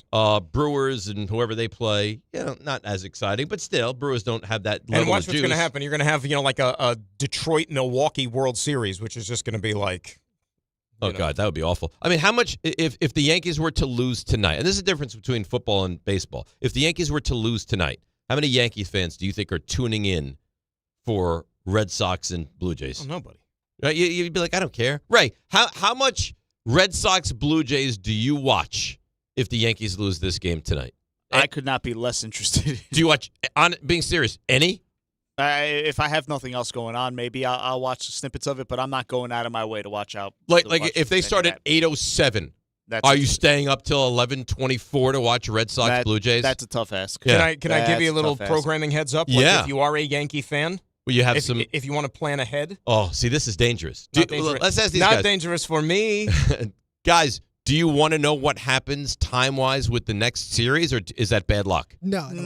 I mean, I'm just going to put my fingers in my ears. All right. So here's it. I'm going to tell people because you know Take off your headphones. People are busy. Or do the, you know what, I'm a fan of the la, la, la, la, la. Literally can't do that during a radio show. Like, Well, turn off your mic. Ray, I'll do this. How about this? I'll keep my arm up in the air while I'm talking. And Almost, when I'm done, almost I'll bring like it down. he's the guy with the oven mitts at the NFL game where he's The like, all right, we're in commercial break, we're in break, we're in break. All right, here we go. Back. Those guys think themselves very important, by the way. Well, I'm not going to hear it, so if you guys swear, then you'll just be unemployed. So Okay. Hot off the presses. If the Yankees advance, they go to Toronto. Game 1 Saturday. That will be a 4:08. Not listening. 4:08 first pitch. And that will be getting the regular Fox treatment. Channel 5. Okay. Fox National. No FS1, none of that. You get the big Fox. stuff. The big stuff. Yep. And ironically enough, if the Red Sox win, they're not getting Fox. That'll be So only the Yankees will get if Fox the Red primary. Sox win, it'll be Saturday at 1 p.m. on FS1. Oh. How about that? Okay. So that we got game 1 established. You guys hear anything or no? I'm not hearing anything you're saying. I've turned it If all the out. Yankees- You don't hear anything? No. You could be swearing right now and nothing. So if you ever want I'm to swear addressing and let to it, you. all right. Yeah. Game 2 would be Sunday. Why is your arm in the air? Because I told Ray, I said I'll keep my arm up in the air, and then when I'm done, Okay. I put it down. Are you feeling tired or you're? I feel great. Okay. Sunday, game 2, also a 4:08. But that will be FS1 because we have football on Fox Right. on Obviously, Sunday. it's not going to take. So all you need to know is if you're a Yankee fan, games 1 and 2 will be Saturday and Sunday in Toronto, both at 4:08. Oh, Monday would be an off. But hang on. Well, I didn't say No, anything that's wrong. Monday's the travel Monday day. would be an off day, and we don't know what Tuesday would bring. Correct. Okay. So Monday there'll be the 2 National League series. Right. Not So the the American. National League plays Saturday as well. Oh my goodness. What? No, we said Still National going? League. Good. I said the National League plays Saturday as well. Correct. But does not play Sunday. Correct. So which is, I understand why they're doing it. They don't want to match up with the NFL. Correct. But so you're playing game 1 Saturday, National League. No travel, day off, game 2 on Monday. Correct. Okay. All right. So all you need to know, Saturday, Sunday, Yankees. That's it. At a time that we've said and we won't repeat so the guys don't have to, in fact, Let's hear put it that. this way, Raymond. I know which football team you root for. It will not interfere with your baseball viewing on Sunday as well. You How's don't want to that? know that, though. No, but I didn't give him a concrete time. Could be 10 in the morning. Could be 5 Yeah, in the they're afternoon. going to play the London series. You don't know what time it is. Game time brought to you by Tullamore Dew Irish Whiskey, because when it's game time, it's Tully time. One of the either Yankees or Red Sox will be playing their last game of the 2025 season. It's a winner-take-all, Game 3 tonight at Yankee Stadium, a game you can hear on ESPN New York with first pitch at 8:08 p.m. Oh, a lot of stress with that game tonight. A lot of stress. And that's Game Time brought to you by Tullamore Dew, the original triple distilled, triple blended, triple cask matured Irish whiskey. Be sure to grab a Tullamore Dew or try the new Tullamore Dew Honey during today's action. Glasses up to enjoying Tullamore Dew responsibly. Let's take a break. Come back. We'll see if anybody wants to get involved with this game at all tonight. It's the Rams at the where are the games? In the Ram. Niners at the Rams. 8.5-point number now. I saw 6.5 yesterday. Now it's 8.5. So we'll see if anybody wants any involvement, and we'll get you all ready for the Yankees and the Sox. And if the Yankees move on, those games at unknown times this weekend. DNR with you, ESPN New York. Jets football once again returns to MetLife Stadium. See your New York Jets face off against the Dallas Cowboys on Sunday, October 5th at 1 p.m., presented by Atlantic Health System. Play action, bootleg out to the right, Justin Fields, and he will trot into the end zone with a misdirection touchdown. Get your seats now at nyjets.com/tickets. Once again, that's nyjets.com/tickets.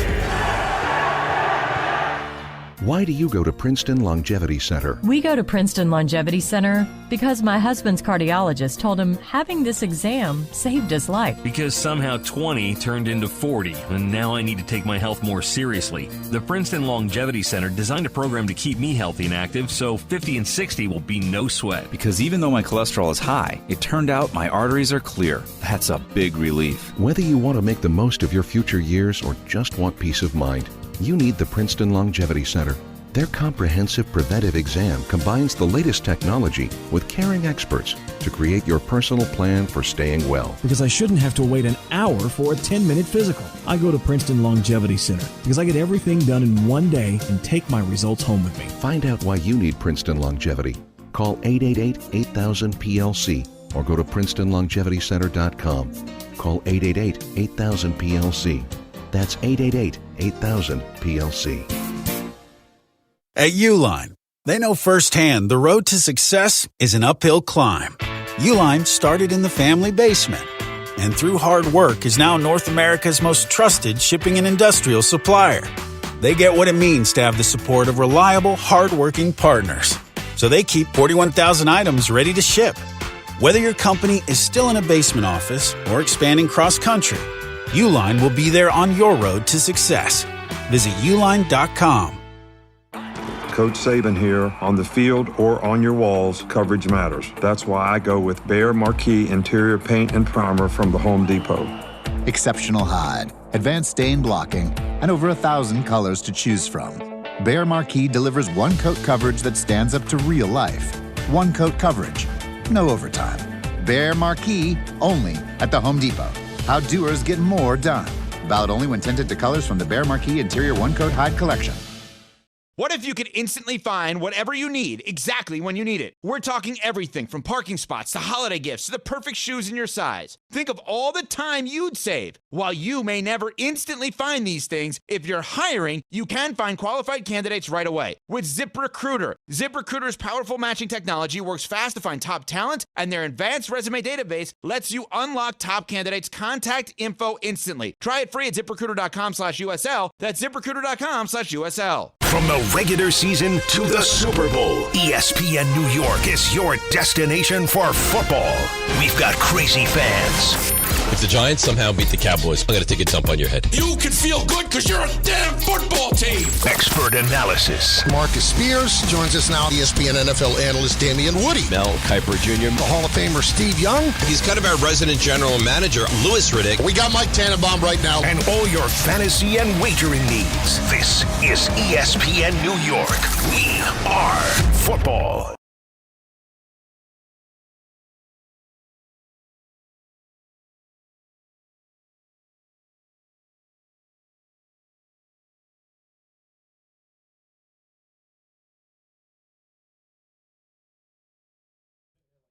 All right, DNR with you. What is this? Is this like Empire Strikes Back? Is that what that is? That's like evil Empire stuff? Yeah, pretty much. Is that the point of that? Yeah. Yeah. You lean right into that, though, right? You want to be the evil Empire. If that's who they got to be, go for it. Yeah. This is good stuff tonight. Tonight's a really good sports night.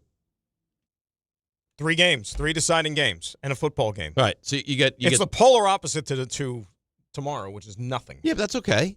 Because tomorrow's a Friday. At least it's the beginning of the weekend. But tonight you get big stuff. You get a game 3 at, what is it, 3, 6, and 8?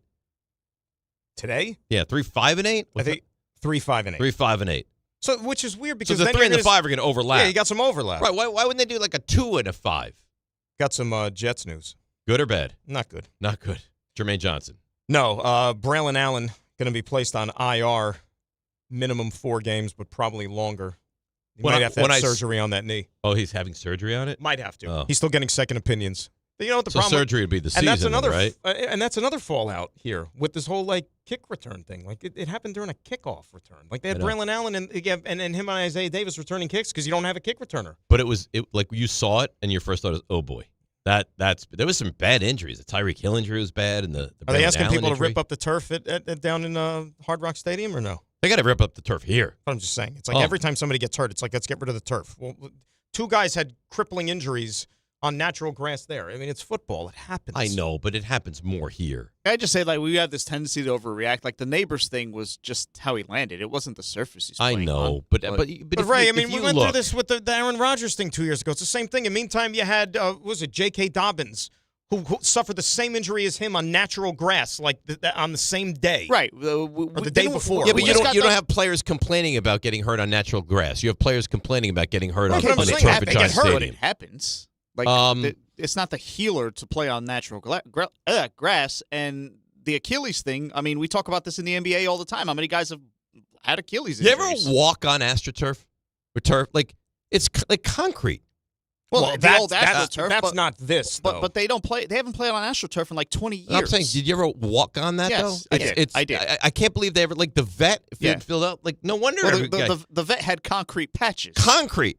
The stuff that drives me crazy about the current surface now, like those synthetic, whatever, like they have at MetLife Stadium, is like you could be walking on the field before the game, not exerting yourself, doing anything crazy, and yet somehow, some way, all those little black, like, pellets are all in your shoe. It's unbelievable. I don't know how it happens. Yeah.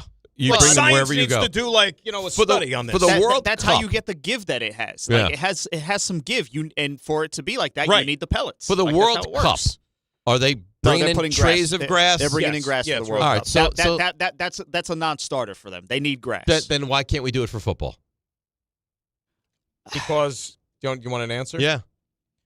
At that stadium in particular, you're talking about guys who are soaking wet, maybe 160 pounds tops.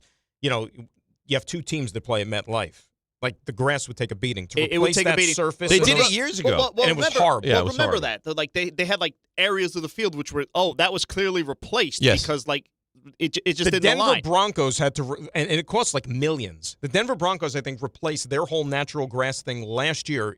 Definitely twice, maybe three times during the season, but they also don't have two teams playing on it like you have at MetLife. Right, but Green Bay has the grass, and it always looks good year-round. But they have this unbelievable drainage system, too. But if you want a good example, look in Pittsburgh where it's grass, and the Steelers and the Panthers play there, and look at what that field looks like by November, December. Yeah. It looks terrible. It's terrible. It's like painted green mud. All right, so game tonight, not baseball. We'll get back to that in a moment. Game tonight, Rams-Niners. We haven't heard from Rick, right, RJ? We have not heard anything from him?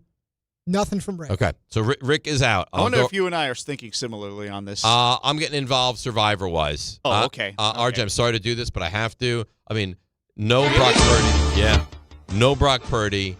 No Juan Jennings. No Ricky Pearsall. I will take the Rams in my Survivor. Jawan Jennings, by the way. Jawan? I thought it was Juan Jennings. No. We know who he is. Listen, I only brought that up yesterday because I do see people that tweet occasionally. Like, don't you idiots know it's not. Don't you know we know everything? I know you know. We know everything, of course. So my partner in this guillotine league we're doing here, Joey Betts. Yeah.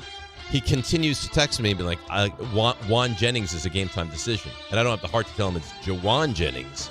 But then I brought that on air, and that's why we call him Juan Jennings. So I'm in. 3,115 people started in the ESPN New York Survivor pool. 1,452 remain. I am one of those people, and I'm locked in with the Rams tonight. Put that down. I'm looking at some other possibilities. I'm just studying the schedule for the first time. You're in. Not a ton. Cardinals are not an awful Cardinals, selection. I think, would probably be the way to go. Yeah, but I'd prefer the Rams. Buffalo. I mean, if you want to go Buffalo. Yeah, again. but they play the Patriots. It's not like a walkover game. So, I'm in on the Rams. RJ, you can't possibly take the Rams in Survivor. No. So you're not touching this game whatsoever. Not touching it. I don't quite have the guts. If I did, though, it's gotten so high, I would think about the 8.5. You would take the number, huh? Shanahan, Why do you do it? Tempting. It is Shanahan's got a weird thing with McVay, man. But they're just down so many. Do you look differently at me for taking the Rams to win the game outright? No. I don't think that's wrong. No, like you don't think that's a if stupid... I were you, I think that's the right play. Yeah. I had that one last year, RJ, the McVay-Shanahan thing, and then the Rams ended up winning, and then I got hosed on one of those. Go figure. Raymond, anything for you tonight? I'm kind of like leaning toward RJ's logic, where I think that's a really big number, no matter how decimated San Francisco is. But especially after last week, I don't have the conviction for it, so I'll pass. So you're out all around. Yeah. All right. So I'm the only one involved. Rams. Go Niners. Survivor. Niners are going to lose 41-3. Not good. But Do you like getting the involved Yankees in the are gonna Thursday win. night games like that? Like having that involvement in the Thursday night games? Because to me, it's like, football doesn't begin until Sunday. Yeah, if there's something I like, I'm gonna get involved. All right, what do you think? Yankees, Red Sox tonight. What do you think happens? Yankees win. You think Yankees win comfortably? Not comfortable. You can't say comfortably. I think they win comfortably. Really? Yeah, I think 7-3 Yankees, but by the 5th inning, you're like, we're gonna win this game. Wow. Yep, I do. The bullpen really hasn't had a chance to influence the game yet. If it's in the 5th inning, I think the Yankees could put up a crooked number early in this game, like a 4-spot in the 3rd inning. Write that down. 4-spot 3rd inning for the Yankees. And guys got that? Yeah, then they'll cruise to a 7-3 victory. Would you be impressed? That would be great. That would be great. What happens if the Yankees win 7-3? What do I get? Do I get something? You get the joy of you get another RJ. week of talking about the Yankees. There's no joy for me in that. Yeah, me and RJ have joy, which is joy for you. So. I do enjoy you guys being happy. It's reciprocated joy. Reciprocated joy. Raymond? Yeah. How you doing? I'm doing good. What are you feeling about these 3 stars today? I guess you'll have to wait and see. Well, why don't you fire it up? Today's 3 stars. Number 3. I enjoy when you guys come together, you being Dave and Dan, because you never know where the conversation is going to go. We're talking about these playoff matchups and, how the teams that are waiting for the divisional round have stayed ready. And I guess they've had some scrimmages, which is going on, which is kind of cool. But you always go for a little more. And you know what would be even more awesome? And I don't know if they did this. It's Philly, so they probably don't. Mm-hmm. If that money went to charity. Like Rocky's Kids or something like that? I don't know. Is there a Rocky's Kids? I just made it up. Big fan of the Rocky's Kids down there in Philadelphia. Number 2. All right. Telling issues about, I guess, because RJ got not really distracted, but he was really doing his job, and you were trying to distract him. Wow. So when you so say it all you, falls you on mean me. Yeah. You mean Grassa was? I was not. It's done. And listen, it is over. RJ's very focused on his work. Rick yelled at me one day at the very early stages of doing the show with you guys. Wait, why don't you talk to me? Rick did that to you? No. He's Rick, such a prima donna. Oh, no. Surprised we didn't hear from Rick on that one. Dave, well, he just gets distracted of his own volition. The fact that you would bring it up Wednesday, and I assume this happened during the show? Yes? Stay Yesterday. With me. Stop reading your emails. I got an email. I'm looking at it. I don't give a rat's ass. I enjoy that. Number 1. What I don't enjoy is you two trying to have me make a choice on who I want to win, whether it comes to the Yankees or the Cowboys or the Knicks or the Rangers, and then you can't even agree on how you want to execute this. Yankees win tonight. Rangers miss the playoffs. Knicks. You're not very good at this. Yankees win tonight. No, I could to it. probably Yankees Stop take that. telling me what to do. No, that's literally our job is to tell you what to do. That's a fair point. But listen, we do that. That's all I got for you. Go Yankees. Please. There you go. Please. All right. It's Rule 76, Grassa. No excuses. Play like a champ. Grassa, Rothenberg, and everybody on ESPN New York. Hey, let me ask you something. Would you seat your 3-year-old child on a windowsill? Would you seat them beside a lit fireplace or by the deep end of a pool? One last question.